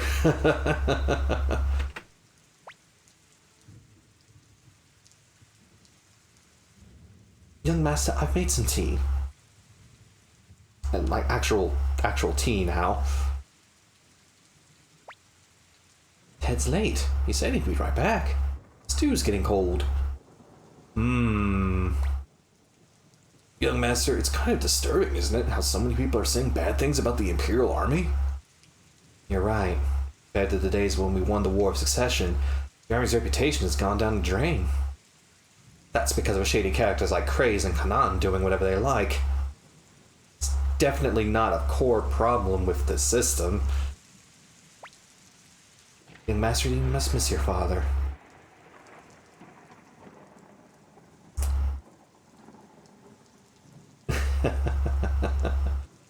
Oh, you give me so many opportunities to be a shithead in this game, and I'm gonna take every single one of them. Young master, where did you learn such language? Pawn, was it you? And besides, I'm almost 90% sure, based on glimpses I've seen of the Japanese version of the game, that Cleo's meant to be a lesbian.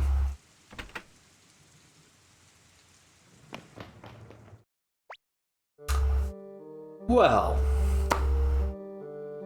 wouldn't you know it? Ted's here.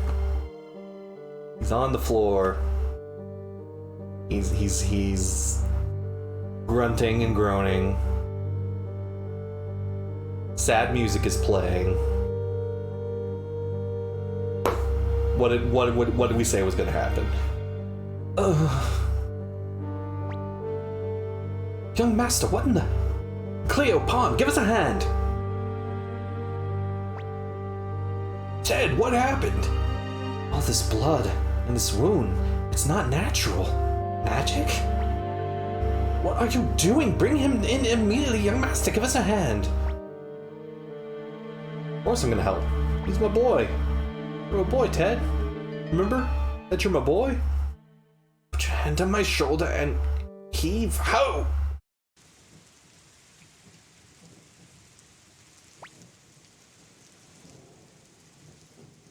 What happened? Was he attacked by thugs on his way back from the palace? But then, why would he have a magic rune? Thugs never use magic. He's coming around.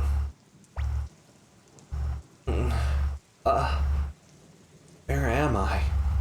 Where are they? The Imperial Guard, aren't they here yet? Help me, Tyr. Relax, everything's fine. Tell us what happened after you came down. Gremio,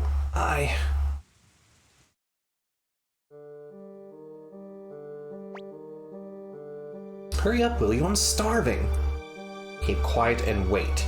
Amanda Craze is seeing Lady Wendy right now. Alright, Ted, follow me. Okay. It's been a while, hasn't it, little man? You haven't changed a bit in 300 years. I'm envious. You're that witch! Now, keep in mind, despite what Ted had heard, he had not seen Lady Wendy until this point. He did not know what she looked like. So the implication here is that he knows who she is, he just didn't know her name. Well, now you remember me, do you? That pleases me. Of course, you've never left my mind for a moment. Now give me that rune you have on your right hand. No way! I'd rather... What are you doing? It's the cursed rune, the Soul Eater. Its power. Don't be a fool. If you use that here, you'll destroy yourself too.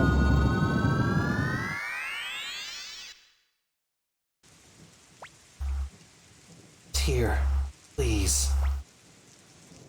Hey, Ted. He's passed out again. What is going on here? It seems the Imperial Guard was after him. But how can that happen? What are you accusing Ted of? He's a good boy. Don't know. Cleo, maybe we'd better contact the Imperial Guard. Why? Your best friend would never do anything to harm the Empire. Why would you be called a god? But we can't be sure. We can't cause problems while Master Tio is away. Well then, we'll wait until Ted wakes up.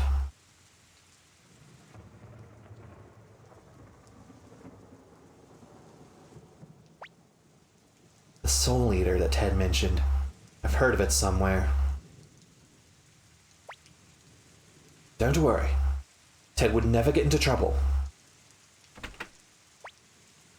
Young master, Ted's fever isn't getting any better. I'm going to go wake up the shopkeeper and buy some medicine. Is that what you're doing, Pawn? Is that what you're doing? It won't stop raining. Nasty rain. Gives me the shivers.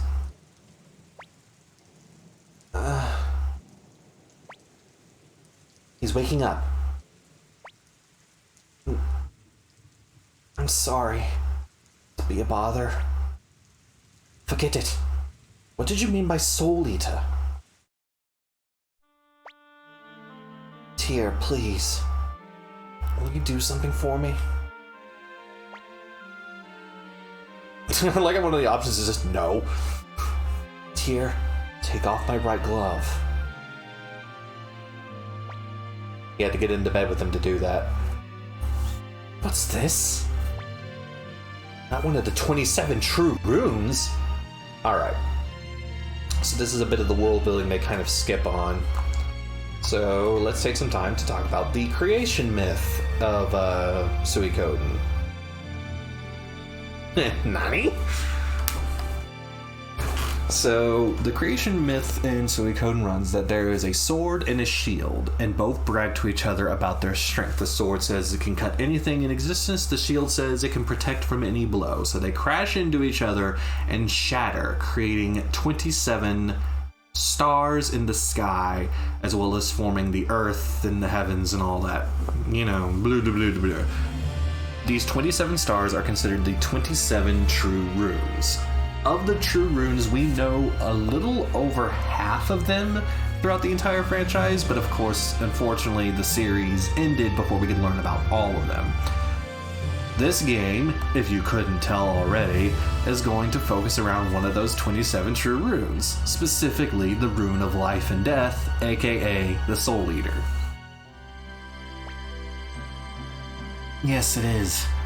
This one is called the Soul Eater. The cursed rune. Speedbump, don't you dare. That PS4 is not even on.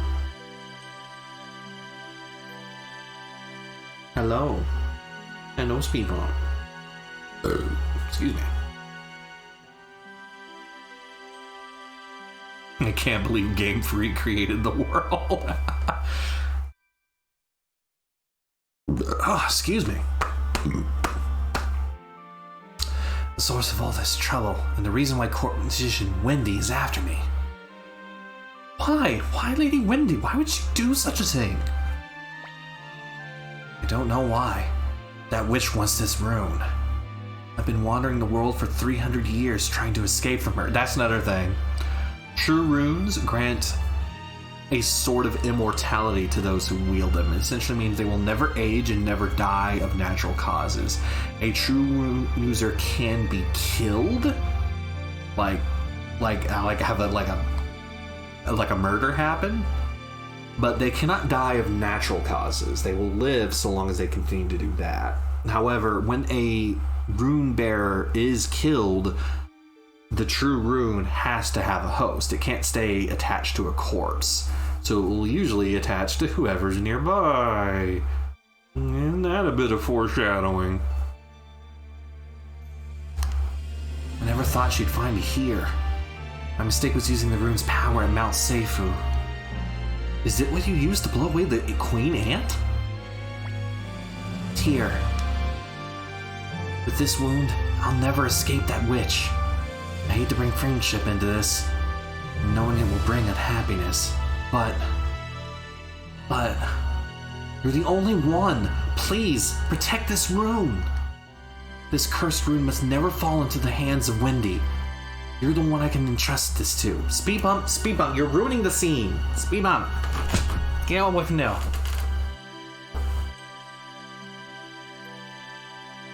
Please take it. Please take this rune. No. Thank you, Tyr. This rune may bring you suffering. If it does, blame me. But you must never let it fall into Wendy's hands. Give me your right hand, Tyr.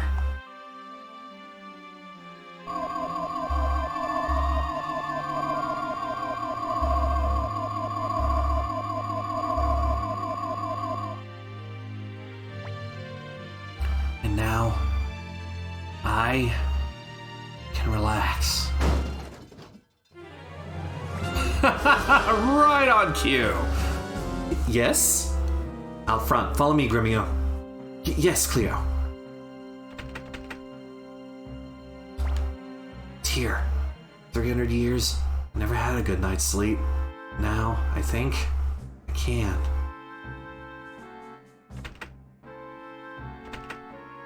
Oh, so Han did the exact thing I thought he was gonna do. So, young Master McDole is here too. Give us Ted. We know he's here. Loyal Pawn here told us. Pawn, you... Why, Pawn? How can you do this? I can't believe you've done this.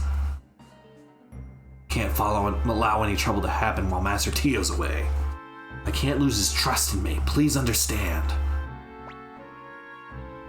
Drag Ted out of there. I won't allow it, Craze.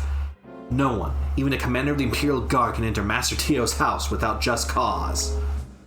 That's right. I swear on my hatchet I won't let you pass. So much for that good night's rest, huh, Ted? Wait. So you're giving up, huh? Tyr, they think I still have the Soul Eater. I'll be the bait while you escape. Then what about you, Ted? I refuse. Don't worry about me. I'll get away too. No. I trust you, so trust me on this too. No. Don't disappoint me. I know that you can understand how I feel. No. Don't worry. Okay, now the dialogue's flagging, so. Young Master, with that wound, Ted will never get away. Quiet, Gremio. Young Master knows it too. But he must keep his promise to Ted by leaving right away, right, Young Master? Hurry! I understand. Young Master, let's escape to the back of the kitchen.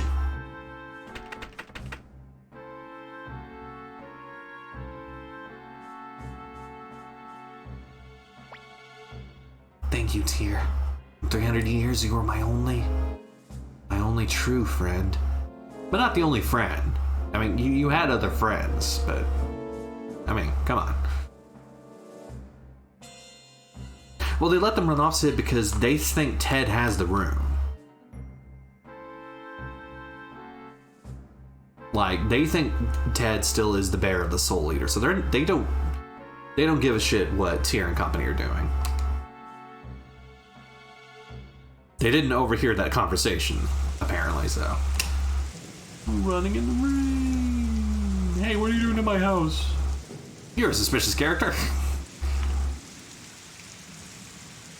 It doesn't tell you. You're supposed to basically go through all these places until you find it, but you're supposed to go to the inn.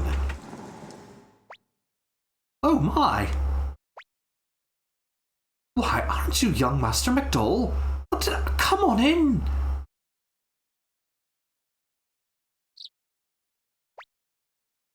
What's going on here? Imperial soldiers running around while you come scurrying in soaking wet. What the? Oh well, forget it. You probably can't tell me about it. Don't worry, you're welcome to hide out here. I'll put it on your tab. Thank you so much.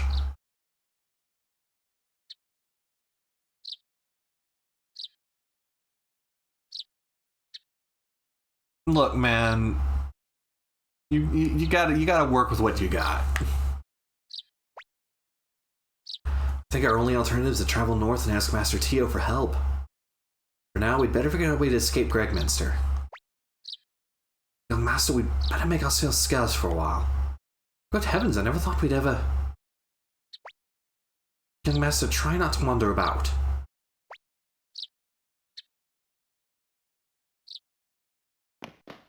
I mean, I have to wander about.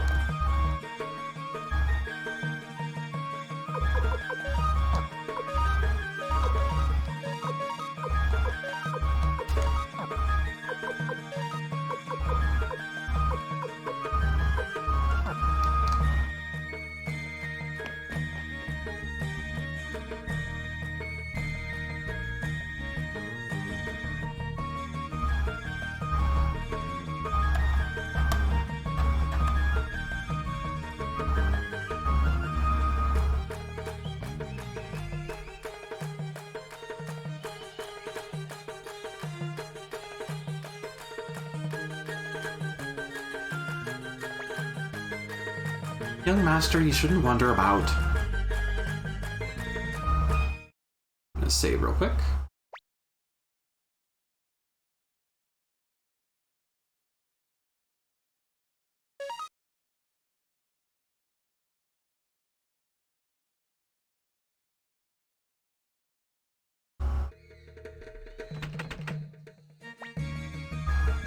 Oh, watch where you're going, you little runt.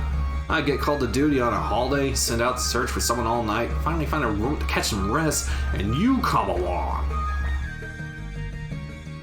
You'd better try to be inconspicuous. Halt, you little runt. What do you think you are, bumping into me and not apologizing? What kind of upbringing do you have? Hey, wait a minute. You look familiar. Young master, are you alright? Hey, you. Who do you think you are? Who are you? And what's this young master business? You, show me his face. You look like that fugitive McDull kid. What did you say? Any more fuss and we'll be in big trouble. Young master, get away while we hold them off. Guess we have no choice. Here we go. That's enough, young fella. You too, Imperial big shots. Use your heads. Would fugitives from the law still be hanging around here?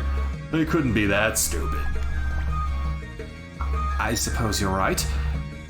Just wanted to be sure. Stop it, you're scaring them. Leave it to me to kick them out. Hey, wait a minute.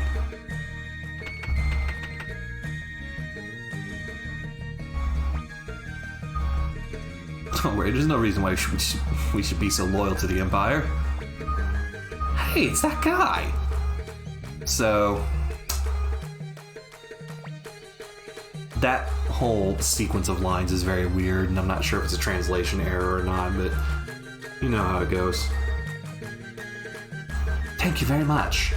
No big deal. I was just wondering how to pay for my meal, and you mean you did that just to build the... Calm, let it go, eh? Well then, thanks for helping us out.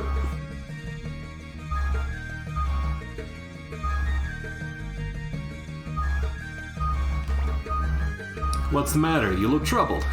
I know who you are. That rebel McDull kid, right? We are not rebels. I couldn't care less either way. Incidentally, how do you plan to escape this place?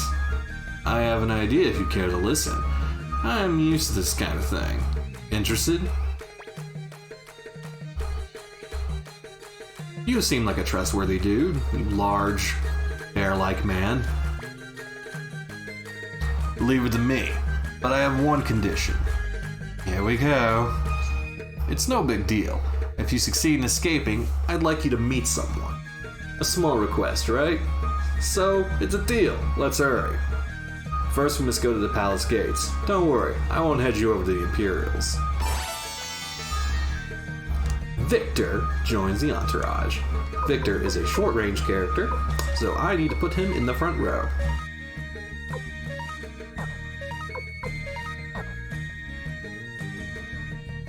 If I had been saving that clone rune, I could have given it to him, but honestly, it just doesn't suit my playstyle.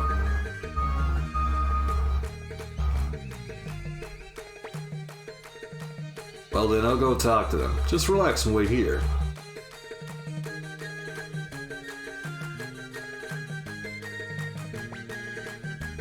Everything's okay. Make sure you hide your faces.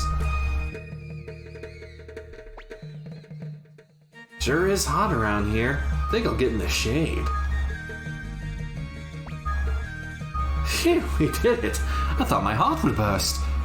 How did you do that? No big deal. I just gave him a little gift. Imperial soldiers act tough, but money's their weakness. That's the state of things in the Imperial capital.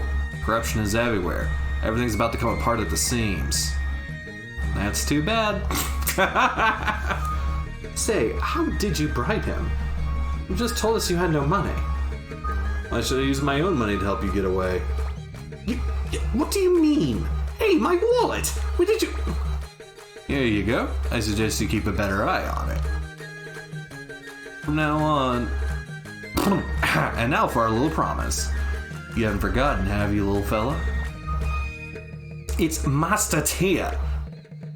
Okay, so it's Master Tier. I'd like you to meet someone in Linen Comp. Agreed? It's a promise. Fine, now let's get out of here. Linen Comp's due south of here. Already been there plenty of times.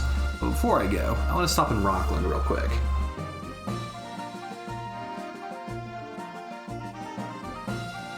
What's people?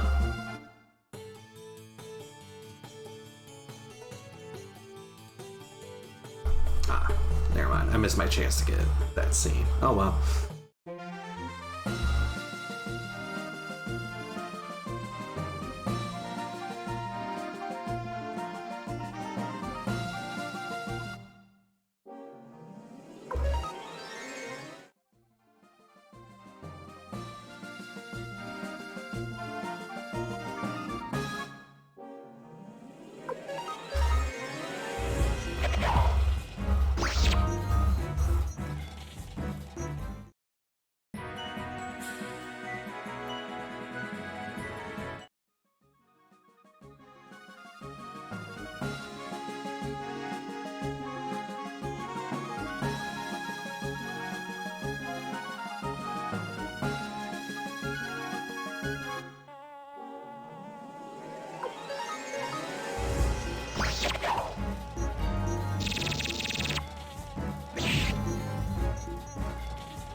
Show me a holy crystal. Damn it.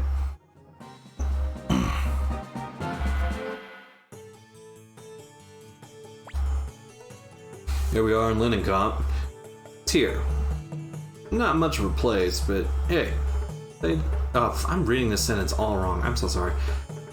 Not much of a place, but they do make fine tea here.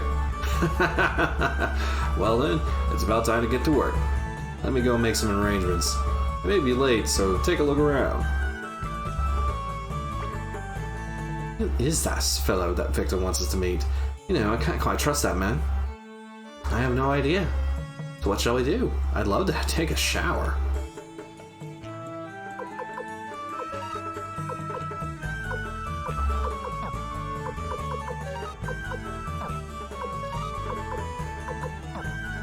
We don't really need anything, so I'm gonna just head straight for the end. Well, first of all, let's talk to some of the NPCs in Linen Comp.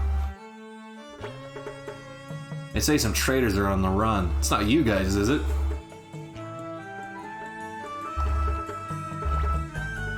Is it true that General Tio went north?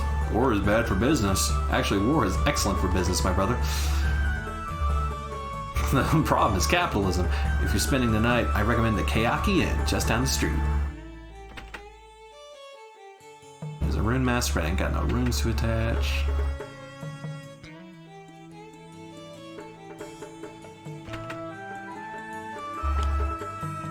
You're not from hereabouts, are you? You have a daughter named Meg. If you run into her, please tell her to come home once in a while. Darn that tomboy Meg. Adventure calls indeed, making her folks worry like this.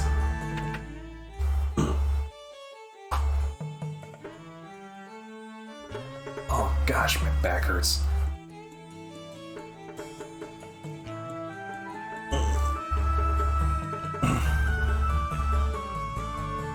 Oh, I'm gonna reposition these pillows.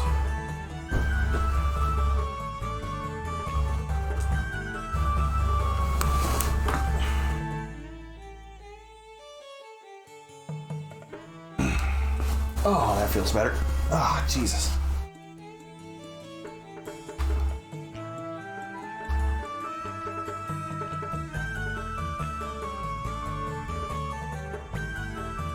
Occasionally, you see a suspicious bunch of people get into Kayaki Inn and never come out. When do you suppose they leave? That is a very suspicious thing to say. Jesus Christ. I've got something to tell you. You know how monsters sometimes leave behind those urns? Well, sometimes you find valuable things in them. If you take these things to an appraiser. I don't like you. Do not like you. Do not like you, sir. Do not.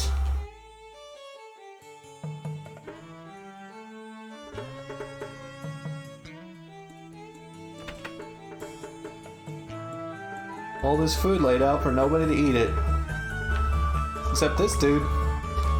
Now that I've got plenty of stuff, where shall I take it? East to Rockland? Or maybe west, past Mount Tigerwolf to Saturday? Well, wherever I go, I'll be making a bundle. Shut up.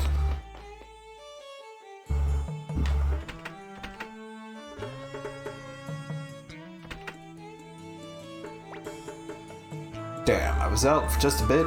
Someone broke into my room. I've lost my life savings. I wonder if it's this dude.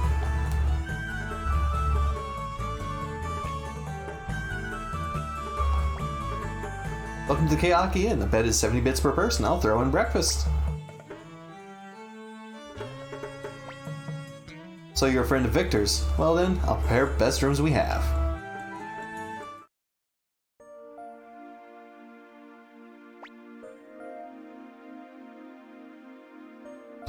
I guess what's his name, Victor, never returned. Didn't make any other plans. Let's wait a bit longer. If he still doesn't show up, we'll head north. Perhaps Master Tio can help us.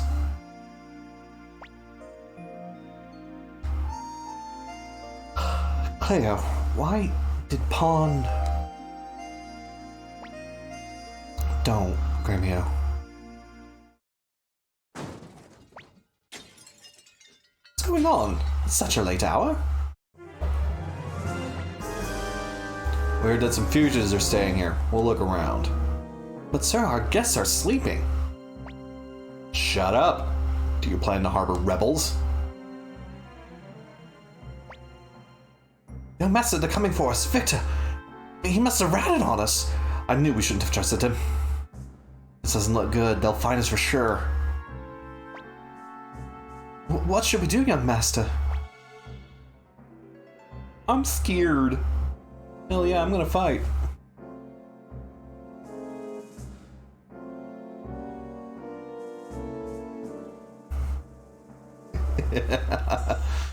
Yes, I did miss the fucking child abuse scene. It's fine. Basically, back in Rockland, if you stopped by the well immediately after delivering the bandits, you get to see the Imperial soldiers the kid mentioned was hitting him, showing up and doing so, and you can just stop in and bust their asses up. And I missed it. Oh well.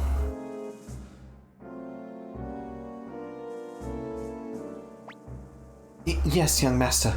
I, Gremio, will protect you with my life. Oh, stop it, Gremio. He was kidding. There's too many of them. Calm down.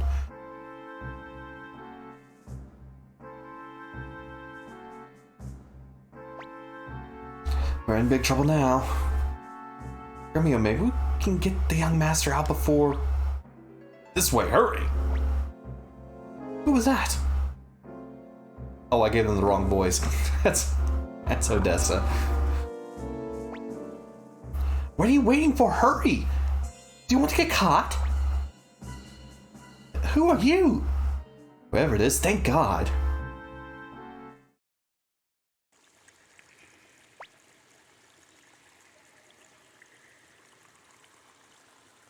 So you're the new friends that Victor told me about.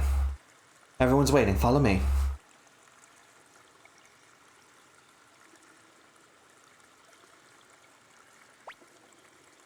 Sorry, dear, you must have had a tough time, but it was exciting, wasn't it? What's going on here? I didn't think I'd give myself away so soon. Oh well, now that you've met Odessa. Odessa? The name rings a bell. You don't mean the Rebel Army. Rebel Army? We prefer to call ourselves the Liberation Army. But who cares about names? Let me introduce myself. I'm Odessa Silverberg, leader of the Liberation Army. How do you do? Victor, are these the people you wanted us to meet? That's right. Prepare yourself for a surprise. This here's the son of General T.O. McDowell. And a fugitive to boot. Don't you think he'll be a great asset for the Liberation Army? You've got to be kidding. Why would young master join the rebels? Right, young master? I don't know. I'm the main hero of a JRPG, and we've basically had it right in front of our faces that the Empire was this, like, super shitty, so... So he says he's interested. No way. Recently, many of our hideouts have been discovered. There must be a spy among us. With all the problems we already have, we can't afford to recruit complete strangers. I guess you've all been fooled by Victor as well. Whenever he takes a liking to someone, he just drags them in. But they do appear to be hunted by the Imperials, and the town's still full of soldiers. You may stay until things blow over. Whatever decision you make afterwards is up to yourselves. You've got to be kidding, young master. Join the rebels? No way. Rebels? Liberation Army? Well, why not? Maybe we should become true rebels. On the other hand, what will Master Tio think?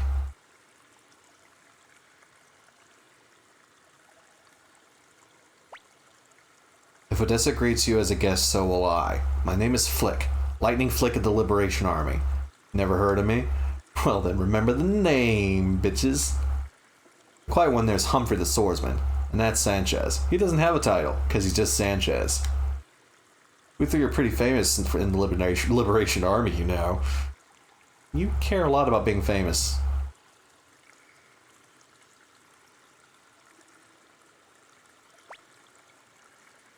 My name is Sanchez. How do you do? Nope, nothing special for me. Just that one text line.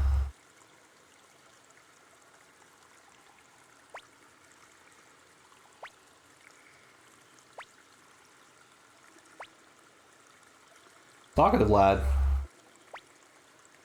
You don't really think the Empire will take you back, do you? They'll kill you for sure. I'm so sorry, you must have had a fright. Victor's got bad habits. I guess we're enemies. Too bad.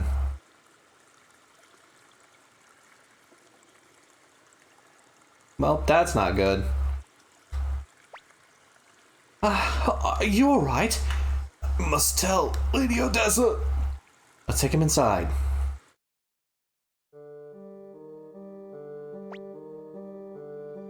Where are we? Don't worry, this is the Liberation Army hideout. Have you a message for me? You must be Odessa. Thank goodness. I'm one of the Mount Seafood bandits, but we only attacked those rotten Imperials. Anyway, the other day, the Imperial Guard came over and captured our bosses, Varkas and Sidonia. Varkas and Sidonia? Could they be... Shh, be quiet! Lady Odessa, please, help Varkas and Sidonia. That rotten Grady of Rockland has strung them up to starve to death. It's outrageous! Execution without trial, even by Imperial law, that's illegal. How awful. But Odessa, Imperial surveillance has been intense lately. We have to keep a low profile. I'm aware that we're understaffed. But the bandits have asked our help. I can't let them down. Yeah, don't be that kind of jackass. It is 100% our fault this is happening. What do you mean it's your fault? And that's that. I see. Well, even if you didn't know what you were doing, you still have to claim responsibility, right, Tyr? You must rescue Varkas and Sidonia. I'll help you too. I agree, I don't plan to betray the Empire, but Grady is unforgivable. You're right. Undoing Grady's wrongs would be for the good of the Empire. Besides, young master gives his orders, I'll follow. Thank you. Varkas and Sidonia are strung up at the home of the Rockland's military commander. If we don't hurry, they'll dry up. Please help them. Tyr, I beg of you. Victor, you go too. I already said I was. Leave it to Victor. Let's get going, Tyr. Rockland, here we come.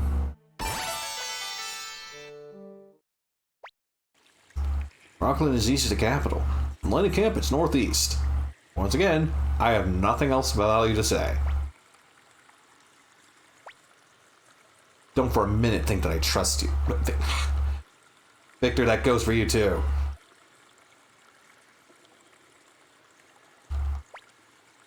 Please, Tyr, help them.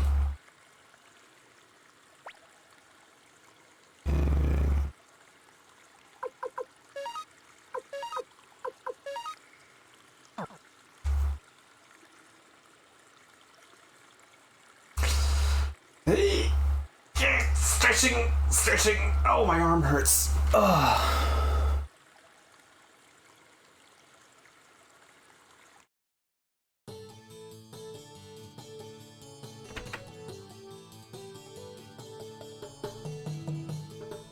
Damn it, I wasn't looking where I was going. I was reading chat. Yeah, Cleo is such a great character. She's one of my favorite characters in this game, bar none.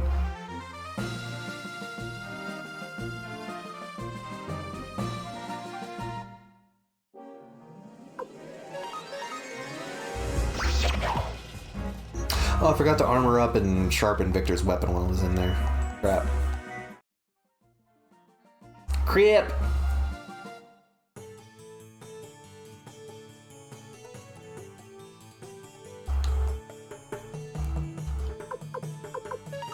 What does Victor have in his inventory? Basically nothing.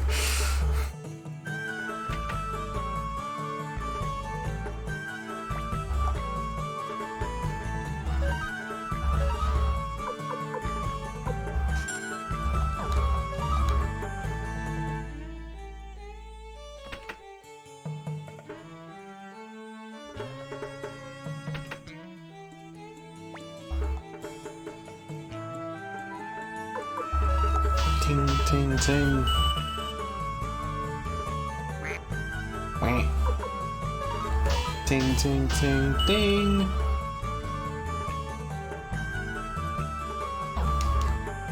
And his sword name changed to indicate that it's level 5.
Suikoden 1 in particular uses a lot of very vibrant colors for its primary characters.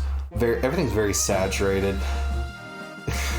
Tyr's saturated green and saturated purple bandana is just the absolute fucking travesty of fashion.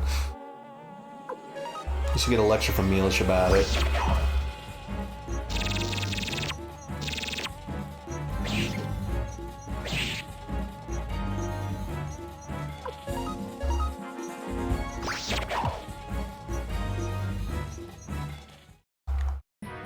Cleo's a good cat name.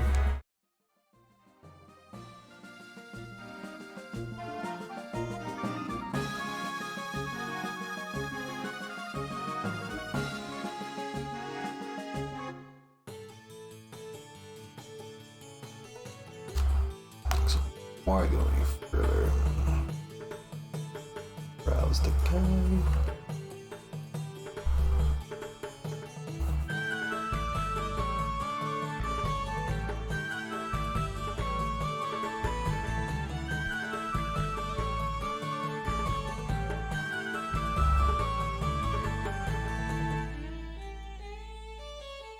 Alright.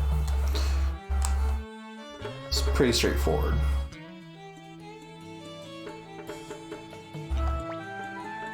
Who are you? You know business here. Get out or you'll be strung up like those bandits. Ha ha ha ha ha. In every other version of the game but the North American version, they're actually crucified on crosses.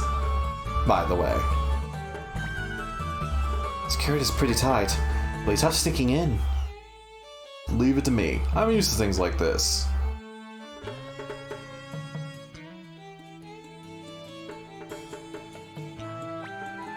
Help! Help! The Grady Mansion is on fire! Fire! What?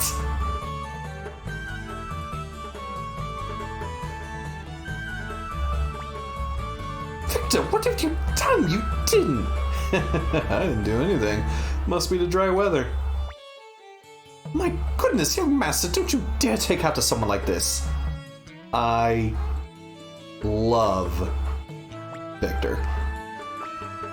It's locked because it's on fire. See? Fire!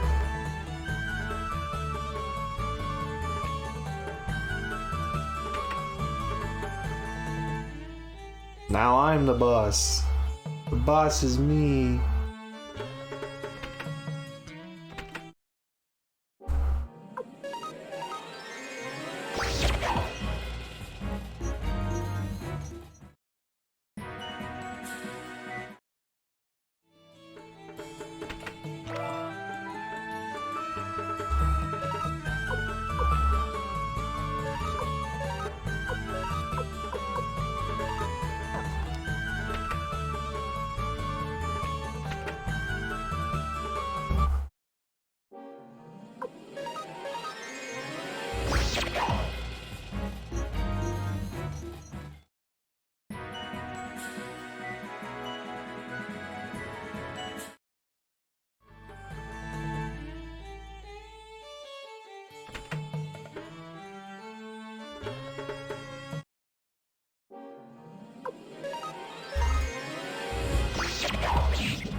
Oof.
Yeah, I mentioned that like way early in the playthrough that the game has maps to be played by with one hand.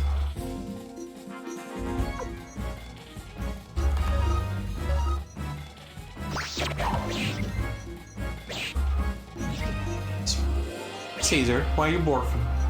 Why you gotta barf?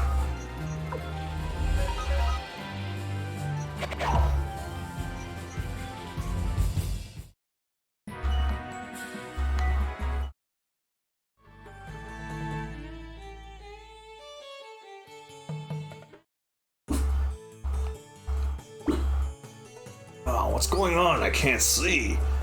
My God, it's you, Imperials! What are you doing here? Have you come to laugh at me?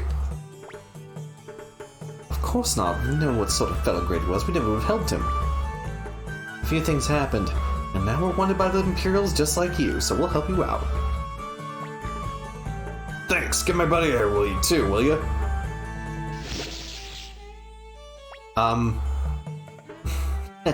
Not necessary. Sidonia, you got tricks like that. Why didn't you escape sooner? Can't very well escape alone. Sidonia, you. Hey, that's a gay moment. Let's get out of here.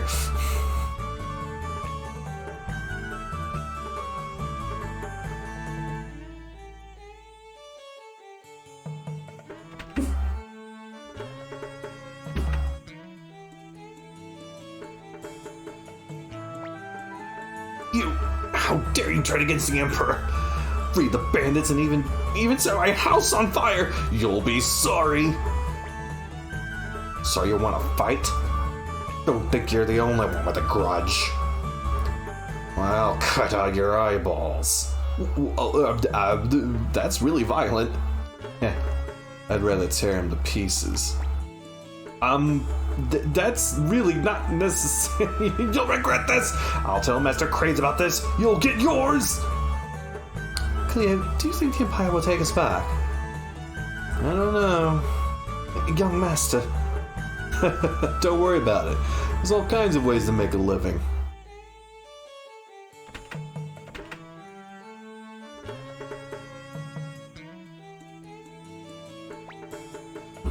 I guess we owe the Liberation Army our lives. Tell Lady Odessa if she ever needs help. Farkas and Sidonia will be there in a flash. Apparently, literally. Well, we're off. Perhaps we'll meet again.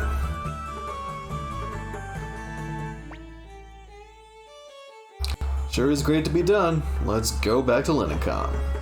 Tyr, why don't you spend a bit more time with the Liberation Army? Come on! Come on! Young Master, when we return to Linicon, let's decide what to do. At this rate, we're basically already in the army.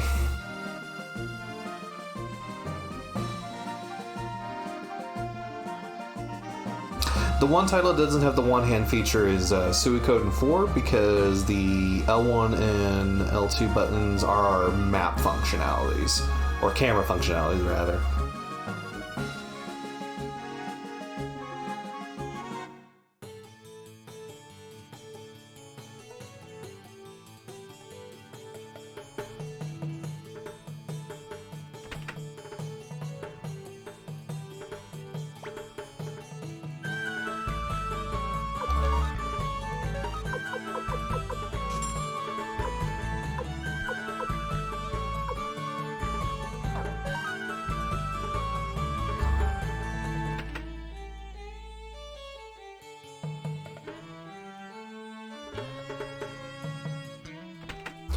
I think I'm going to take a quick break after this.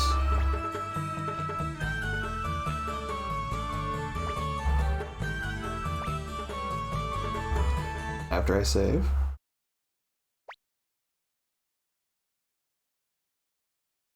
And we will pick up from there.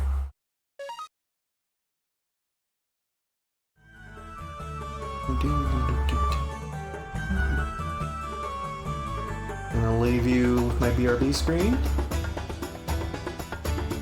And of course, you know, that classic Suikoden 1 cover. I don't think I showed Sid, so Sid, behold. Behold its beauty. Behold its strange beauty. Anyways, I'll be right back, guys.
Alright. Got stretched.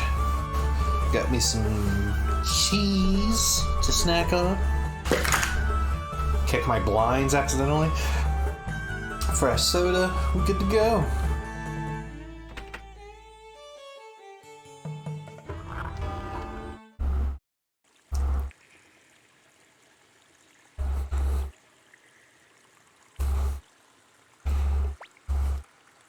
Tyr, you're back. Thank God, our problems are solved. What do you mean? Odessa, you're not planning to... Yes, I am. Wait, what? What's going on? Tyr, take a look at this. What is it? Show me! What is this? Plans for a fire spear. Fire spear? Right. The Liberation Army may be tiny now, but someday we'll be big enough to meet the Imperials head on. When that day arrives, a fire spear will come in handy. We spent good money for this at the Dwarf Mines.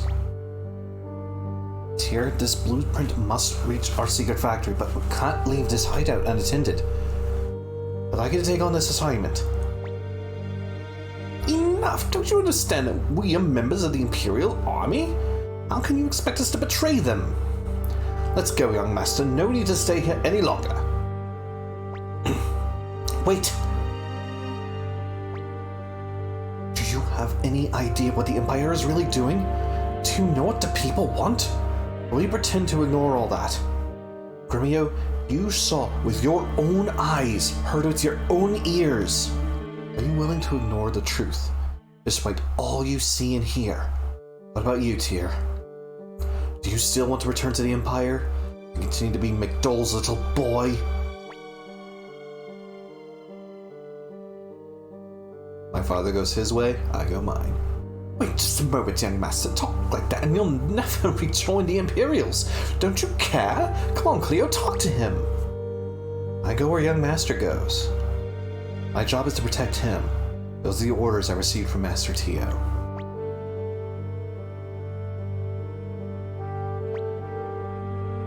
Tyr, let me explain. This is a blueprint for his fire spear. It has to be delivered to the Liberation Army's secret factory. Northwest of Camp, across the river, lies Mount Tiger Wolf. Over the mountain is a village called Surrey. Someone from the factory will meet you there. There's basically nothing there. You've been there, you know. Odessa, I just don't get it. Why do you insist on this guy? He may be an Imperial spy. You want to give him the blueprint for something that could change the destiny of the Liberation Army? Don't worry, I'm going to. That's not better. What? If you're going, I'm going to. Like, if you come along, who's going to protect this place? Certainly not Sanchez. He's nothing. The man is nothing. It's about time you began acting like a leader. Don't worry, Flick. I'll protect Odessa. If you promise to protect the hideout. It's settled. To Mount Tiger Wolf, then.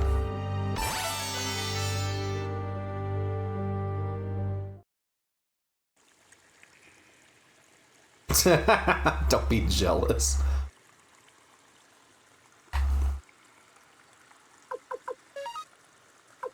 Odessa's a long-range unit. Shouldn't have much in the way of armor or specialties. She even have, yeah, she's got the Ruin Rune.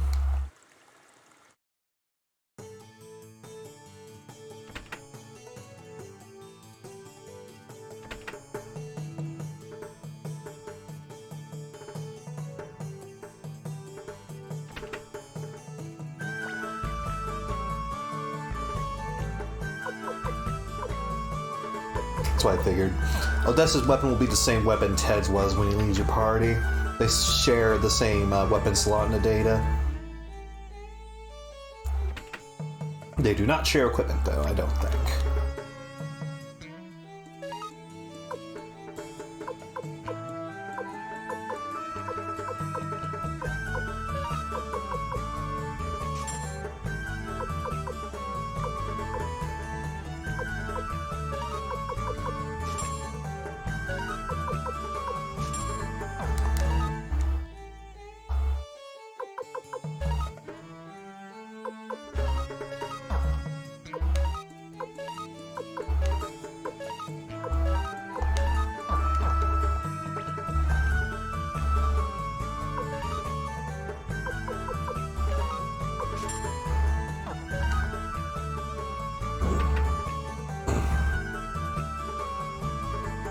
It's good cheddar. It's not too sharp. It's kind of on the milder side, but no, I should say.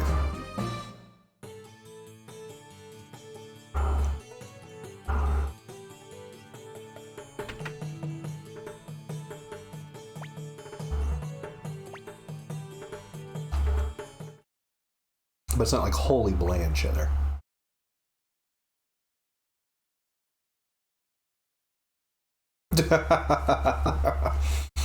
I don't know why you can double up on certain equipment, because in the other Suikoden games, if you have a pair of boots on, you can't equip a second pair of boots. You cannot put boots on your boots. You can't put a circlet on your circlet.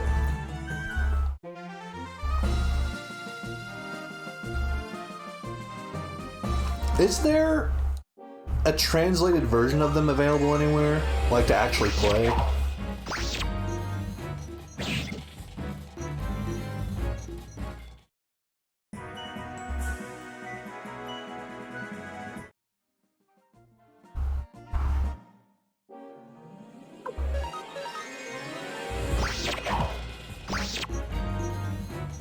I'm sure I can get it on a emulator.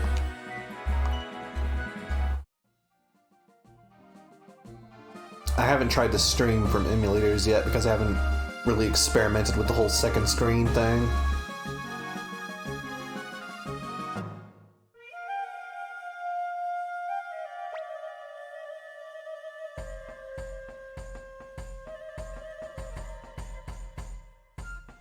Hell yeah. Oh, Victor, why are you talking when I have a mouthful of cheese? The sun's beginning to set. Do you think we can cross the mountains before dark?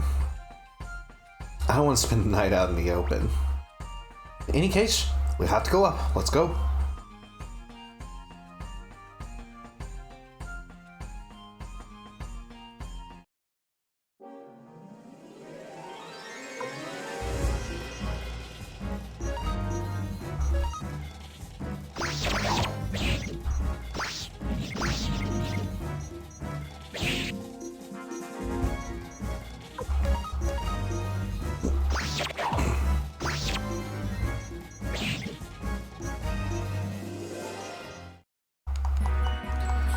Correct me if I am wrong, and I might be wrong on this, but can you play games on a PS3 regardless of region for PS1? Because I know you need something like swap magic and modding to get regular PS1 games to play.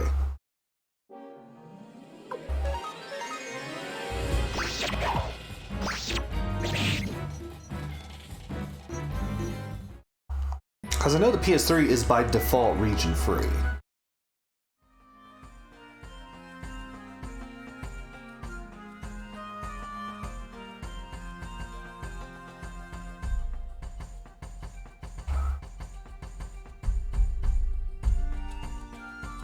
Now, I'm sure you already know about all the funkiness with streaming from a PS3.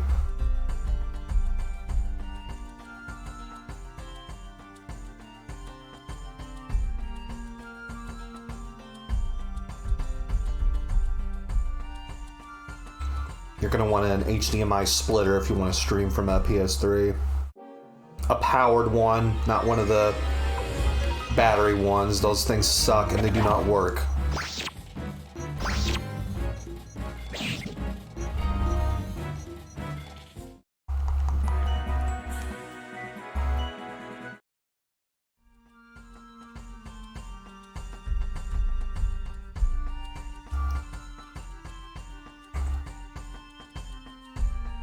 It might just be something someone has to experiment with.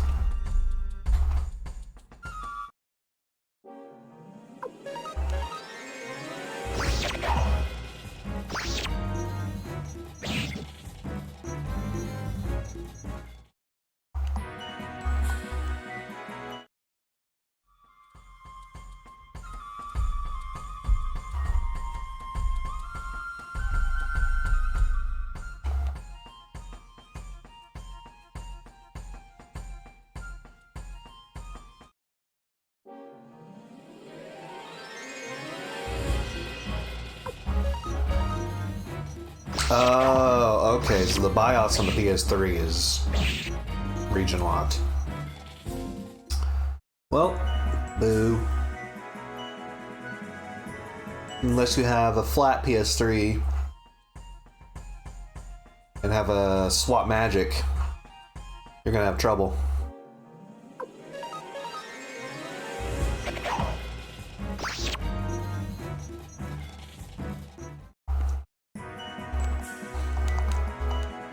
I'm just gonna wander around and fight for a bit because I know there's a cutscene coming up and I don't want to get caught with a mouthful of cheese.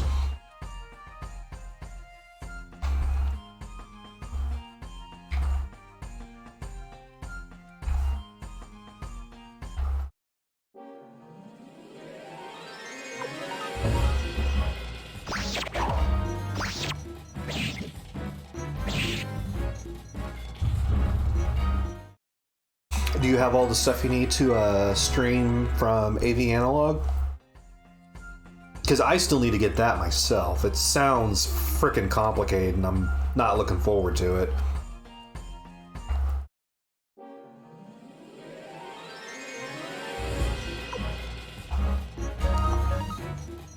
Mostly because Alex and I have a plethora of PS2 games we'd love to stream.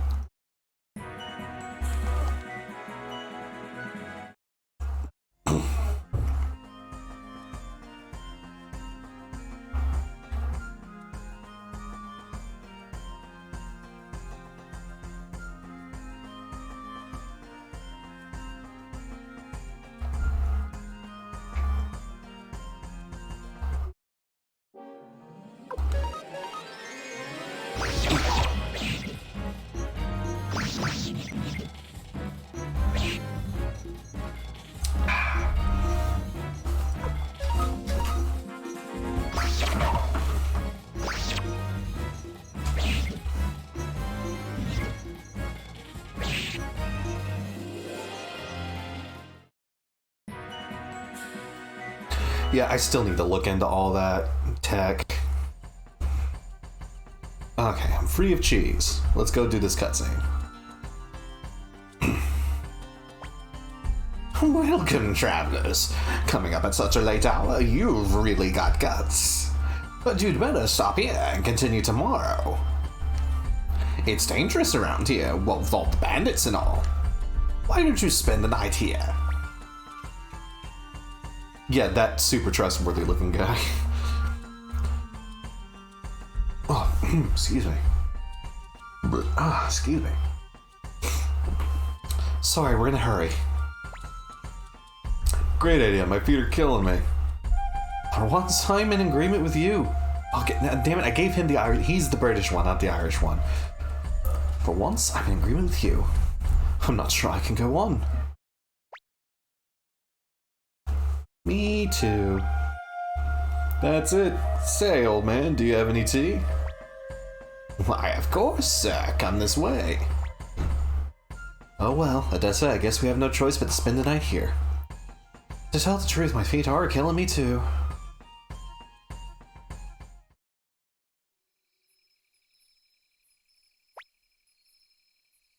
Excuse me, why don't you have some of this before supper? It's specialty from Mount Tiger Wolf. Let's give it a taste. It's pretty bitter. Very bitter. Here's some for you too. Not if it's bitter. Come on, just a taste. I don't drink bitter tea. It's not that bad. Besides, it's good for you. I don't drink bitter tea. Please, have some. Not if it's bitter. Come on, just a taste. Not if it's bitter. It's okay, we're going back. Alright. I'll drink some of your obviously poisoned tea.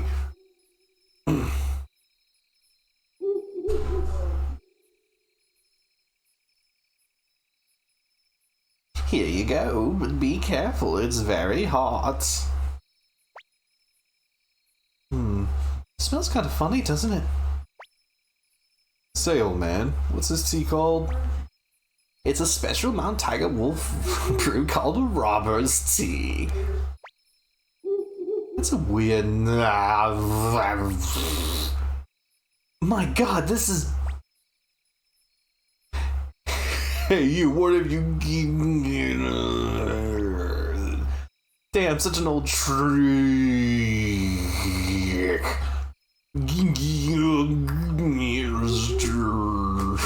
God, I hate the way they translated that. In the Saturn version, they all have green skin when they're passed out like this, too. It's great. Everyone's asleep thanks to the drugged tea of Mount Tiger Wolf.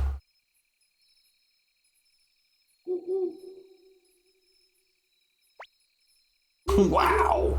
What a bunch of stragglers. These guys are loaded. Looks like we'll be living a good life for a while. Hey, Len. How have you been? Doing well for yourself, I see. Why, it's Boss Kessler. Welcome, welcome. As you can see, I just pulled a job. And a fine-looking woman in the bunch, too. Wait a minute. This here is... Leighton, what have you done, you fool? Well, why a minute? Do you know who this is? Just some stupid traveler, I should think.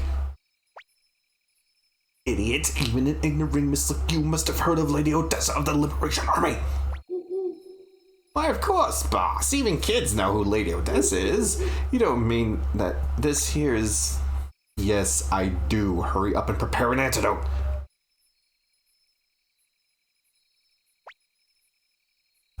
Let me see. A rabbit's tail, rose leaves, a handful of sugar. Layden, if anything happens to Lady Odessa, you can say goodbye to your head. The rose's tail, sugar's leaf, handful of rabbits?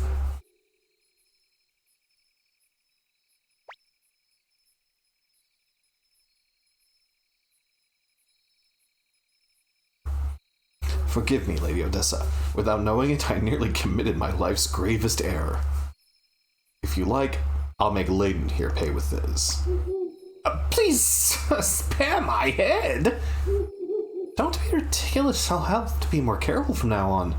Maybe I do trust people too much, like Flick says. I have no way of apologizing, but please stay here for the night. I'll do what I can by way of hospitality. But no more poison, you hear?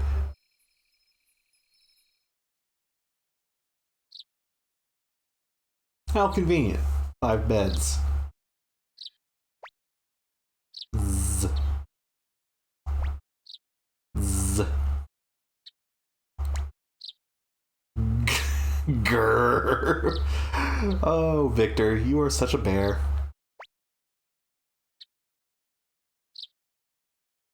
I'm not gonna read that. Oh, excuse me.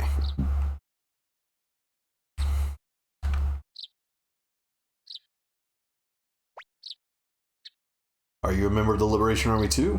I see, so you're not. Lady Odessa is a true heroine. She's serious about overthrowing the Empire. There are many who express discontent, but only she means to do something about it. I hate the Empire too, but I'm just a bandit. Lady Odessa is our hope for freedom. I'm going to give up serving poison tea. I've learned my lesson. No, you haven't. Good morning, young master. You're up early, Tyr.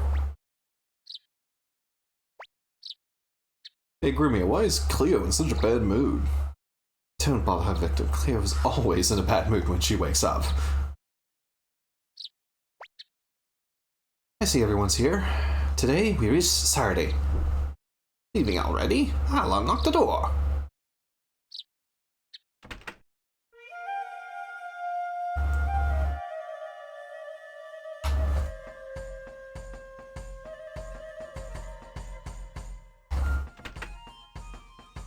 And you can just come back here and use it as an actual inn if you need to. But we're mostly just using it as a save point.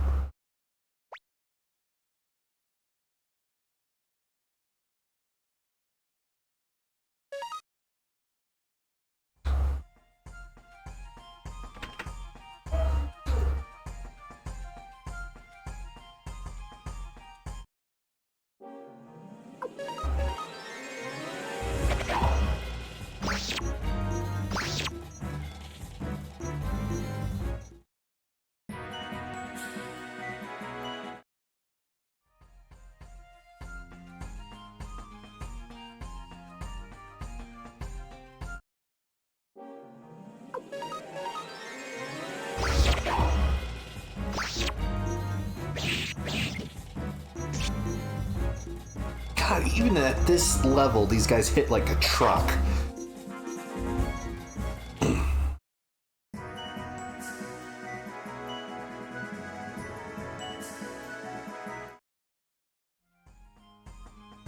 That's something that's mostly fixed in later games, Sid. Like we said, like way earlier in the playthrough, this game is a lot of experimentation, particularly with how the sprites will work in a 3D environment like this, but yeah.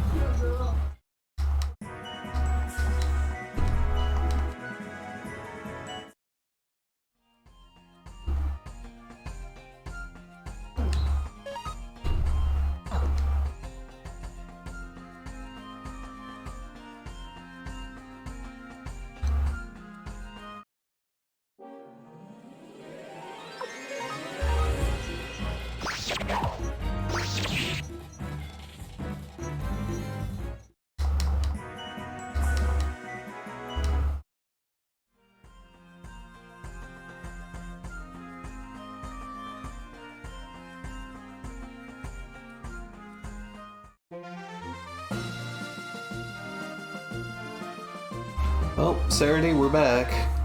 We're not here to claim a prosperity room, but you know.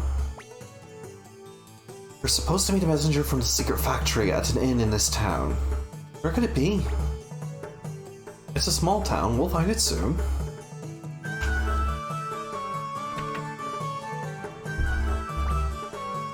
Grandma's senile, she talks about the Emperor all day.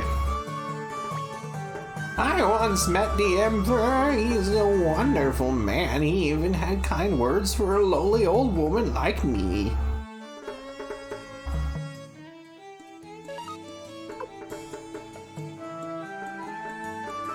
Yeah, I'm gonna go ahead and buy that.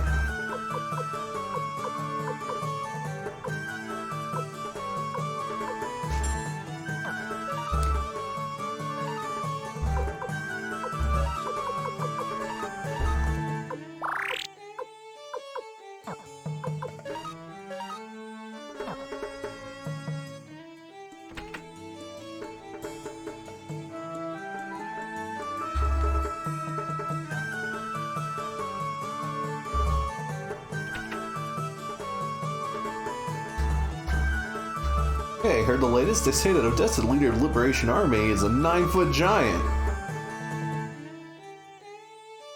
Ah, alright.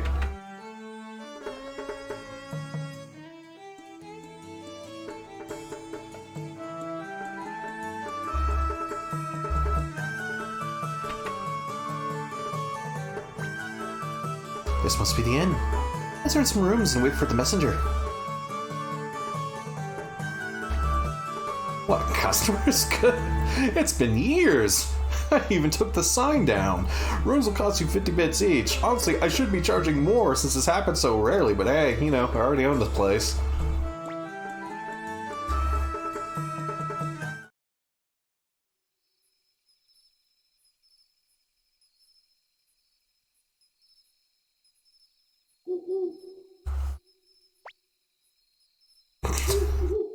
I think the implication here is that he snores really badly. But I just like to think it's his inner bear desperately trying to escape.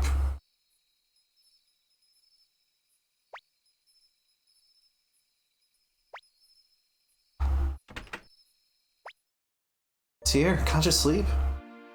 Me neither. But the night breeze makes me feel better. Can I tell you something?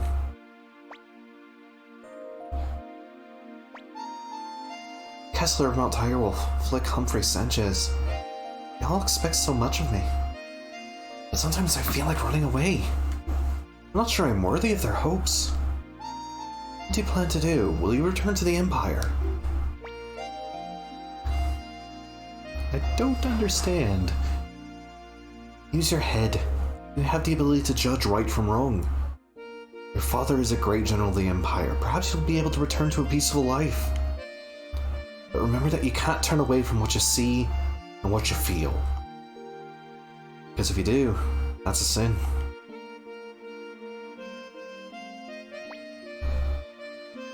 You're strange.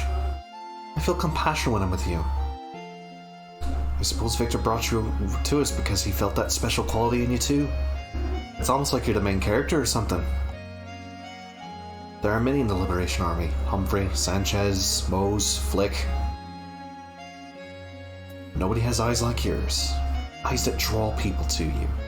I'm laying on the hints very heavily right now what you are going to be tasked with doing here in this game. Many people. If I should ever... Who is it? My name is Kage. I have been sent by Sir Mose, chief of the secret factory. Mose certainly keeps unusual company. How is he? Received a letter from him mentioning that a pigeon of his was sick. I find it hard to imagine Mose taking care of a sick pigeon. Very strange, lady. Sir Mose does not keep any pigeons. I'm sorry, I was just testing you. I never betray a contract.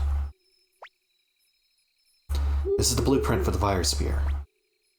Please deliver this. The future of the Liberation Army depends on it. Understood. I will go now.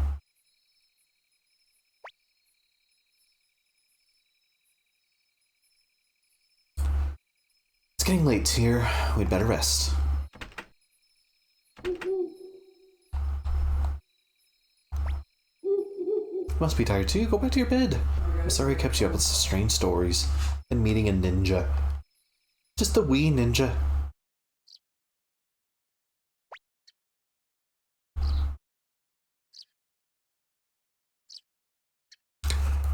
What do you mean our job is done? Finished our business last night, didn't we, Tyr? That implies things. Come to think of it, young master's bed was empty in the middle of the night. Young master, what are you up to? Something you can't tell me? Come on, let's get going, Tyr. Young master! Let's go, Gremio.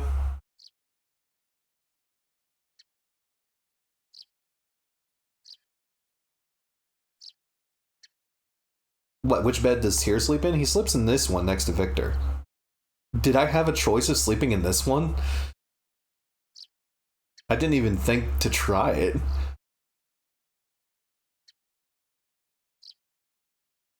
I'm assuming this does the scene change slightly when I do that? Oh.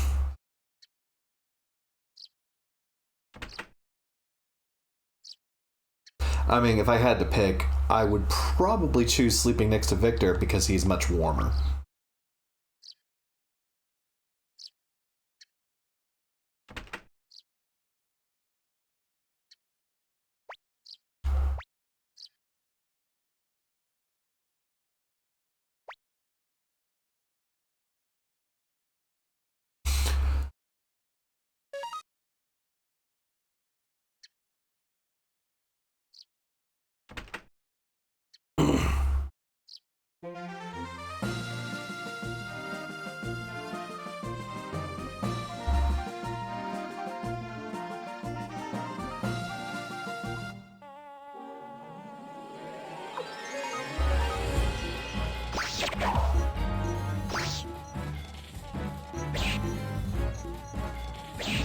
Thank you.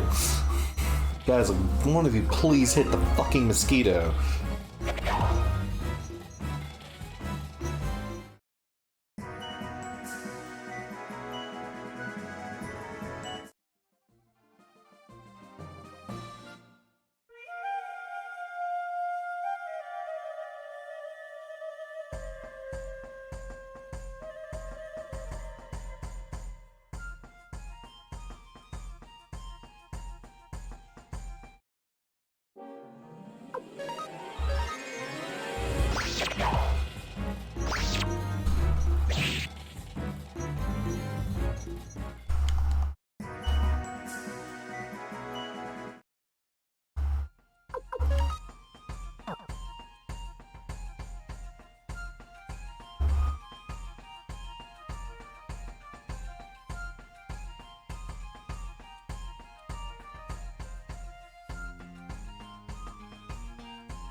My general plan is to either eventually give him the double cut rune that we get in the game, or in the meantime, get a killer rune for him. I forget how early you can even get killer runes in the game, though. So mostly, I don't like giving characters runes that just have imbalance as a status effect.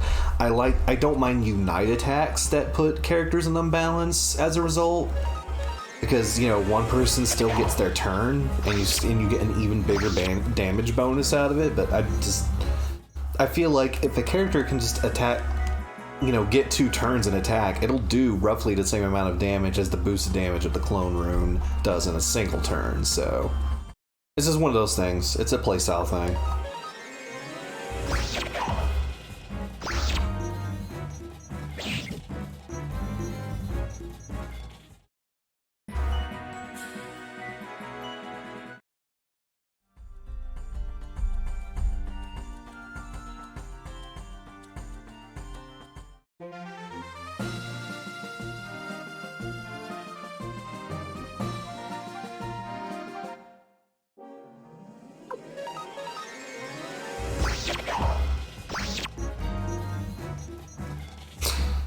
Yeah, his accuracy is pretty low, and Clone does have a guaranteed hit, but I just like it when he wallops on things. I just never went this direction. I don't think there actually is anything you can get to. Oh wait, yeah, there's the border.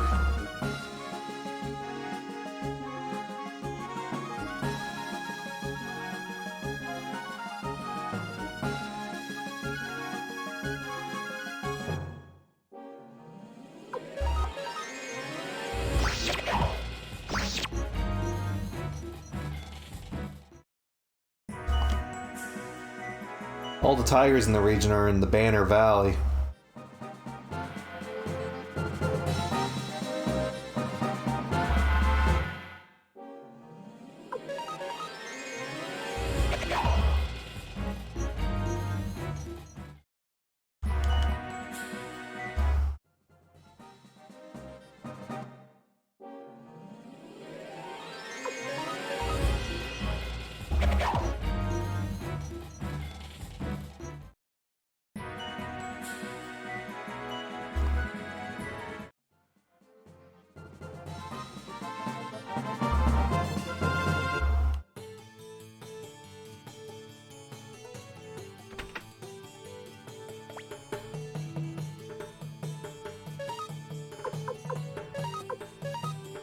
Oh wait, that's right, he has the prosperity room. Who did I give this to?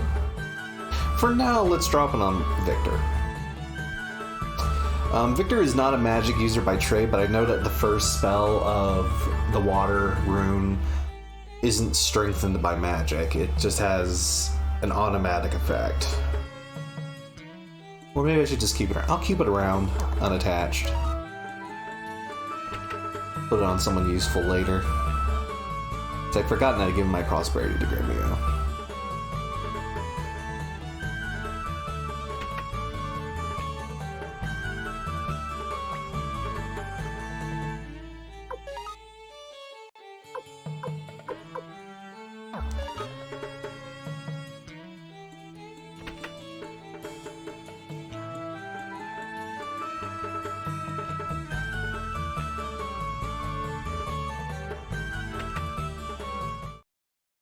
Oh, that's not good.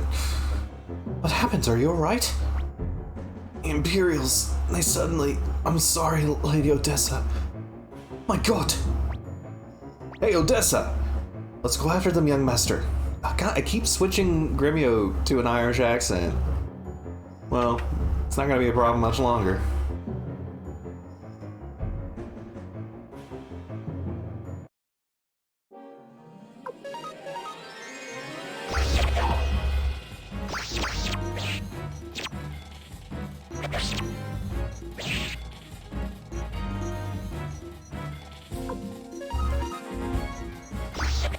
I didn't think the end guy had anything important to say.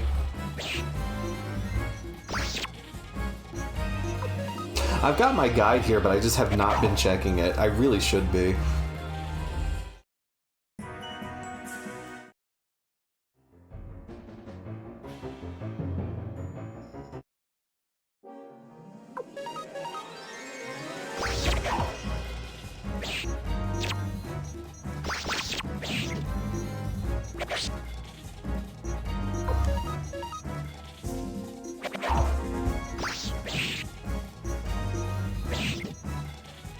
Also, I wasn't implying Victor wasn't useful. I just don't want to go the whole rigmarole of detaching it and reattaching it to someone who serves better as a healer later.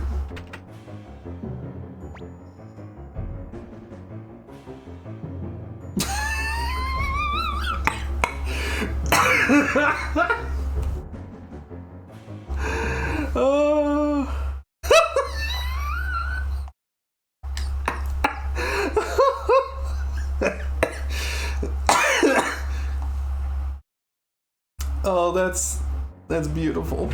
That's beautiful, man.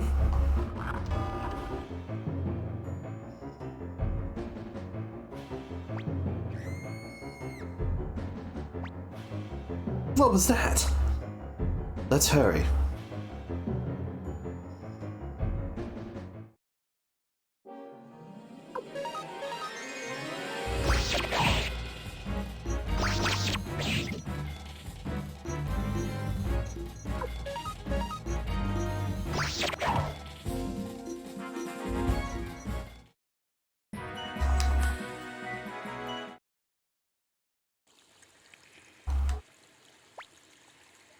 Are you alright, Odessa? Come out now. Quickly, you must run.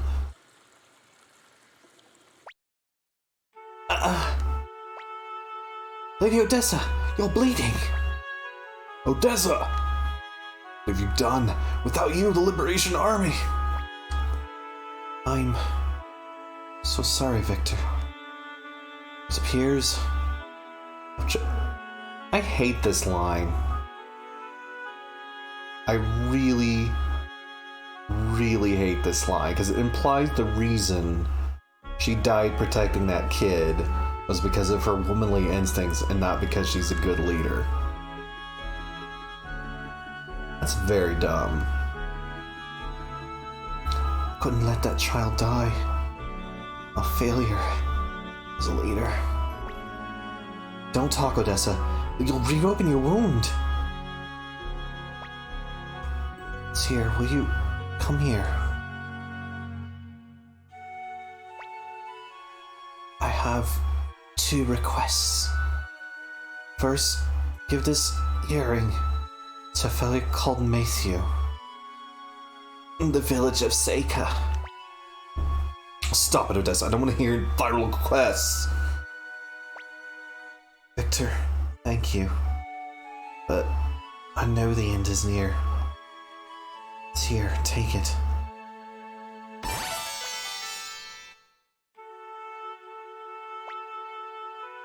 My other request. Please throw my body into the stream there.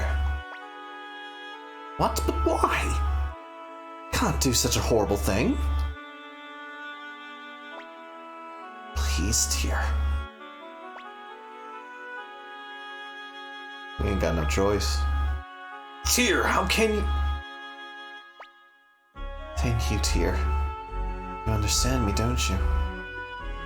Victor, if the Liberation Forces find out I'm dead, the movement will lose faith and die. That is why you must keep my death a secret. Our tiny, newborn hope must be kept alive. You ever see Flick again? Tell him that his kindness always saw me through hard times. Well, it appears the end is near. Tyr, hope that you'll be able to see the free world that I was never able to. Never able to. I'm sorry.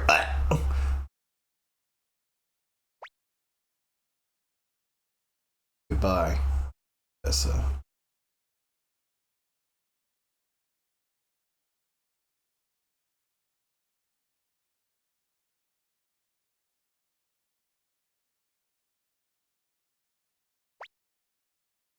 I suppose we should go to Seika. Yes, and find this fellow Maceo. But to get to Seika, we had to pass through the fortress of Quaba. Fortress of Quaba. That's going to be tough, but we'll give it a try.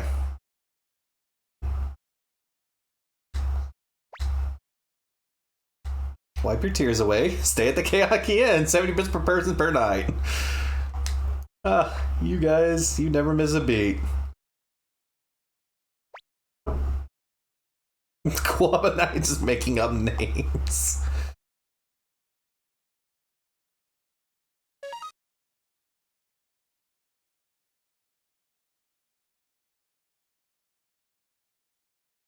Where was he? I mean, come on, man. Like, what do you think? He's recovering from his wounds, obviously. He didn't die.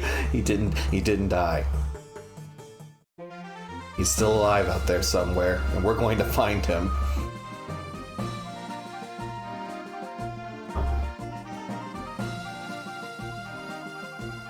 To the border fortress of Quaba.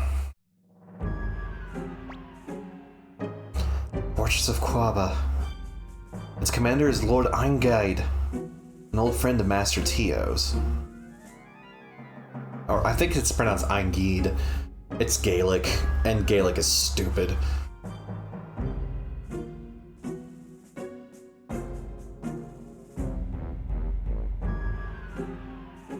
Wanted to talk to the managers, we were denied service.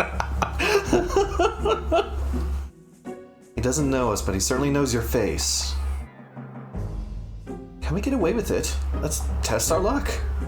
No problem, don't worry. Meanwhile, let's decide on some fake names. We'll be in trouble if they ask who we are. I'll be Roy. I'll be Maria. You don't look like a Maria. What is that supposed to mean? I guess I'll be Stolheim Reinbach III. How's that sound?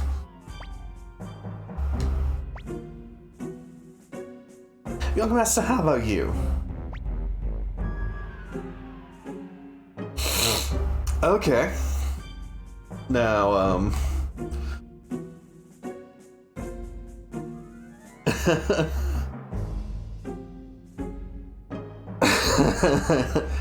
so, this entire scene, as we're about to see, is a witness, particularly from the kabuki adaptation of the story of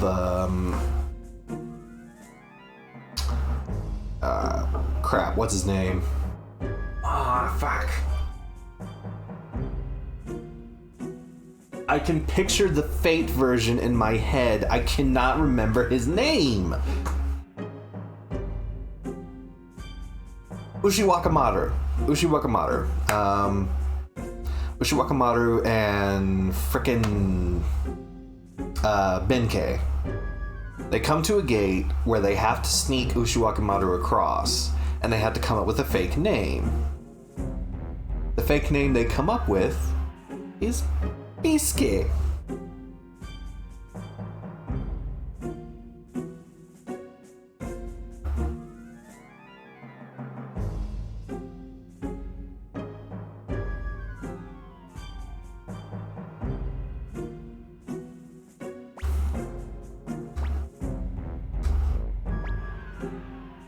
Okay, let's go, Roy, Maria, and Bisuke.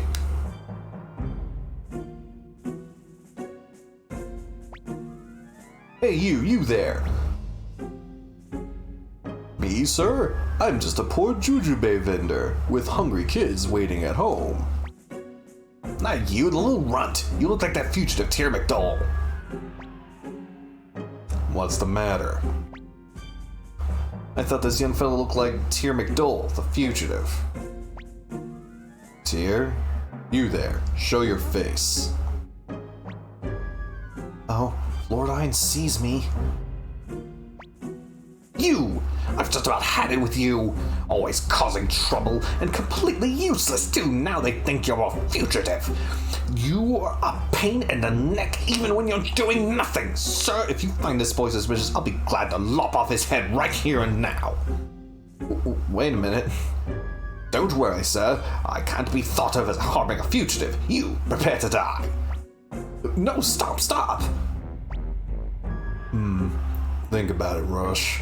McDull's son wouldn't be dressed like a beggar. These are the same clothes I always wear. You may pass. But sir, I think... Don't worry about it, Rush. Let them go. Hey, Sonny. Take good care of your father.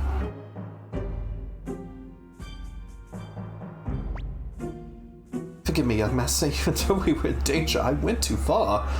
I'm ready for any kind of punishment. You can even cut off my head. Hey, can we stop talking about decapitations for a second? Safe passage is all that matters.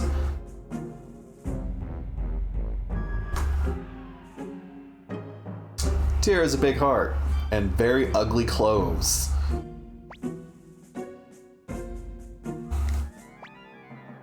Young master. So yes, that entire scene was a reference to a scene from the kabuki adaptation of Ushiwakamaru's young wife. Grimia was basically doing what Benkei did, and in order to keep the act up, he started treating Ushiwakamaru as basically a dawdling idiot boy servant that he was willing to kill right in front of the guards as a punishment for being mistaken for a fugitive. So the guards thought, hey, you're being a little too intense, just go away. And of course the captain of the guards recognized that it was Ushiwakamaru, but also was like, you know what, I'm gonna let him pass. Yep. I actually managed to catch that scene being played on an episode of NHK World just just a couple of weeks ago. It was pretty cool. I should actually be able to find the exact name of the play.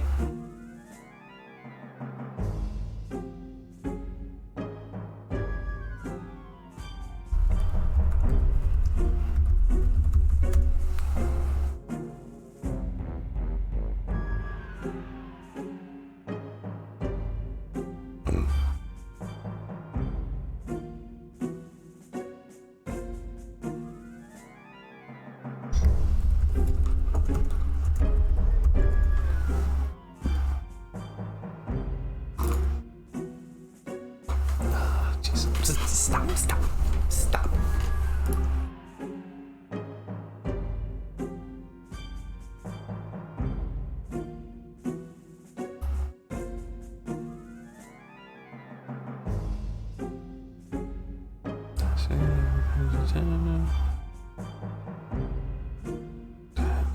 Oh, where did I find it originally?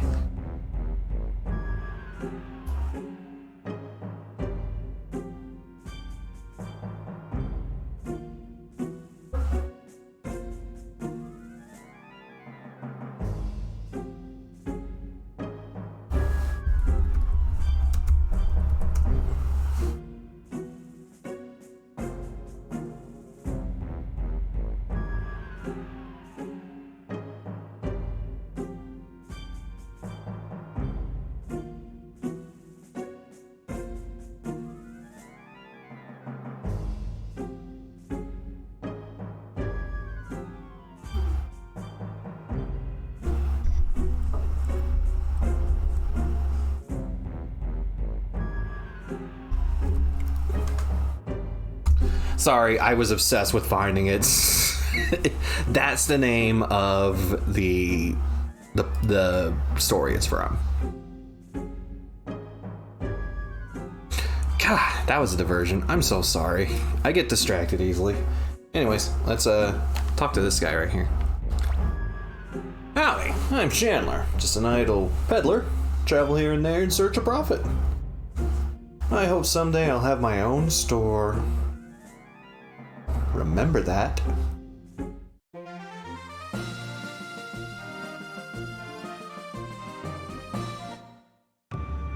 And we're in Seika. So actually it is currently 5:30. I have been live for over 6 hours. I think this would be actually a good place to call this a good first stream. Sorry, 1 second.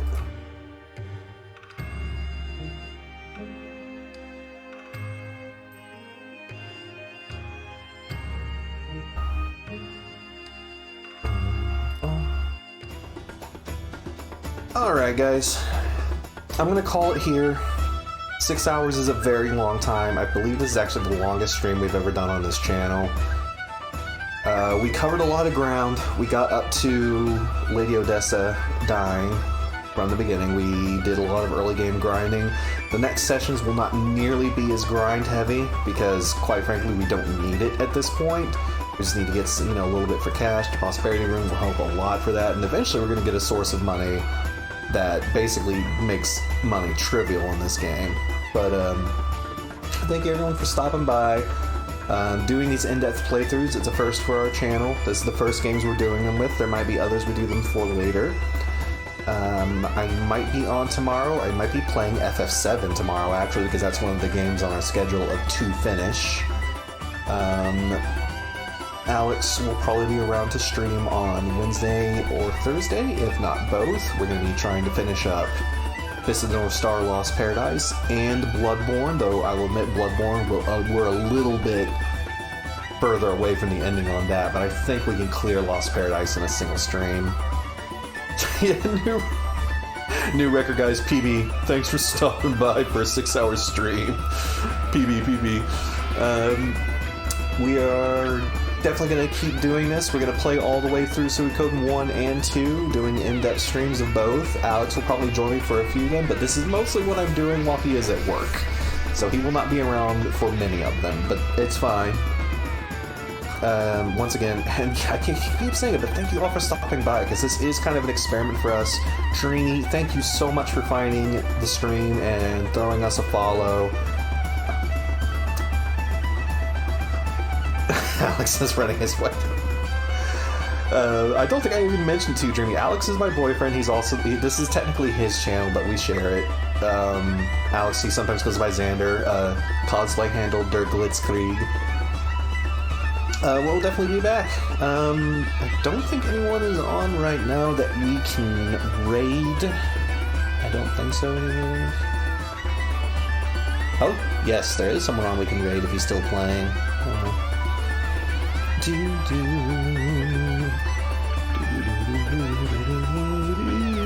I did find someone to raid!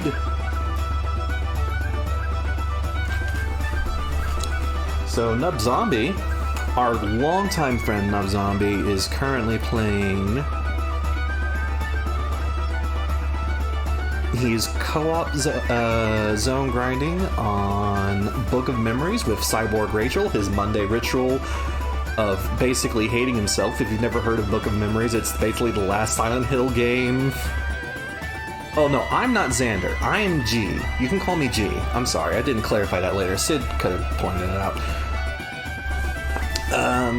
Yes, Nub is playing Silent Hill Book of Memories, a game that is terrible, and he hates it. Let me try to remember what the frickin'...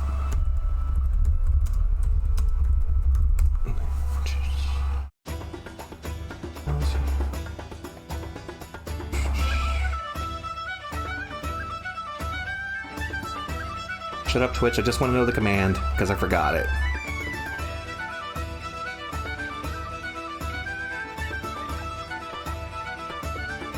There we go. Yeah, just the G. Oh, yeah, it's just right in her username. That's right. Anyways, guys, once again, thank you for coming in, and enjoy Nub Zombie committing an act of total masochism. See you later.